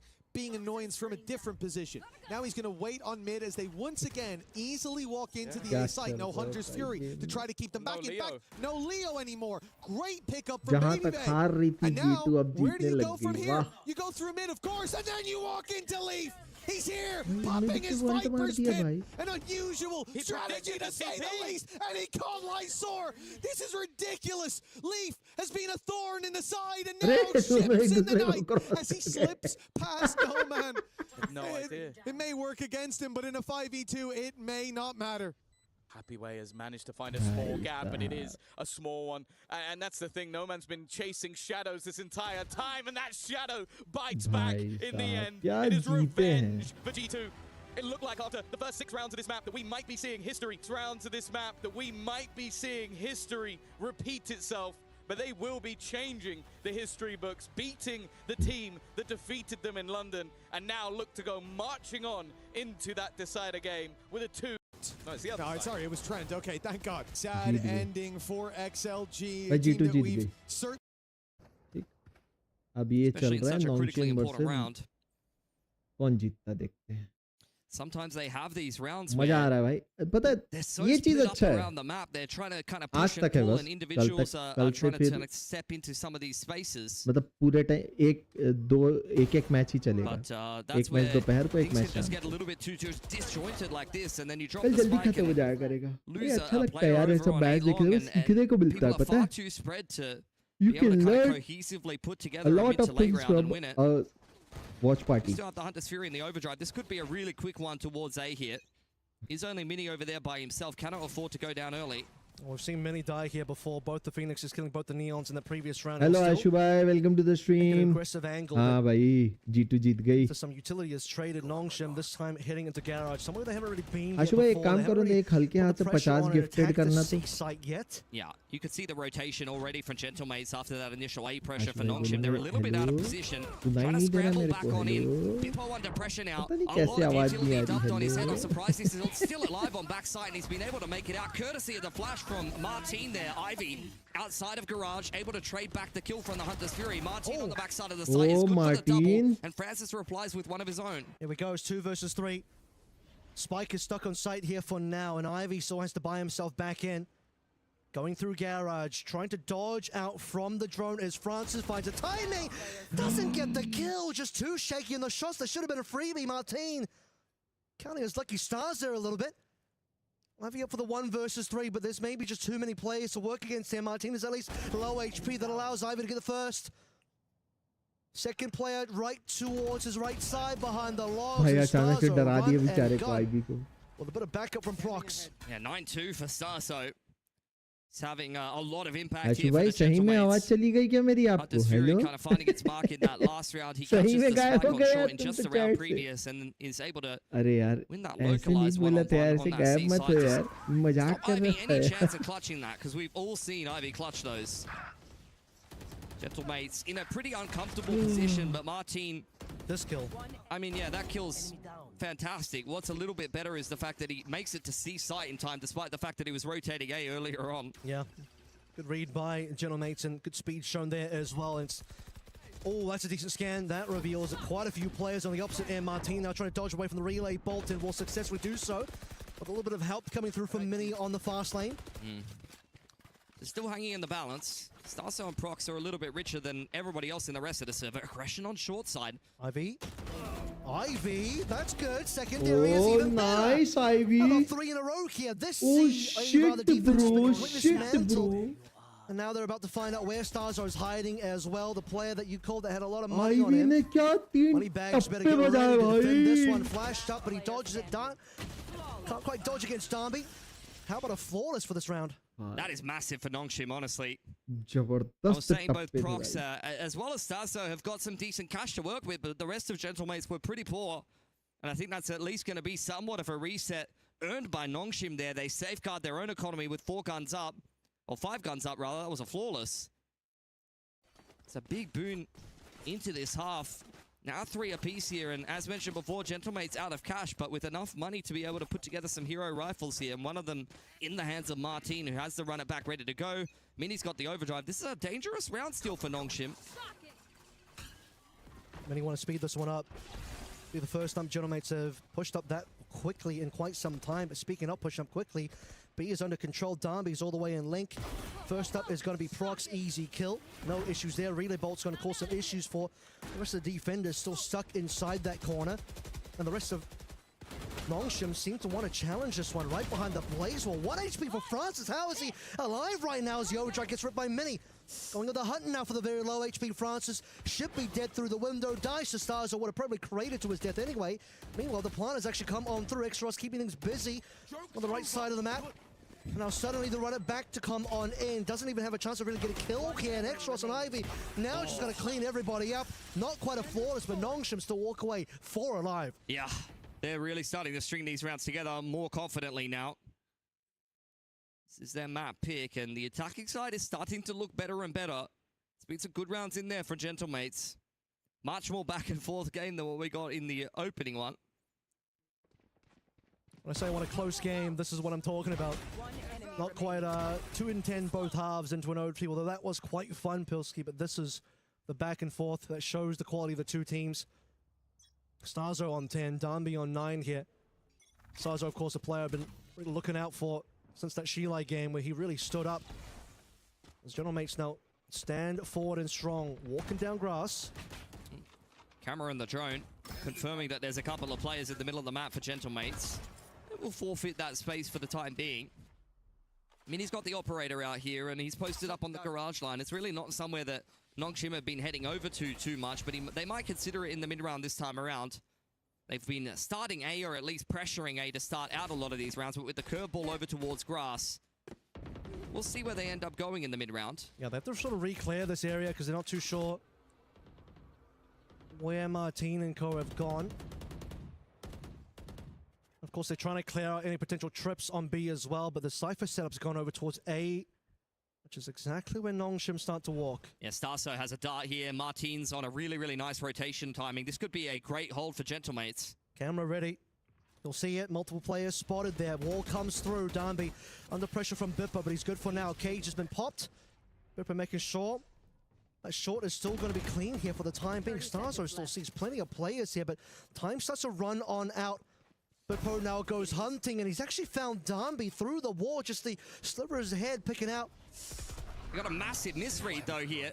Gentlemates are convinced that this is not an A commitment for Nongshim with 14 seconds on the clock. Ivy has walked through the middle of the map. The plan's going down. They know where Bippo is inside of short. Mini's found Ivy, so the flank has been cleared. There's the neural theft going down for Mates. Francis, he's been neural thefted out, and so is Xros, and Xros now needs to find some shots, but Mini will just slide on in, complete the triple. Bippo rather holding on so strong on this anchor of A. Doesn't let it go. It's actually unbelievable. You can tell that Gentlemates are really not used to the kind of pacing of Nongshim, although in the past I have seen Nongshim just leave one player A, send them into the site. Even with the Sova drone, they tried to do something like that earlier, and then pivot in the late round. Nongshim really trying to use sound against Gentlemates. Yeah, this is what I'm talking about, though. He only saw Dambi. So as Gentlemates, they were reading this one with Nongshim cutting sounders. They're going to pivot back towards B. And they were looking to try to flood in through the links, as you do when you play Neon Phoenix. Bippo getting that kill makes all the difference because he keeps his whole Cypher setup up rather than peeking into 4 players and dying. Yep. And really gives Gentlemates a lifeline into a round where they honestly had a bit of a misread. Well, Mini now brings the operator out, and so does Dambi on the opposite end. Back over towards A. I mean, at this point, Nongshim have gone A so many times. The Gentlemates putting the op on the line makes a lot of sense. That op will now reveal itself. Drone into the middle of the map. It's tentative stuff for Nongshim. They've got the cam over on grass side as well. Ivy, a much better game for him, at least to start off. Started to pick up his performance in Lotus, and he's kept the good times going into Haven here. Back on in one of his kind of signature agents. This is a very different looking round for Nongshim. Yes, they pressure A in the early round, but they're much more active in other parts of the map this time. Oh, yep. Spotted IB. Thought he could get away from that scenario. Can't use your smoke there. 35 seconds on the next one. You really just won't have any smokes to offer your team at the end of the round. So RB chooses to hold it. Martin seems like he's aware that somebody's kind of hanging around in the middle of the map. Prox looking for information from the shadows. They hear the shot coming through from mid as well, so the rotation needs to start coming on in. Mini already walking in that direction, but a quick pivot from Nongshim to start moving potentially over towards Garage. And like you sort of called it, the spike wasn't committed just yet. Extras coming on in. That's a good flash. Prox in trouble here and dies, actually. Other side of the map, though, Starzo, he could be the hero here for the Gentlemates. Nongshim are trying to scramble onto the site, and they need to clear him out. Scanned up and dealt with by Francis. And after all of that messy exchange, somehow Nongshim have ended up in a 4-on-1, and Mini is probably just going to have to save the op. Consider there was a fake onto C, and there's 3 dead players from Gentlemates It was a fake on a fake on a fake on a fake. They took A lobby, they pumped B, they went garage, fake C, and then went back to A. Like, how Is can anything you read real that? in this life? Is anything real right now? I'm not too sure anymore. I'm starting to get trust issues. I'm sure I need Gentlemates to get one of those spinning tops so I know which reality is the real one. The Mini will keep the op, as you say. Nongshim again keeping 4 alive. Their economy is looking good for the fact that they have multiple players alive at the end of these rounds multiple times. But the success found on C off of, I mean, you just have X-Ross ripping the ult in there. Beautiful flash on a Prox and just gets that kill. Using the ultimate to perfection, drawing attention away. Eventually we end up in a 4 versus 1. Ross making a lot of noise here by himself. That's a nice little flick. Prox playing up inside of the one-way. I mean, I was expecting It's Ivy that got 2. Ivy just stands C long and gets 2. Yeah. He was standing C long for the entire round. Patience comes... I mean, sorry, good things come to those who wait. That's what you do as a Sentinel. You got to be the most patient player in the entire game. Attack or defense, it seems like. Money's not good for Gentlemates. This could be a reset round here for Nongshim, and Gentlemates don't have much to work with in the first place. Sova spotted out on this A side of the map. Martin, he spent most of this game just trying to run to the right side of the map, running back and forth through spawn. Look at this push from Mini, though. That's allowing Gentlemates to stack the A site. Yeah, good information being found here. Drone doesn't really see that much at the end of the day, and while we'll go through now as Dambi just slides on in. Easy kill so far, doubles up. Ivy's got 1 into Mini. How about he just hold the operator for a moment here? Vipper hold that L. 6 rounds for Nongshim now. Beautiful stuff as Mini just can't get it done on his flank either. This is just quintessential Nongshim. They don't care if you 4-stacked the site. They don't care if you got info on the whole map. They're just going to go into the site and roll you. It was a really nicely timed push for Mini. They had all the info they needed. They had all the players in the positions that you'd want them, and Nongshim still completely wiped the floor with Gentlemates there. This push was great. Dambi getting the 2 nice and early. The fact that, you know, we'll drop the operator off to Ivy, who delivers onto Mini. That was actually op versus op, if I remember correctly as well, which does mean that defensively now, Mini's going to have to go without, unless he wants just to buy another one, to look at where the money situation is going to be after this timeout, and good time to take it. There's only a couple rounds left. Yeah, and one of them's got to be a half buy. Gentlemates are completely out of cash. That was a big reset round for a Nongshim who, honestly, it feels like they are winning this game harder than the scoreline actually indicates. They've been having some great rounds in the last few. But if Gentlemates can hang on in here and even just get 1 or 2 more rounds in what's left at the half, then, you know, could still get this game of Haven done in the next. Genomate's got that string of rounds between 3 and 5 that made things quite a bit more competitive, but in the last 5 it's been 4 from Nongshim and only 1 from Genomates, which is why it feels like it's a little bit more Nongshim favored. He used called the fact that the money situation is now officially broken for the side of Mates. Came out onto grass here for Ivy. Trying to feel this one out. Pretty hands-off approach for a Nongshim. Only really Ivy going forward anywhere at all. Dart into sewers, trying to see if anyone's playing on over there. Testing the waters here a little bit, waiting to see if Mates want to do something. Note that Hunter's Fury is up for Starzo. Going very far back though is going to be Starzo. A full retake scenario. Players pushed up in garage. Bippo ready on B as well. Just moving into a 1-4 makes a lot of sense. Mini with a Marshall on the line, an Outlaw on the other side of things. Not an exchange that necessarily goes better for each one of these teams. Drop to 10 HP, but does call over a little bit of help from Martin. Back over towards mid though. Ivy still walking up. And on 10 HP, Mini might still get a kill here as well over on C, which is where the spike still is and where we're going to end this one. Oh, 30 seconds on the clock. Shoddy in garage. Martin's on his way out of the site. Mini's gone down early. That might be what Nongshim were looking for. Flash in, gets a good flash on, but Martin only gets a singular kill. It's everybody else in Nongshim that will deliver for now as Starzo tries to get this Hunter's Fury in for a bit of support, but now he's the one that needs help. Has a bandit in hand and a bunch of shocks, and a bandit might just be enough. Finds an upgrade. It's just workable now. 1 versus 2. RB is unspotted. But another 1v1 opportunity. If Starzo can win this one, it starts to feel better, but oh, RB doesn't get the shot. RB, you missed a free one, perhaps. He's gonna run away. Francis is playing the timer over on C-Long. He has some shocks to work with, and RB's just gonna give Starzo the run around here. Jiggle on out. He's just playing games with Starzo at this point. He knows the round's done. Francis on the jiggle. Just needs to deny the half. It's a nice shot from Starzo. I don't know if he has time for this one, though, Kev. It's going to be very close. Oh, that is unbelievable from Starzo. 0.15. Unbelievable. RB had the opportunity in garage to close the round out. What is he doing on backside as well? Doesn't find the shots. I mean, Extros and the rest of the team gave Nongshim such a good setup. And I know they're playing for time there, but 0.15. All you need to do is stay alive for a tiny bit longer. You can see it there on the faces of Gentlemates. They didn't think he had it either, quite honestly. Starzo's definitely been the standout so far, and that round is one you had no business winning, but you'll take it. There we go. One of the trips is gone. The other one still stands, but not doing a lot for Gentlemates at the moment as they all heavily stacked over towards A. Bippo's delivering the bad news to them right now. Free sight, how about that? Yeah, they're mobilizing here. Gentlemates all in on the flank to join up with Bippo inside of garage. This is where Nongshim really need to take spawn side and try to flip the map if they can. Okay, well, on towards spawn. That's going to be a broken trip into an ultimate use, into Mini now, trying to overdrive his way onto site, going through from garage, spammed out, is going to be that player now that they're revealing everybody else. Time to move if you're Bippo and the rest of Gentlemates.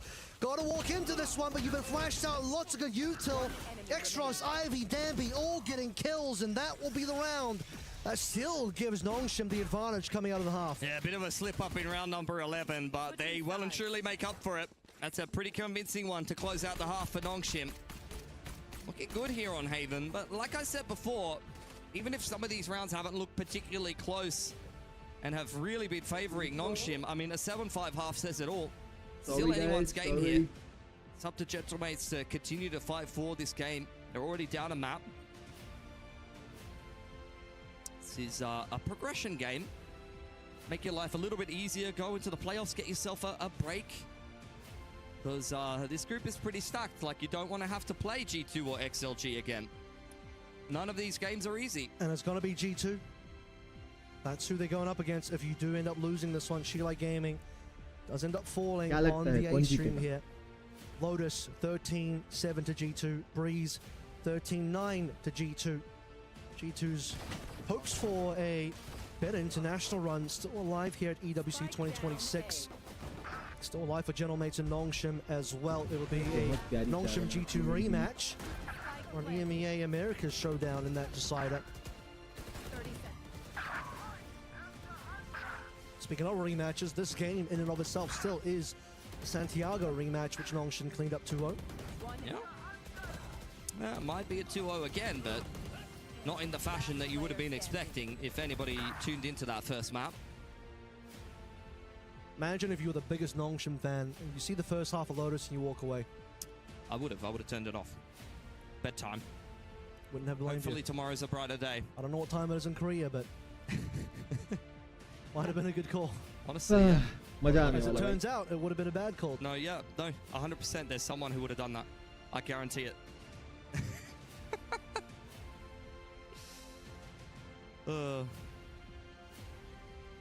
All right, waiting for the second half to get kicked off here. It's been a pretty bloody good series, honestly. Good one to finish the B stream here for sure. After this, still 4 decider games to go in the following days, all A stream. It's been a pleasure here on the B stream as we'll finish Guys, don't out forget the to hit second the like half and here. subscribe Maybe still button. deliver us a third map if Gentlemates can. Please do like and bring us a subscribe. pistol Thank you and so show a much little for bit the more. love and support, guys. Oh man, Prox, he was phenomenal in that opening map, but this is a bit of a fall from grace Shallow. here. See if we can pick it up on the attacking side. See one long walk out from Nongshim as Francis fires a couple warning क्या shots लगता in है Nongshim combination with the जीतेगी, dart guys? over on A lobby. Gentlemates not really dissuaded by that. They're going to go ahead and take short control. Francis, doesn't quite see. वाह Maybe for the best here. वाह वाह वाह पड़ Next गया shots will just backstab stars क्या out there with देख the रहा rest of the था players. Bro They're just all around ऐसे the थोड़ी sides ना of the लेके map here. खड़े Francis रहते like, हैं get on his iron life. Lobby थोड़ी ना है यार Plant going down nice and easy by Prox, who still has the paranoia to work with. You Martin need with a to couple of think pieces of about utility that. as well. समझना Bippo पड़ेगा pressed up to तुमको bat on the flank. It's a nice crossfire between him and Martin. See if Martin can get this done as well. So far unspotted. Has a good opportunity. Yeah, Bippo's even good for a secondary here, but Martin, there it is. Finally onto RB. We're waiting for that kill. 2 नहीं alive ये still for बढ़िया था ये Nongshim. बढ़िया था One of them is Francis in heaven, but he just doesn't know where to look. He goes to hell. In a hand, बहुत it's going to be सुंदर Ivy following him. Big 3K from Martin, अच्छा, playing अच्छा. very well off of Bippo there.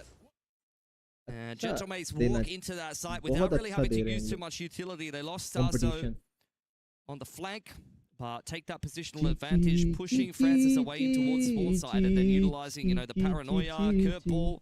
Nice little crossfire between Bippo and Martin here. बहुत सुंदर भाई Who get a pistol that they will definitely be needing. guys I यार feel like मेरे को Nongshim ना have got a lot of confidence on this map. I've had a lot of really good rounds here so far, but Gentlemates keeping things very competitive. Much more competitive now as we're looking for the 7. Nongshim walking down. Starzo already onto Francis. And Bippo again, he will land himself at least the 1. Does drop over. Does he drop over? No, he doesn't. He just had एक the के sheriff बदले actually. दो So गिर गए यार Darby will have to work with it. What he's got. He'll take it. Still have the relay bolt, paranoia, a couple of little pieces of भाई util Phoenix for से Nongshim to और do something with. grind But all things करवा रहे हैं considered, भाई they'll be happy if they could even just take one more भाई gun, सोचो gun second away round here में ही from उसके mates पास अल्ट आ गया who have gotten into A pretty easily. और हमारे यहाँ अगर फिनिक्स को बोलो भाई कि प्लांट कर दे तो रोने लग जाते हैं मैं डुअलिस्ट हूँ मेरे को क्यों प्लांट दे रहे हो प्लांट करने के लिए Just for a bit of an insurance policy, Martin. Hot hands will be slowing things down. Opportunity here. Darby doesn't land the shot and Martin hunts him down. Martin's still on full HP here as well. Seems like Ivy's been spotted up in heaven, which means his opportunity is going to be quite slim. Looking for exits, going to be on the other side of the map. RB.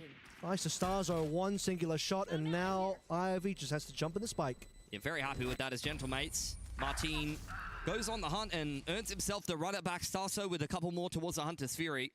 And you keep 4 guns up. That is about as good as it gets. Now up for Nongshim to get into their first gun round on this defensive side as we even up the scoreline 7 apiece. Good shooting coming on through. 7 all evened up. No ultimates just yet on the side of Nongshim, but as you sort of mentioned there, plant plus an extra kill Win or lose there for Martin. He was going to find that ultimate, which will now have a good value there, speeding up big time. There's a runner back. Yeah, Nongshim on the other side of things, taking all of that A space and getting quickly in on the flank. Ivy wants nothing to do with this. Really big disengagement all the way towards Spawn, which means Mini is in a deep position. What? Francis through the cages. XLG has found 2. Where did that come from, Kev? Prox, there it is. He gets himself a kill on the board now. Ivy onto Mini here as well. Now Prox trying to find a secondary, not going to get it at all. But my God, Francis out of nowhere just drops 2 members of the mates. I literally just autopiloted and assumed they were running into C. And I think that was all like, that must have been a C fake in the pivot back to B, and they get caught by the players coming out A. I've got to see the replay here. It's fakes on fakes on fakes. All good. Fake replay. 7-8 now is Nongshim. Strong reply there. First gun round now coming through from the Genomates. I mean, it's a great first gun round, anti-bonus rather, for Nongshim. They've got great money now. Gentlemates, quick exchange over towards A. Both of the Neons straight outside of A long. Only going 1 for 1 so far. Now it's up to RB. Yeah, he just wants to TP out of that one. Prox will get another kill here. Martin onto XLG. And now Ivy and RB, the last 2 players, need to do some big damage here at the minimum. Well, that doesn't look good for RB. Complete role reversal in the very next round. Credit to Gentlemates for winning this A fight so cleanly. Get the 1 for 1 early on, and then they were all over Nongshim, who heavily set themselves up towards A long. Ivy just trying to hold on to the singular rifle. Definitely get a reinvestment here in this next gun round for Nongshim. Very back and forth stuff. Start feeding over the ult orbs over towards Martin as well. After having just used the runner back, he'll be halfway there. So back and forth we go, 8 and 8 apiece in round 16. Both on Neons just running at each other straight out the gate in A long. Yeah. Signature agent for Danby. He's having a pretty good time on it. I mean, he's had a bit of a slow game. It's been a bit of a weird game from Gentlemates in terms of individual performance. Like, Starzo's going ballistic so far. Martin's always Martin. But some of the individuals going a little bit quiet for mates. I think even if they can just get a couple of rounds where they have a multi-frag or 2, could be enough to push Gentlemates across the line here. One of those players, Prox, did step out a little bit in that previous round, got a couple of kills. So this one looks like it's going to get into a bit of a photo finish for our teams to try and bring us into either a map 3 or a Nongshim qualification into playoffs. Everyone's on the board now, and Prox same as RB, so can't just laugh at one of the Omens, as both the Omens are just playing their roles at the moment, supporting where they can. One more time, it's going to be Mini and the rest of the squad rolling up into A long. This time, no other Neon from the side of Nongshim to match that one. The other Neon's going all the way on to B into a clean sight. Yep.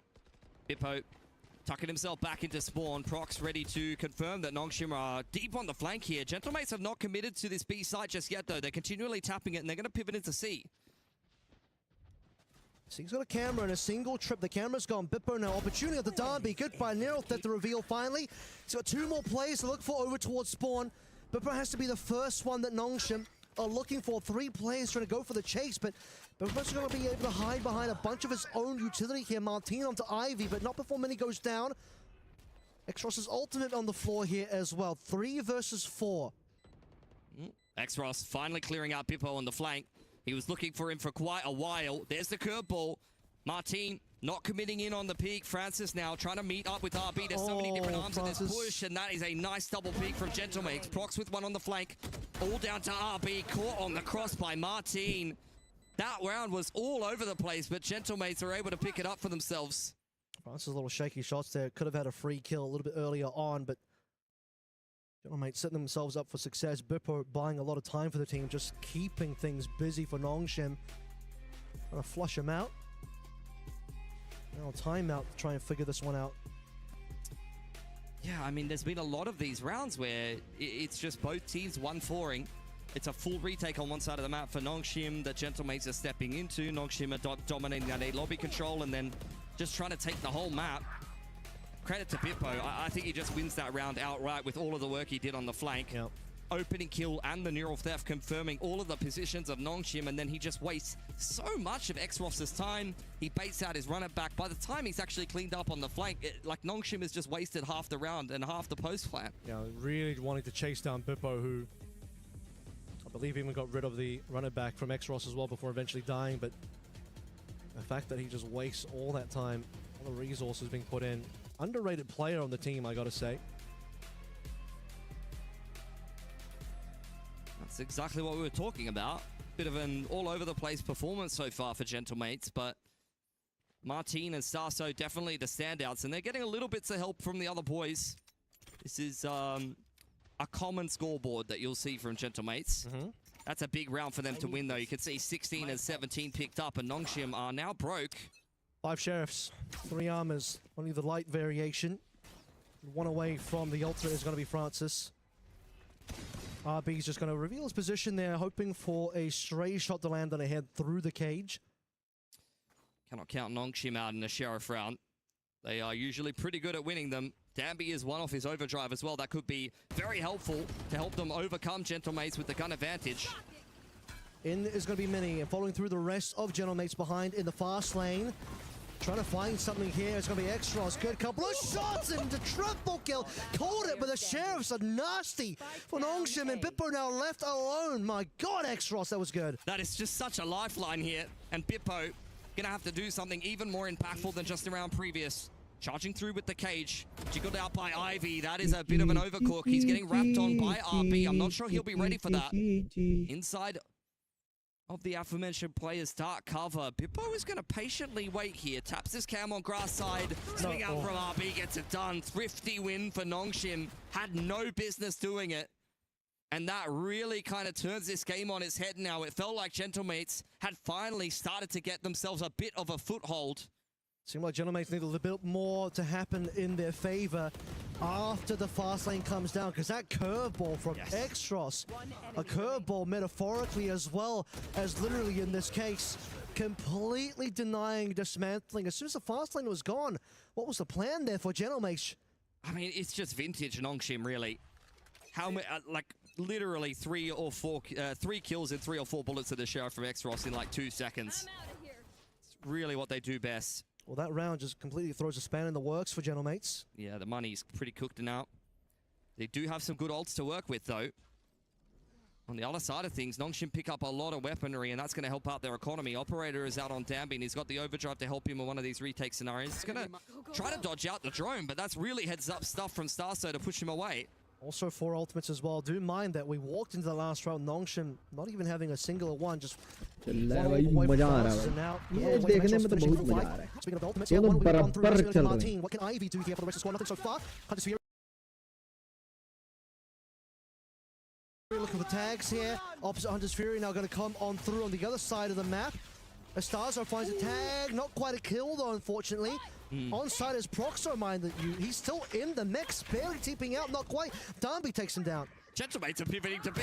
Off angle from Francis. Only goes 1 for 1. Martinez broke it through. Danby really trying to chase down Mini here. He knows he's got him pinned in the corner, but the overdrive has elapsed. There it is. Mini, no opportunity.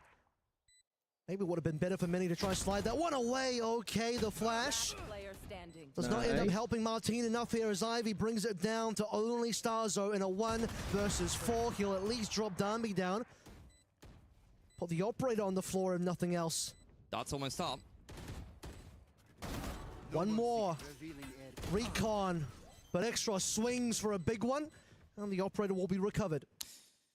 Nongshim able to manage that one well. There's been a couple of weird rounds like that for Gentlemates where, I mean, I saw Nongshim do the same thing on their attacking side as well, to be fair.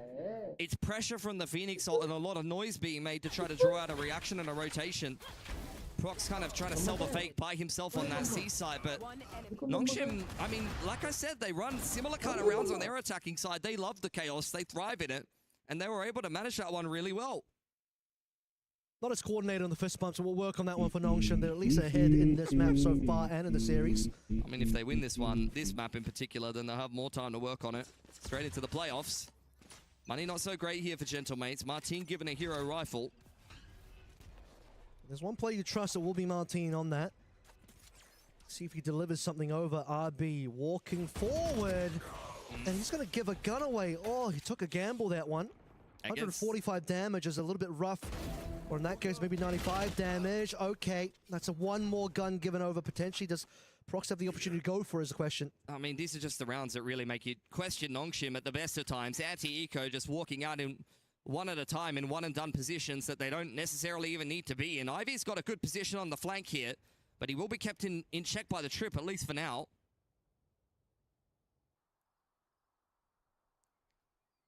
He knows one gun, potentially two have been given away at this point. Depending on what Darby can see. Darby's position is about to get smoked on out. That is unfortunate. Just barely sees the drone. He's taking damage through the smoke as well. Relay bolt's the only thing that can work from. Nearly cratered to his death. Dropped to 26 HP. Eventually, Ivy's going to have to strike here as well. Darby, he needs to find a shot, but just can't quite land. And this is going to be a thrifty win. Oh, it's a nightmare for Nongshim of their own creation. RB try push on front B. XLG is by himself on long A. And Danby trying to make a hero play into the site when it's only him and Francis there, and Ivy just doesn't break the trip. Like, these are just the kind of rounds that make you put your head in your hands as a Nongshim fan, because you've watched them literally in the last round, the last half, even a few rounds before, put together some of the best rounds you've seen, and then they just do something like that. Nongshim give and they also take away. I mean, they won a thrifty not that long ago. Now they'll give a thrifty away to the other team. Starzo's even going to get that operator as well. Put it back in the hands of Mini. Look at the money on Gentlemates now. Already had like 1+ K on all of these players coming into this round. Look at all of the weapons they picked up. Starzo with his hands on an operator. They are rubbing their hands together. Map 3 very much on the cards now for Gentlemates, and it's crazy because I'm pretty sure I said the exact same thing only like 3 or 4 rounds ago when Nongshim were able to win a thrifty on that A site courtesy of a crazy curveball from XLG. Neither one of these teams can be convincing enough to just close out an anti-eco and get the job done. But फिर भी इस level पे आके आप just in the sense that, like you said, they just didn't need to take those risks. Too many players going for one and done positions. RB thinking he can just walk down through smoke and get something done there. Loses to Bippo, who again, like I say, severely underrated in performing today and also the other day in EWC. Mini droned off the line. Pushed out of A lobby, which has been all cleared out by Nongshim, courtesy of Francis's drone. In the meantime, it's starting to make some moves in towards grass. Ivy on an off angle, and RB ready with the paranoia as the drone comes in. Okay, RB. Let's see it.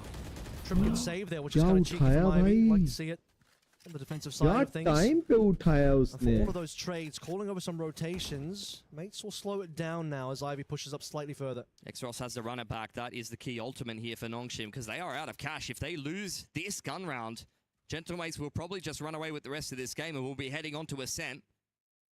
Darby on the off angle towards short. Needs to come up with some success because he's only got Francis to back him. The rotations are not really favorable here for Nongshim. XLG is starting to move on over. You called it, but he's the player that needs to potentially make the difference here as the ultimate is there. No one walking to short for the time being.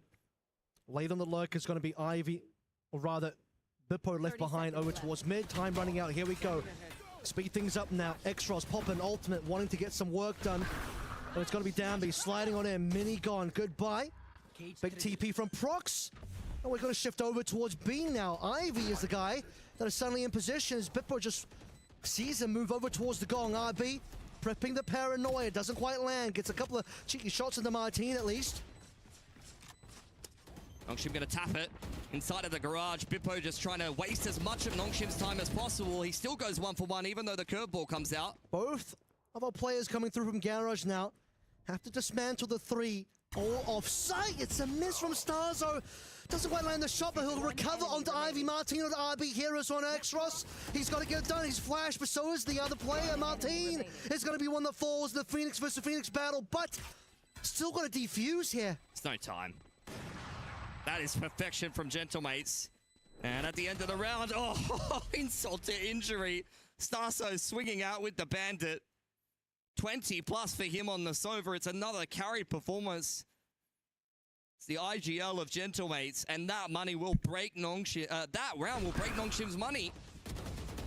I think we're going to Ascent here, Kev. Wouldn't have it any other way. Let's take a look at where that money absolutely is going to be. In the bin, Ivy at least has a singular weapon here. We've seen what Nongshim can do with Sheriffs before. They're going to have to do it again. Danby sliding out onto this grass line will be kept in check by the cam. At least aware that Nongshim are hanging around in this part of the map. In the meantime, though, Gentlemates pick up the run it back and they're just going to run straight into C. Cam's gone. That should tell you everything you need to know here as Martin is going to walk through on his ultimate. Mind you, the spike hasn't been picked up. Still going to be a little bit of a walkthrough from the rest of our Nongshim players. Danby fancying himself the capability of getting into spawn. That's a shot, but not quite one that will land in a kill. Yeah. Many a lick of a wound, and he'll be joining his team now to see for the plant. Spike still hasn't gone down yet. A lot of time kind of taken off the clock as Nongshim don't feel the need to go clear out Bippo. Instead, they're going to mobilize over towards spawn side and try to break this massive crossfire, but there's a paranoia and a curveball prepped and ready for mates. Drone doesn't quite see enough there, and there's a paranoia coming on through. Blazewall as well to follow on in. Smoke to cause a little bit more problems. Nongshim got to get going at some point. Paranoia to lead the way in. Danby's already deep, and Francis follows through for the secondary kill. Martin, though, time to get the cleanup going now for Gentlemates. As Mini and Bippo will get the final two. Mates on map point, looking for Ascent. Oh, Nongshim are going to be kicking themselves. Could have definitely had this game on a silver platter for themselves and just got themselves an easy 2-0, especially after what a generational comeback we saw on Lotus. But credit to Gentlemates for their resilience. Punishing Nongshim for their mistakes and then following up with some very nice rounds. They've been very tricky on this attacking side of Haven. Regret this. Now have a chance to push us through to 3. Gentlemates gonna win this round. Incredibly tight maps in a row now, whichever way this ends. If you're Gentlemates looking at how map 1 of Lotus went, with the amount of opportunities they had to close it out, you better believe for Gentlemates now, they're looking for the one and done. Hit 12, instant 13, map 3. Nongshim though, you're still looking back to that one thrifty when they gave away, completely of their own making. And this time around, it's in this round Martin that just had the beautiful curveballs to drop Nongshim down. 100%. I mean, you've seen already a couple of games this tournament. Martin and Starso combining to just demolish the other team. This is another one of them. Great calling to back that up, and Bippo's had some serious impact, but it almost feels like a bit of a 2.5 versus 5 here from Gentlemates to get the job done. RB's having issues of his own, but it's crazy to see. Like the last time I saw something like this is from T1. Like there's going to be 2 players, maybe sub 100 ACS to win this game. Nice opener from Prox, follow up from Martin. Extra still looking for something through that door though. Will he walk on through? He's going to get taken down. This one might already be over before it starts. Nongshim. Heroics now required. Good news is they're going to be walking into some of this Ivy setup on C, but how long is it going to last? They're both caught out by the smoke. That goes down. Ivy slips on towards backside, and with Francis going down, there's not much to be done. Mini with the 3K to get it done for Gentlemates, and that's going to be us going through to Ascent. I mean, especially seeing Lotus going the way it did, Kev, I almost feel like this could have been a 2-0 for Gentlemates at this point, and I was feeling like Nongshim was by far and away the better looking team in this series, especially the way that the end of Lotus went. Big run on through. I mean, it definitely looked like the better game coming through from Nongshim, at least at the bottom end of that first half, but things started to really get itself away from Nongshim as we move into that second half, and particularly some of the mistakes that we saw, giving away the thrifty and lock-in. Like I said, you hit that 12, Gentlemates don't want to let that round step through again into the 13, and onto Ascent we go soon. Yeah, I mean, they've won 2 Havens rather in a row, and this will be their 3rd Haven win in a row. I think they're feeling pretty good on that map, and they're not really too upset to see Nongshim pick it into them. I think it's a really smart idea if you're a Gentlemates fan that your team is trying to wear down Nongshim. Take them down, gruel this one out like an old school MMA fight on the ground. Avril, we're going to a game 3. Does it go over 25 rounds? I think it has the opportunity to, but I think this one will probably stay within the 24, I'm hoping. As we take a look at some of the highlights from this one and revisit the biggest plays, Gentlemates still surviving. A lot of people in the chat excited. Everybody wants to be in this venue next week watching their team in the playoff bracket. You win, you are in. You lose, you're playing G2. Taking a look at the big ones, the curveballs were on point for Martin. What did you see, though, on the other side? What was going wrong for Nongshim? Throwing the game in unbelievable fashion against pistols. That's the way I would put it, honestly. This game was theirs on a silver platter, courtesy of Gentlemates doing much the same thing, by the way. But look, credit to Gentlemates. This was Nongshim's map pick. They know their way around it. But I really liked what I saw from Gentlemates, just kind of hanging in there in the first half, stringing 5 rounds together, and then the second half, their attacking side had a lot of legs to it. They were really, really good at applying pressure, trying to pull rotations. They were always tricky and trying to catch Nongshim off guard. I think they really understood what Nongshim wanted to do as well. The prep was evident. Bippo was just tucking himself all the way back into spawn and chilling back there, waiting for Nongshim a lot of the time. Yeah, he was wasting a lot of Nongshim's time. The frosted tips that Puckett enjoys so much, and Bippo, I think one of the players that really stood out on that particular map. Your top 2 players, Bippo and Cryo. Anybody else got frosted tips? I can't think of it anymore. If they had it, they would be in my top 3. Unfortunately for those 2 gentlemen, they're the lone wonders with the frosted tips. And already we're going to see Bippo on a position to make his way into the qualifier. Avril, who's your favorite player to look at? I thought X-Ross did an incredible good job there. Yeah. He had that beautiful triple kill on a Sheriff thrifty round that kind of gave Nongshim a decent amount of legs in that second half. You know, they did throw away a thrifty in response, so Nongshim they give, they take a little bit, they win a thrifty, they throw away a thrifty, so a little bit of 50-50 there, but he had some amazing moments overall. Yeah. They're just here to provide us entertainment, Puckett, honestly. You know, it would be too easy if they just won cleanly and did the things they were supposed to. Yeah, why was Mini having such a tough time on the Neon? Was that just running into people holding close to doors, or what was happening there? Because Martin's popping off. He's putting up nearly 30 kills, and the other guy who normally keeps pace with him was on the opposite side. I mean, I'm no expert on EMEA. I've watched a couple of the Gentlemates games in Santiago and things like that. I've seen many games where 1 or 2 players on the side of Gentlemates, of the little I've watched, are carrying the team, and some of the other boys sometimes have a bit of a struggle. I don't think Bippo's scoreline, though, really demonstrates how much impact he had. For Mini, sometimes you're just a role player as the Neon. That's the Save thing. that thought. We're got to go to break. They're going to be shutting down this venue before the match is over. When we come back, it is Game 3. Avril will tell you everything about it here at EWC. Be right back.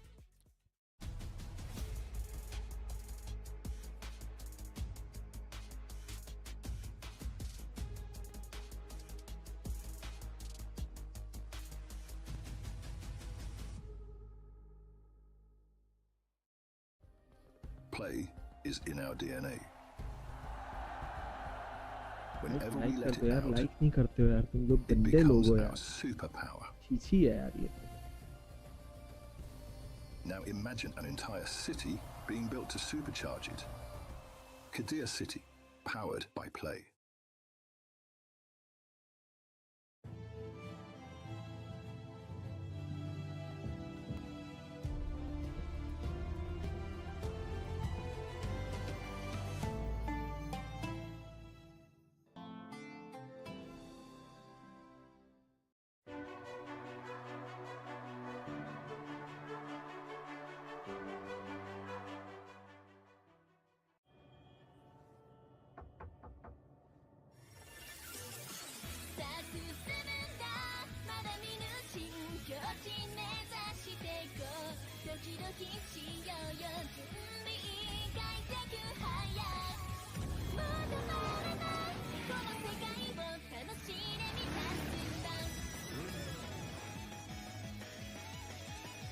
भाई साहब क्या चल रहा है भाई, क्या चल रहा है बताओ यार गाइस. कितने लोग देख रहे हो यार, प्लीज सब्सक्राइब कर दो यार. 6000 करवा दो यार, सिर्फ 34 सब्सक्राइबर से लेफ्ट है. 6000 करवा दो यार. Play is in our DNA. Whenever we let it out, it becomes our superpower. Guys 5 minute का ब्रेक लेता हूं मैं.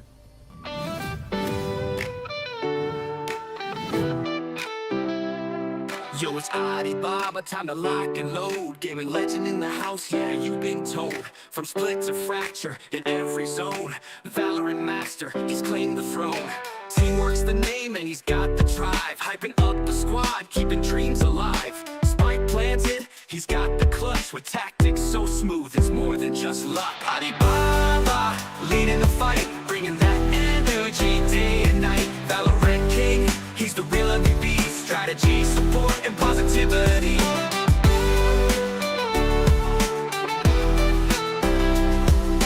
Phantom or Vandal, doesn't matter the choice. His shots are on point, he's the team's loud voice. Calling out plays with precision and flair. Every game's a win, when ID's there.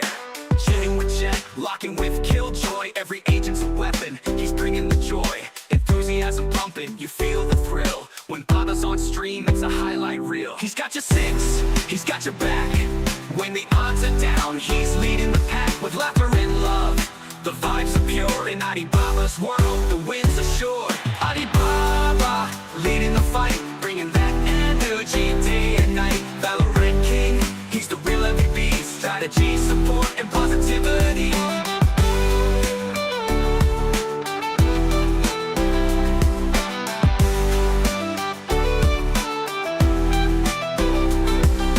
Phantom or Vandal, doesn't matter the choice. His shots are on point, he's the team's loud voice. Calling out plays with precision and flair. Every game's a win, when ID's there. Jetting with Jet, locking with Killjoy. Every agent's a weapon, he's bringing the joy. Enthusiasm pumping, you feel the thrill. When Baba's on stream, it's a highlight reel. He's got your six, he's got your back.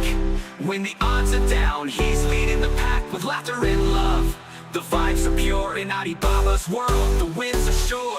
Alibaba, leading the fight, bringing that energy day and night. Valorant king, he's the real MVP. Strategy, support, and positivity.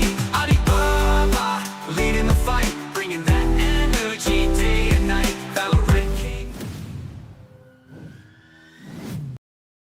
आ गए हम वापस खुद बनाया बड़ा मजा आया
starting to stall out again. Pilski, you've been watching this team for a while. You said they are always electric, always have the fans on the edge of their seats. On the other side, Gentlemates, I feel like, are already overperforming compared to what people were expecting of them. Thoughts coming into this final map? Who on paper is the favorite? I have no idea, honestly. I think this series could go either way. What do you think? Like, Ascent is a bit of a wild card for me, for Nongshim at least. Yeah, I think this is pretty 50-50. I know that's a bit of a throwaway answer, but Gentlemates look so good versus Shile Gaming, and obviously we saw Rocky bhai kya haal hai? One of Lotus. Probably they should have finished that one out already. I mean, this would have been a 2-0 if they had won that Lotus. So Nongshim, to me, I saw that team kind of holding on. If Nongshim wins, of course, they are into your top 8. They'll be playing in the playoffs next अभी week. भी match चल रहा है. Will go down and play G2. हाँ, G2 वाला तो खत्म हो गया. अभी Nongshim versus XLG चल रहा है. Tomorrow and Tuesday. This is our final match, though, on the Bravo stream. आज आप Valorant खेलोगे? हाँ, अभी खेलेंगे ना. The games, best one so far, and what do you ये hyped मैच about खत्म in हो our जाए final? आधे घंटे में. Yeah, I mean, we've had NRG Vitality, which has been, to me, probably the Ashu most भाई, fantastic थोड़ा game. But हल्के if हाथ से this one delivers 150 on map membership 3, gift this करना. might take over as being the best game so far of EWC. So this has the opportunity to do that. The play-in games are the best ones. We love to see it, Pilski. Here we go. Our players are about to take the stage. Headsets are going on. Thumbs up as we see Martine getting ready. Who's your player to watch? I mean, you just said his name. He's definitely one of them. There's so many on both sides of things. I think XROS has been really, really good so far today. Dambi's been great today. Ivy's been up and down. I think, honestly, there's a lot of potential. For Gentlemates, I don't know. Watching their games so far, I feel like Starso and Martin have really been the standouts, and it's really up to the rest of the team to see how much they can kind of help out. But I think Nongshim, I've watched a lot of them, and almost everyone has pop-off potential, honestly. Hello, मेरे Playboy Carty, welcome to the stream. You would expect him. He's certainly the veteran of the team, so full support. Usually for a player on that position, he's not going to be the central fragger. He's not going to be the one dominating the kill feed, and yet he comes out above, helps out Martin, stands alongside Martin in the kill department, which is so impressive for a player in his position. Yeah. That's what he's doing in the winners bracket when they took that opening round as well. Of course, the competition a little bit easier than it is right here in front of you now. We'll find out, can they complete the mission? Our third map is going to be a set. So do we switch up our roster? Do we bring in a new agent composition coming into this? लगातार 2 match हार गई. Individual best agent on this map right now. पूरा बाहर हो गई. I think many swaps to the Jet, but everything else to me looks the same. I expect the Nongshim will repeat the same comp that we just saw. No changes there whatsoever. I think it'll be good good enough for them to be able to pilot into the next map. Is Chamber worth bringing out? We saw that kind of played with on days 1 and 2. I didn't see him at all yesterday. I refuse to cast this game if Ivy locks in Chamber. I refuse. No. Honestly. Has it gone bad in the past? Really poorly? Pretty poorly, honestly. Just let him play the sniper. He's honestly, like, Chamber is a fragging agent.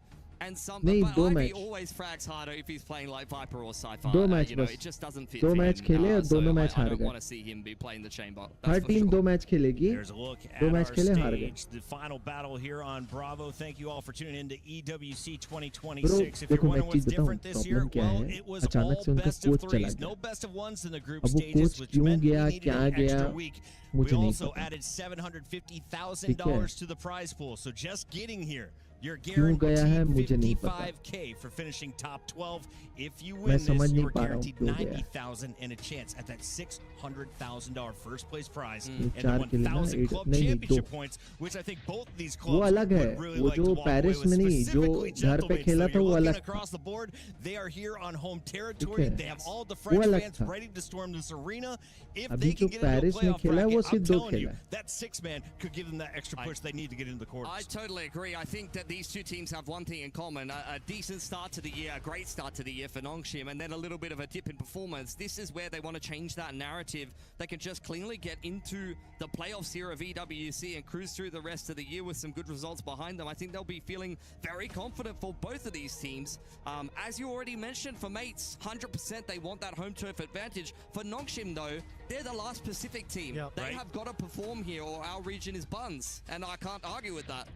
Well, I mean, Pacific so far हाँ, had the 4 match वो हाँ ठीक all ठीक. three, हाँ, well, वैसे up until बोलोगे तो हाँ, also lost, सही but up बात. until that point, it was all 4 three match Pacific खेले. games teams that have gone out. Nongshim's the last one. वैसे If they don't make बोलोगे it तो through, हाँ, there will 4 be मैच 0 खेले. Pacific teams. Correct. Nongshim would have to go आपका down lower आपका bracket, कहना face बिल्कुल G2 in a correct. rematch. I'm sure G2 is raring to go for that one. They would love to play Nongshim again. I agree, honestly. G2 are a team that often has some pretty good prep, and I don't आपका actually कहना expect Nongshim बिल्कुल to correct. एकदम necessarily correct. change too much stylistically game to game to game. They like to kind of just go for a similar approach and maybe change up some of the timings, try to be a little bit tricky in that regard a lot of the time when they play the same team for the second time. But especially for G2, it looks like they've got themselves honestly a pretty clean 2-0 win, and now they're going to be kicking up their feet and just watching whoever loses this game and prepping heavily for that match. So speaking of prep, what is the coaching situation like here at EWC? Because I see the coaches come out, interact with the players after games, then they go backstage immediately. But क्या Is the बोलोगे IGL in charge from that अभी इसमें moment कुछ on, बोल or नहीं when is the सकते. last moment you can हार have गए तो contact हार with गए your कुछ coach कर before नहीं you kick सकते off? किसी को Coaches कुछ take बोल नहीं timeouts सकते किसी and को then they can बोलने speak जाओगे to the तो भी team. गलत है In ना. other esports, you know, your counter strikes and things like that, you get a lot of chair slaps. Not here in Valorant. No chair slapping. You're thrown in a box somewhere else, and you know, you chat to the boys from the other room when you take a timeout. I usually quite like to have, hopefully at some stage, maybe a camera in the coach box as well so we can get some reactions. Sadly, Paper X is already knocked out, so the best coach to get reactions out of is gone. Maybe we can get him on the desks, though. Maybe. You know, he's available. He speaks a little bit of French. It could be fun. Yeah. We? Who are we talking about? Alex. He speaks French? Yeah.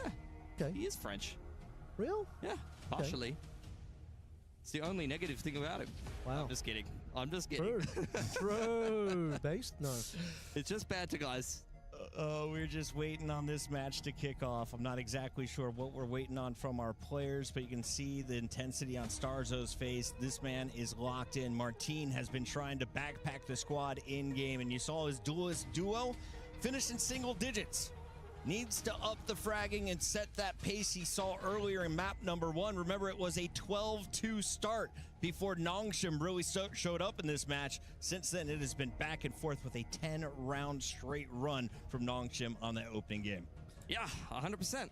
I'm not as concerned about Mini. I just think he's playing his role. I mean, obviously, that's not the scoreline you want for a duelist, but as an entry, you're on the Neon, you're going to be sliding in first, you're probably going to be copping a lot of deaths in there. The good news is that your Phoenix player is picking up the slack and still delivering. Yeah, 100%. The follow-up from Martin is phenomenal, and I think that that's how this Gentlemates roster seems to be constructed, as is the case for many teams in this meta. You have a space-creating duelist who's a bit more sacrificial, and you have someone on the follow-up who you can rely on to get the trades and have some multi-frags and some impact, and I think that that's exactly what Gentlemates is looking for, really. Who has the most experience on the stage right now? Starzo? Starzo, yeah, I'd say so. RB as well has been around since the start, no? Yeah, it's interesting. I mean, you got the IGLs on both sides of things that have really been around for quite a long time now. Arguably, you know, the majority, the Valorant has been a competitive esports. Both of these guys have been getting in the mix. Vision Strikers, June 2020. Hard to beat that one, I think. 2020. What are we looking at for Starzo? He's pretty far back. September 2020? Yep, there you go. So there you go. June 2020 beats it out. At the beginning, and now, well, they're running some of those beta agents. We've got Sova, Jet, Omen, Phoenix, and Cypher locked in once again for Ascent. On the other side, the Neon is out for Danby. So what do we think about the differences here? What is the safer comp, and what do you need to see from Danby? For Danby, I mean, this is just a signature agent. He always plays the Neon. He is known for it. He's the reason why it got nerfed, quite honestly. Like and subscribe कर दो and तुम लोग बताओ यार तुम लोग वैलो खेलते हो आप प्लेबॉय कार्ट ब्रो आपका रियल नेम क्या है ये भी बताओ यार I mean, playing something like a Jet is classic on this map. Real नाम I don't know necessarily they're stronger or weaker than current iteration of Neon. They're just different, quite honestly. I think this is going to be potentially an important map for an op as well, so many going over to the Jet will probably help out Gentlemates a little bit in that department. Ascent is, to me, just that type of map. I mean, you'll know better than I will Pilski for Nongshim, but maybe they're not as reliant on the op. First final cast here at EWC 2026. I wish we could keep them forever. It's Pilski and Avril. Take it away, boys. Thank you, Puckett. The last map in our final series here for the B stream before we end it all. And go into the last 2 days of decider matches on the A stream to see who will be the final 4 teams joining the 4 that qualify at the end of today. And this is the end. One of these 2 teams, Nongshim or Gentlemates. The rivalry and the rematch from Santiago to decide it all. That's a very high cam for Ivy. Already spotting out Mini on catwalk side there. Jiggle out from Starso. Mini very much on his own, going for the catwalk peek. Tailwind active, instantly punished from Francis. Excellent crosshair placement, and now a lot of pressure on Prox as he dodges out the relay pole. Ivy's found Martin in the meantime. He's just had to run so far, but Danby finds him eventually. Only 2 players left to play through now. Bippo and Starzo, 2 of the players have been solid so far, and that's why Bippo will find his mark. No issues there. Does take a bit of damage in response, but a double up is more than you would expect. And now Starzo has to win a 1 versus 3. Reloading the Bandit. Has a dart to work with, but Nongshim not looking to throw this 3-on-1 pistol. They want to kick off the attacking side of Ascent in the best fashion possible. Spike planted over on Jenny. This start could definitely help to kind of narrow down through process of elimination where some of these Nongshim players may be playing, but so much time ticking off the spike at this point. Nice headshot onto XLG, clears out all of hell. There you get the dart in towards A main, but the half is denied by RB. I mean, it's a little bit too easy in that 3-on-1 for Nongshim, and a great start here to Ascent. Yeah, I mean, 2 players left, and for them to still be able to get those kills, you certainly take it. Bippo on the 2, Starzo on the 1, leaving the 2 alive for Nongshim, and they'll win a pistol, which, as a reminder, was a bit 50-50 on Haven, didn't quite win one onto Lotus. We haven't seen an Ascent for a minute for the side of Nongshim as well, but obviously no changes required here. Just keep playing the same agents. Danby on the Neon. Group up towards B main for both of these teams. It's going to be a little bit of a bloodbath as the Paranoia is at the ready for the defense. That should hit everybody. भाई क्या चल रहा है ये? अरे But hold on, the class is getting a little bit of damage here. It's getting scrappy. RB's cleaned up too. Starso with the shock dart takes out Ivy, and we move into a 2-on-2 now. You have to commit to this one as well if you're Nongshim, otherwise you're just throwing weapons away for potential upgrades. Might not be insane upgrades, but there's something. The damage is good. अरे pistol से मर जा रहे हैं भाई नॉन्गशिम. He's in a sore spot. This wasn't supposed to. मतलब gun advantage का कोई फायदा ही नहीं बताओ. Go this way, Nongshim. Thought they were going to get an easy one. 100%. It's going to be a little bit traumatic if they can see this round because they basically threw the last map away because they could not navigate the anti-eco. I think we're starting to see a worrying pattern of behavior here for Nongshim. It's a nice open plan for RB. He's always good in the clutch. So given the benefit of the doubt, as Gentlemates manage to scavenge a few weapons and rotate through spawn side. They do pick up the scraps there. RB still has the superior gun, and he's got the reposition here that Gentlemates are not going to be potentially ready for. It's a good dark cover. He's trying to bait them into thinking he's playing on site, and he knows that it'll elapse by the time they tap the spike. Still 2 players to work against, though. They don't have a lot of HP. Just 100 on Bippo, no armor, 65 on Starzo. Good enough for this Phantom to really rip on through. Double TP's in, trying to cause some issues here. Bippo has to come off of the spike, but his shot is just good. 2 rounds in a row, 3 maps in a row. Bippo, solid. Clutch from RB, though, is perfection. Very big brain stuff from the veteran of Nongshim RedForce. Economy damage पड़ा है भाई. That cover was just beautiful. Honestly, baited them into a false sense of security for a follow-up one towards a main. And look, that's a very impressive clutch, but let's be honest. That is far too expensive for Nongshim RedForce, and at the end of the round, that'll be a Phantom. I'll hand it over to Bippo. That is not how they wanted this game of Ascent to start. I'd imagine they're taking an eco here in round 3, but quite the opposite. There's some level of investment. At least a hero rifle on RB. The rest of the boys are saving.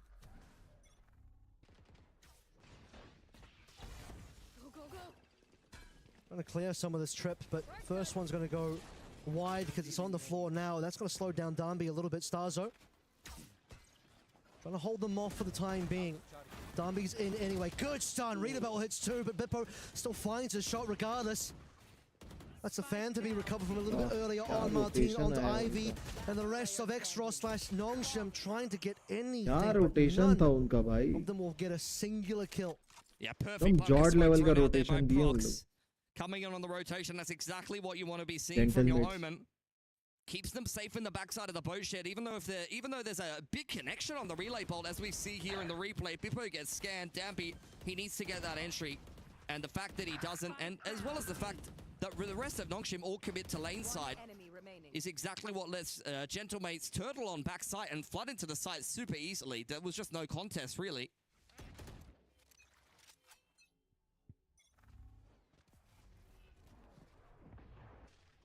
Pushed up now. Mini.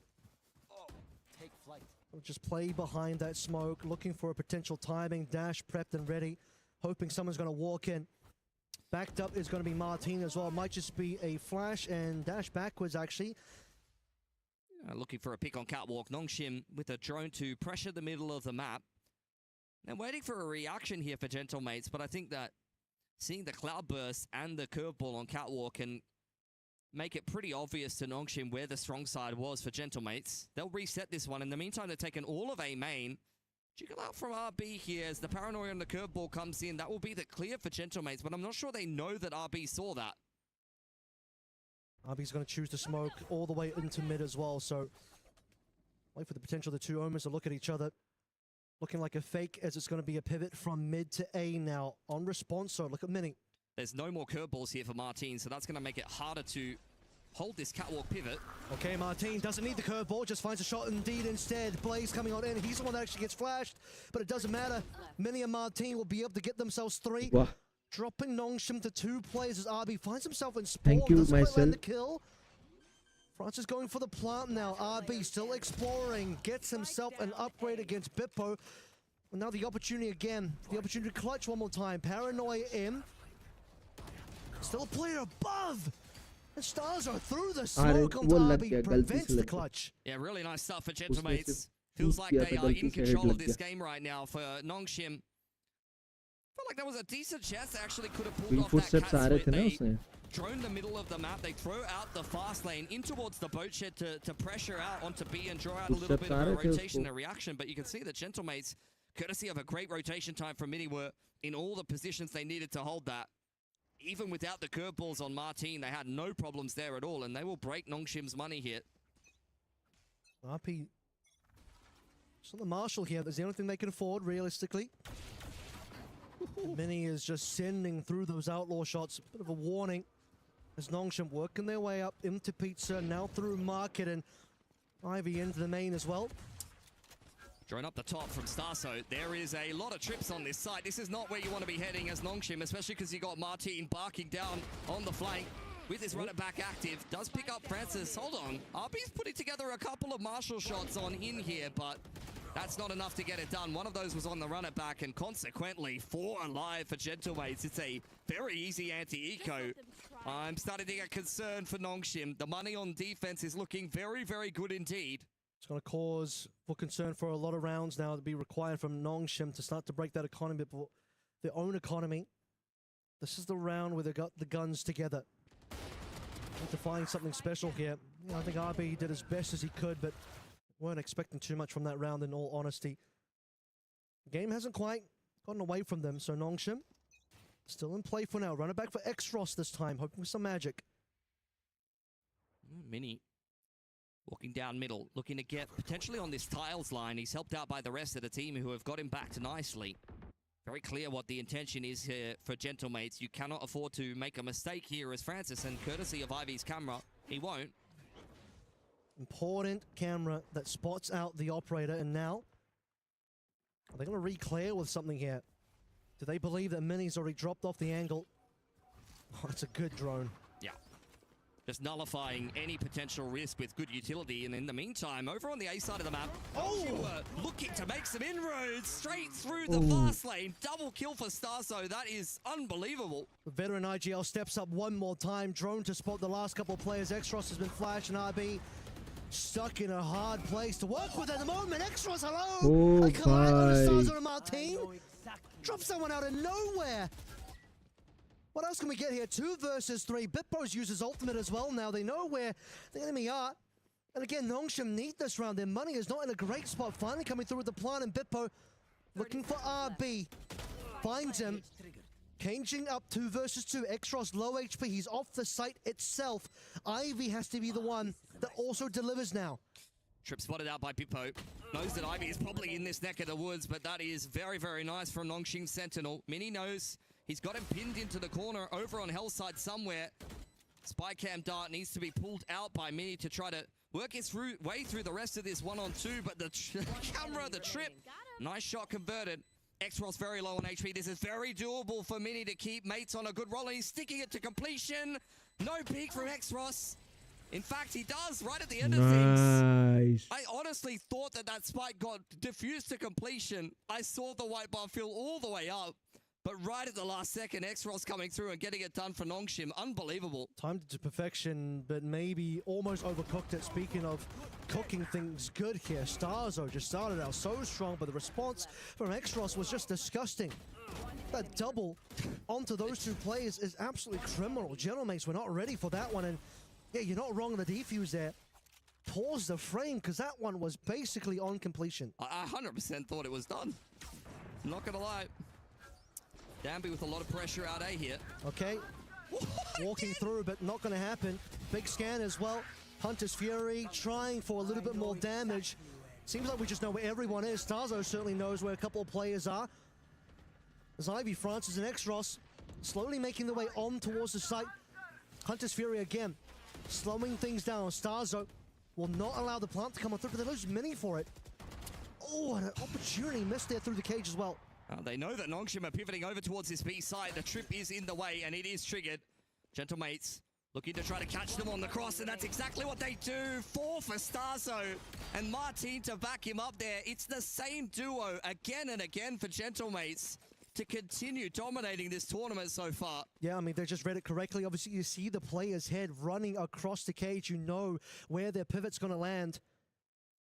And you have Nongshim trying to cross into market. It's almost like they knew that they were going to get cut off there as well. Rifles pointed over. Obviously, they walked into the trip. but just unready, unprepared to deal with these two players completely posted up. What a round to come through from Gentlemates again. Yeah, their defense has been phenomenal. We saw it over on Lotus, maybe less so in the second half. All three of the maps has been pretty impressive. I mean, Nongshim just continue to keep putting pedal to the metal. Overdrive active for Danby. Danby walking in. Last time he got shut down straight away, breaking the glass though, giving his position away. Maybe too happy to clean that one up, but then over the second player. Not prepared for XLG, who comes in. Guardian swinging. Martin still on site, spotted. Gets the 1-for-1 here as Bippo cleans up into heaven. 2 versus 2. Ivy, no gun. Francis still on to Guardian. Cage is good so far, but Bippo needs a better opportunity. It's 2 players below them. Drone spots 1. Shock dart might just be good for it. Flushes Ivy out, and now Francis revealing his own spot. Has to run away with the spike. Trying to bait them into a peek here. And he's been able to do that onto Starso. Very doable now for Francis, but he's pivoting straight over to B, where all of Bippo's setup is. Francis trying to bait Bippo into a false sense of security, much the same as he did to his teammate, but the camera there for Bippo to tap. I don't think that he's going to be biting on this one. 30 seconds. 30 seconds left. Francis is going to end here on A. But does Bippo have the read? He's got a setup on B, and it hasn't been triggered yet. He's thinking it's got to still be here. What is Francis doing, though? Very curious. He's maybe just looking for the kill, but eventually he's got to drop and plant. He has a dart to work with as well. That could definitely help him out, but Bippo's looking to cancel the plant. Here he comes, Bippo. Is he going to swing for this one? Eventually we'll get it. And another round going the way of the Gentlemates. Francis trying to play that one sneaky, but he's going to get caught. Yeah, Bippo's been phenomenal in that last map, and to kick this one off as well. Already well into the double digits early on here. It's exactly what you want to be seeing. Defensive side of Ascent, your Cypher is just on top of every little movement that the other team are trying to put together. It's another round where early on, Danby goes down right off the rip. He's really been trying to run hard entry duties for Nongshim on this attacking side, but to his own detriment, he's 1-8. On the other side, Bippo is 12-3. I mean, the role swap for Bippo and Mini has just been working so well for Gentlemates. About to find out if it's going to work well enough for them to get their win at EWC to send them through to the top 8 in front of the home crowd in Paris. As Many preps the dash, about to lose that one, about to eat a potential curveball, but not before he gets Danby first, and Francis falls at the same time. This is a rough round now for Nongshim. They're losing members and they're stuck in mid. Yeah. Trying to molly one of the players out of the corner and start to even up the numbers, but Gentlemates are making Nongshim's life very difficult. TP out over behind the box for RB. Ivy's lost some help over towards B. Off angle on catwalk that XROS is about to walk into. Probably should be another one for Gentlemates. And there is immediate paranoia to follow up. Curveball. This is just a nightmare making their way through middle. No business having any kills in this round as Nongshim. And how many rounds in a row has this been for Gentlemates, whether it be complete shutdowns like this or coming up big in the clutch? I don't even know if Ivy can save. The amount of time left to play through, mates can go for the chase here. They've got more money. I don't really want to give Ivy this gun left over, but there's just nothing left to do in this round. A complete annihilation. Or Gentlemates dismantling any semblance of attack on round number 9. Spike instantly dropped, barely recovered. And now Prox and Martin trying to sniff out Ivy. Just want to take everything away from them. Swing out from Starso, and not even a single gun lost for Gentlemates. Safeguarding their shaky-looking economy as they continue to move ahead on this defensive side of Ascent for Nongshim with no money to work with and a run it back. They got to try to, once again, cause another one of these vintage upsets with the pistols. Gonna take a little bit of a time out here, but quite honestly, the best they can hope for is 4 rounds, 5 rounds here in this half. There's no way they're winning it. मजा तो आ रहा है भाई, बहुत मजा आ रहा है. Is it too much to say that they've come back from worse? Not bad. 2 maps ago. Feels like a lot longer than like 2 hours ago, but yeah. We had less faith in Nongshim than we do now. If this one is looking a little dirty, that last round. मेरा भी faith गड़बड़ा गया है Nongshim के ऊपर. They just looked completely lost. क्या कर रहे हैं Nongshim यार? भगवान कसम. Gentlemates walk around. अच्छा खासा जीत सकती है, फालतू में हार रही है. They got a really good feeling for Nongshim's pacing so far in this series. They're a team that on many of these maps really likes to send it, especially when they're running Neon Phoenix comps. And so far, Gentlemates have been able to deal with that on the defense pretty well, even versus the Neon comp on Lotus. I think Cypher has been super, super key for them. Big shout out to Starso. Both Bippo and Starso have been phenomenal. Everyone really pulling their weight on the side of Gentlemates. This is not just a one-man team. The one man I'm looking at is Darby. He's got the one okay gun here in the Stinger, but the lowest score line. I think to start to see him, best Neon in the world, many have said, to step up to the plate now and deliver the performance a player with that title would be expected to deliver. Drone into B. Only RB spotted out in A main, and Prox will hear his TP as he commits on into the site. Nongshim really trying to contest both mains at the same time simultaneously, but I don't think Gentlemates really care, to be honest. They know they've got the better weaponry. They can just play a really safe setup here, kick back, and wait for Nongshim to make the first move. And Martin especially, ultimate in hand, ready to do anything. Fast lane in, time to go. Darby working his way through, beautiful paranoia combo. I believe that was actually both the runner backs in play here. Long rotations coming through from some of the Gentlemates over towards Tree. Oh, an unfortunate timing on that. XLG now up to the plate, but he can't deal with Martin. It's a problem. Mini is going to pop the Blaze Storm after dealing with Darby again. There's just no weapons here for Nongshim. They get the plant, but it feels like the opportunity to win the round is still just a little away from them, particularly because they've lost their star duelist players and now they lose everybody else as well. Yeah, really nice retake there for Gentlemates. There was a moment in time there where I thought XLG was about to, right at the end of the run it back, be able to pick Martin, and then maybe we're talking about a round, but as it stands, despite a clean entry from Dami, finally finding some success on this attacking side, doesn't change the end result. Gentlemates keeping this streak going really nicely. Not a lot of rounds left now. See what we got to work with here.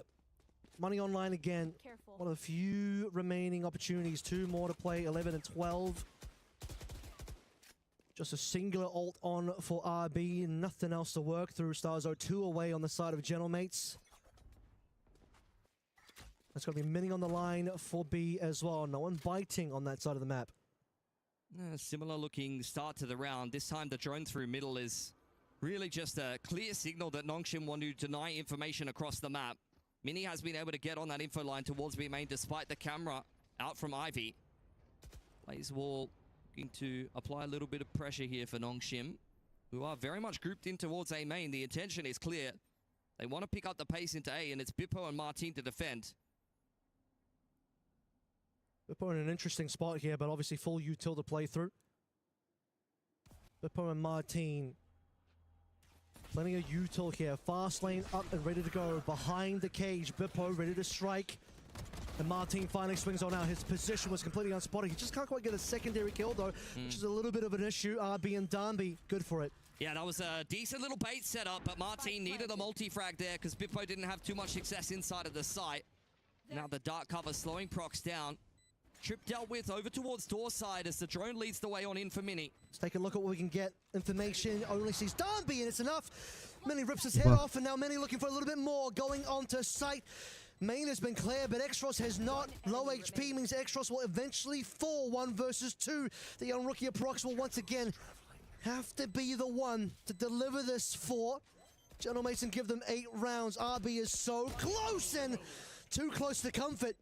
1 versus 1. Ivy does not last. Prox, what a 1v2. Does he have time? It's very close. Shit, Again, yeah. coming down to the last possible second. Celebrations from Gentlemates. And I'm assuming the spike doesn't go off right at the end there. How many times is it going to go down to less than a second on the spike here? This is crushing for Nongshim. They did everything they needed to win that round. Usually so good in the clutch. But even the rookie here on the side of Gentlemates just coming into the roster has been able to put one together for the EMEA side. One enemy remaining. Many have criticized, but Prox still delivers. As the defuse comes on through. Now, fresh round. Martin, who wanted an extra couple of kills last round, couldn't quite get there. A very aggressive spot now. Has to be curious about that drone. Here comes Darby once more, straight into Bippo. That's the kill that Bippo was looking for earlier. He's tripled up, but one of those came through from the trip as well. Ivy at least responds. What more can he do here? Both the players from Nongshim might be looking to peel off. You really don't see that too often. A kill with a trip. 17 and 5. I'm not sure there's anything Bippo can't do right now. Feeling quite comfortable in this Sentinel role now. And Ivy and XROS pushed away from A. Denied outright. Prox and Mini creeping up onto this catwalk line. This could really go either way and really determine who's coming away with this round. But the tailwind away is enough information for mates to kind of fall away for a second. Nongshim look like they want to go through mid, which could be a little bit dangerous. A single swing that times itself well. Could just be it. Prox delivers it onto Ivy, and XROS has a lot of work ahead of him. Again, the pathing. Curious coming through from Nongshim. Not sure that it had to go that way. XROS getting out of dodge. One off the run it back. Doesn't have time for the orb. He just needs to get into the site and try to get a plant down. Not much to work with, honestly, here for Gentlemates coming in on this retake. XROS, if he gets one kill, will have another curveball and has a blaze wall to try to be a little bit tricky in this 1-on-3. Hunter's Fury looking to cancel the plant. It's bought a lot of time here for Gentlemates. The last shot doesn't quite make it, but Benny's already swinging on in. Whoa. That's all you need. Like an XROS just didn't have the time. Hunter's Fury beautifully placed to just prevent him. Couldn't even get his ultimate off. 100%. It was perfection from Gentlemates. There was 15 seconds on the clock. Hunter's Fury buys you 5. First plant denied by Mini. Even if he went down, you'd throw another body at it and get it done for Gentlemates. The worst part about this as we close out the half is it's not a 10-2, Pilski. I think that's the magic number that Nongshim need. I mean, I was thinking the fact that they won the pistol and the anti-eco and then they got one round after that. That's what I was thinking was the worst part, Kevin. But apparently not. I think 9-3 is unfortunate. You need the 10-2, mate. 10-2 is a magic number for Nongshim. 9-3, it ain't good enough. I'm not feeling it. All that work on Lotus, all for naught, unfortunately. Well, they won the Lotus, so that singular map contained within itself ended up being good going. But this now, you have to be Nongshim making a big comeback twice. And I just don't know if Gentlemates will be giving it to you twice. One time, potentially a fluke. A second map where Gentlemates throw away a lead like this. I don't know if Lightning can strike twice like that. Oh, that's so nice from Gentlemates. They are really switched on right now. Bippo's having a crazy game. Just pure entertainment is this series between Gentlemates and Nongshim. And this would be a hell of a way to earn your way to the stage here at EWC in front of a home crowd for the Gentlemates. Being a quality team that they've already played earlier in the year in an international event. Would again put Pacific fans on the edge of their seat and put Pacific in a position where we could have all 4 teams eliminated before the playoffs if Nongshim loses this series and then goes into the lower bracket and bombs out. Yeah, I mean, Nongshim has so far been the only Pacific team that's won a series. The other ones have all, unfortunately, bowed out 0-2 as far as matches go. But this series has still been Gentlemates' favored because even the one map Nongshim win, it's one of those maps where, like, really Gentlemates probably should have won that one given the 10-2 start scoreline. 12-2. We're going to the second half, actually, to make it even more ridiculous. I mean, the good news here is we haven't reached 12 yet for Gentlemates, but it feels like it'll come sooner rather than later. Nongshim need this pistol, and then they need to lock in hard for the rest of this half. We've got some real quiet performance on the side of Nongshim as well. Got to step up here on defense. All 3 of them. Can dealt with for Bippo, hanging around over on tile side. Gentlemates push through the dark cover together. Gonna wrestle control of A main and head straight into the site. Okay, not going to waste too much time. Mini is already in. Damage onto RB. Goodbye, burning down. Turn to ashes here as Darby gets a sight onto Martin. That's all he sees for the time being. Rest of the players from Nongshim. It's going to be Ivy trying to make his way through tree next. Scan to play onto one player, but XROS is only going to be the one so far getting that curious kill. Mini responds onto Francis, and now only Ivy, a sole responder, up against 4 players in a giant crossfire. This is a death sentence for Nongshim. Gentlemates looking for double digits. Starzo keeping Ivy interested. Peeks out by himself. It's some bravado that is punished, but not going to be enough for a clutch here. Not even for someone of Ivy's caliber. One way onto Generator.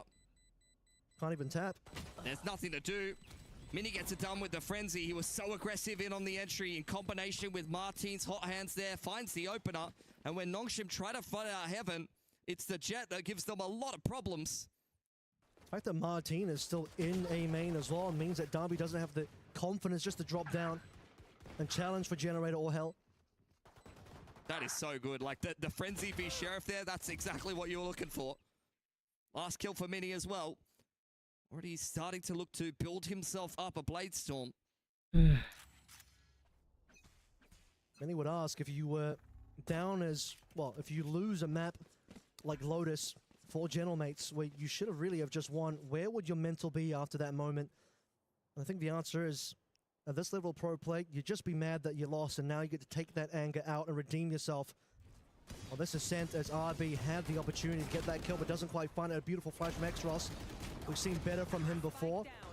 And now, you need to see a little bit more. Not going to happen. Mini and Bippo get the giant cleanup. It's not a lot of equipment brought in by Nongshim and 11 found by mates. Yeah, it's so close to getting more substantial damage than that done. Two players very low on HP, but low doesn't count for a lot when Gentlemates still walk out of that round with 3 rifles.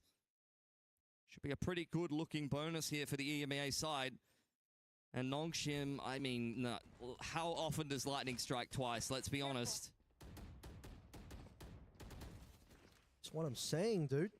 पता नहीं इस बार EWC में कुछ अजीब ही हो रहा है, कुछ भलता ही हो रहा है, कौन जाने क्या हो रहा है, क्यों हो रहा है नहीं समझ में आ रहा है, कुछ अनोखा ही हो जा रहा है. I'll be sitting in wine. Darting into the middle of the map here. Bippo being set up a little bit by Starso, but he's not feeling too bold to go ahead and take control in middle. Cracker of an entry from Martin. You've already lost your smokes as Nongshim in the first gun round. This is falling apart. Yeah, I mean, just immediately punishing that peak. यहाँ पे सबसे पहले मरने का competition अगर है तो नॉन्गशिम ले रही है वो कंपटीशन भाग. कैसे मरते हैं जल्दी से जल्दी. डैबली भाई बहुत सुंदर, मतलब हाथ से ऐसे ऐसे करके मार लोगे तुम. बहुत सुंदर. Creep out from Francis here. Does catch Martin a little bit, but not enough to actually punish.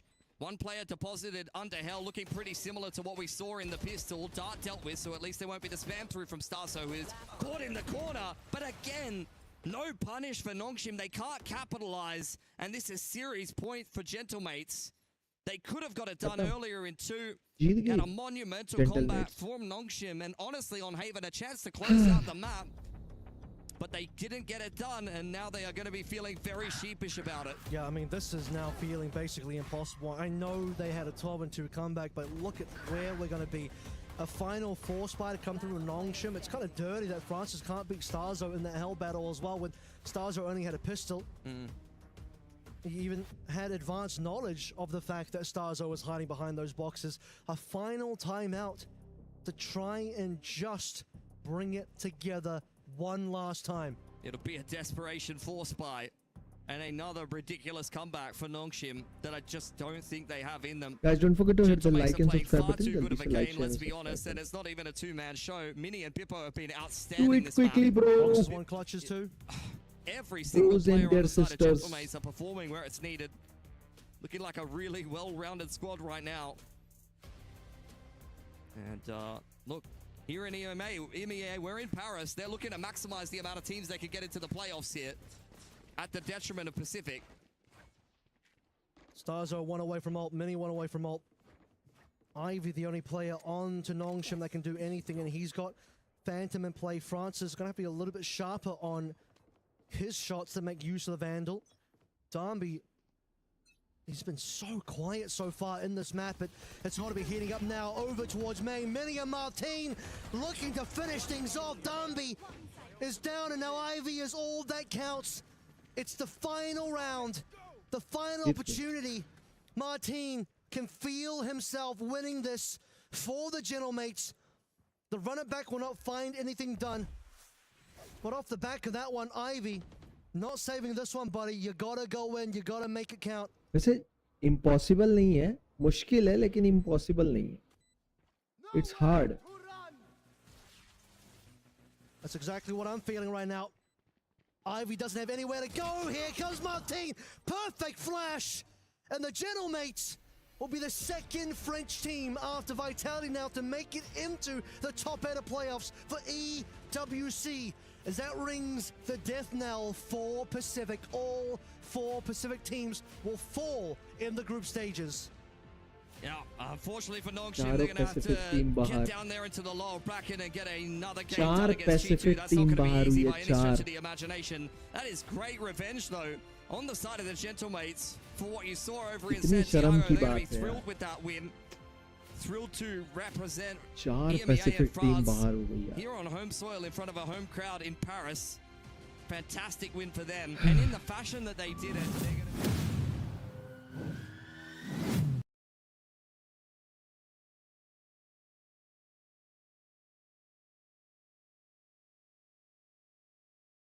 क्या बोलूं भाई, 4 पैसिफिक टीम बाहर हो गई.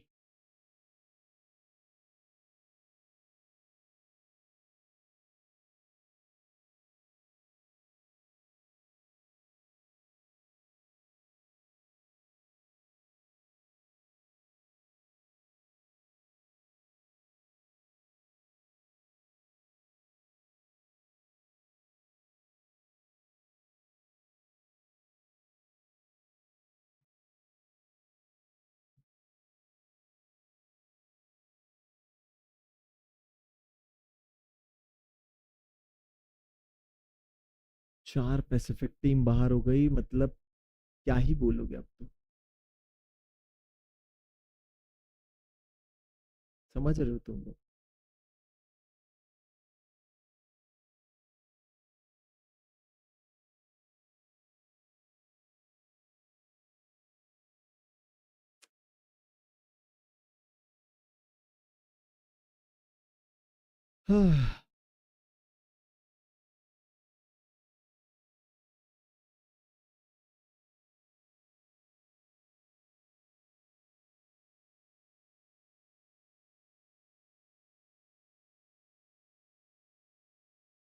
क्या बोले.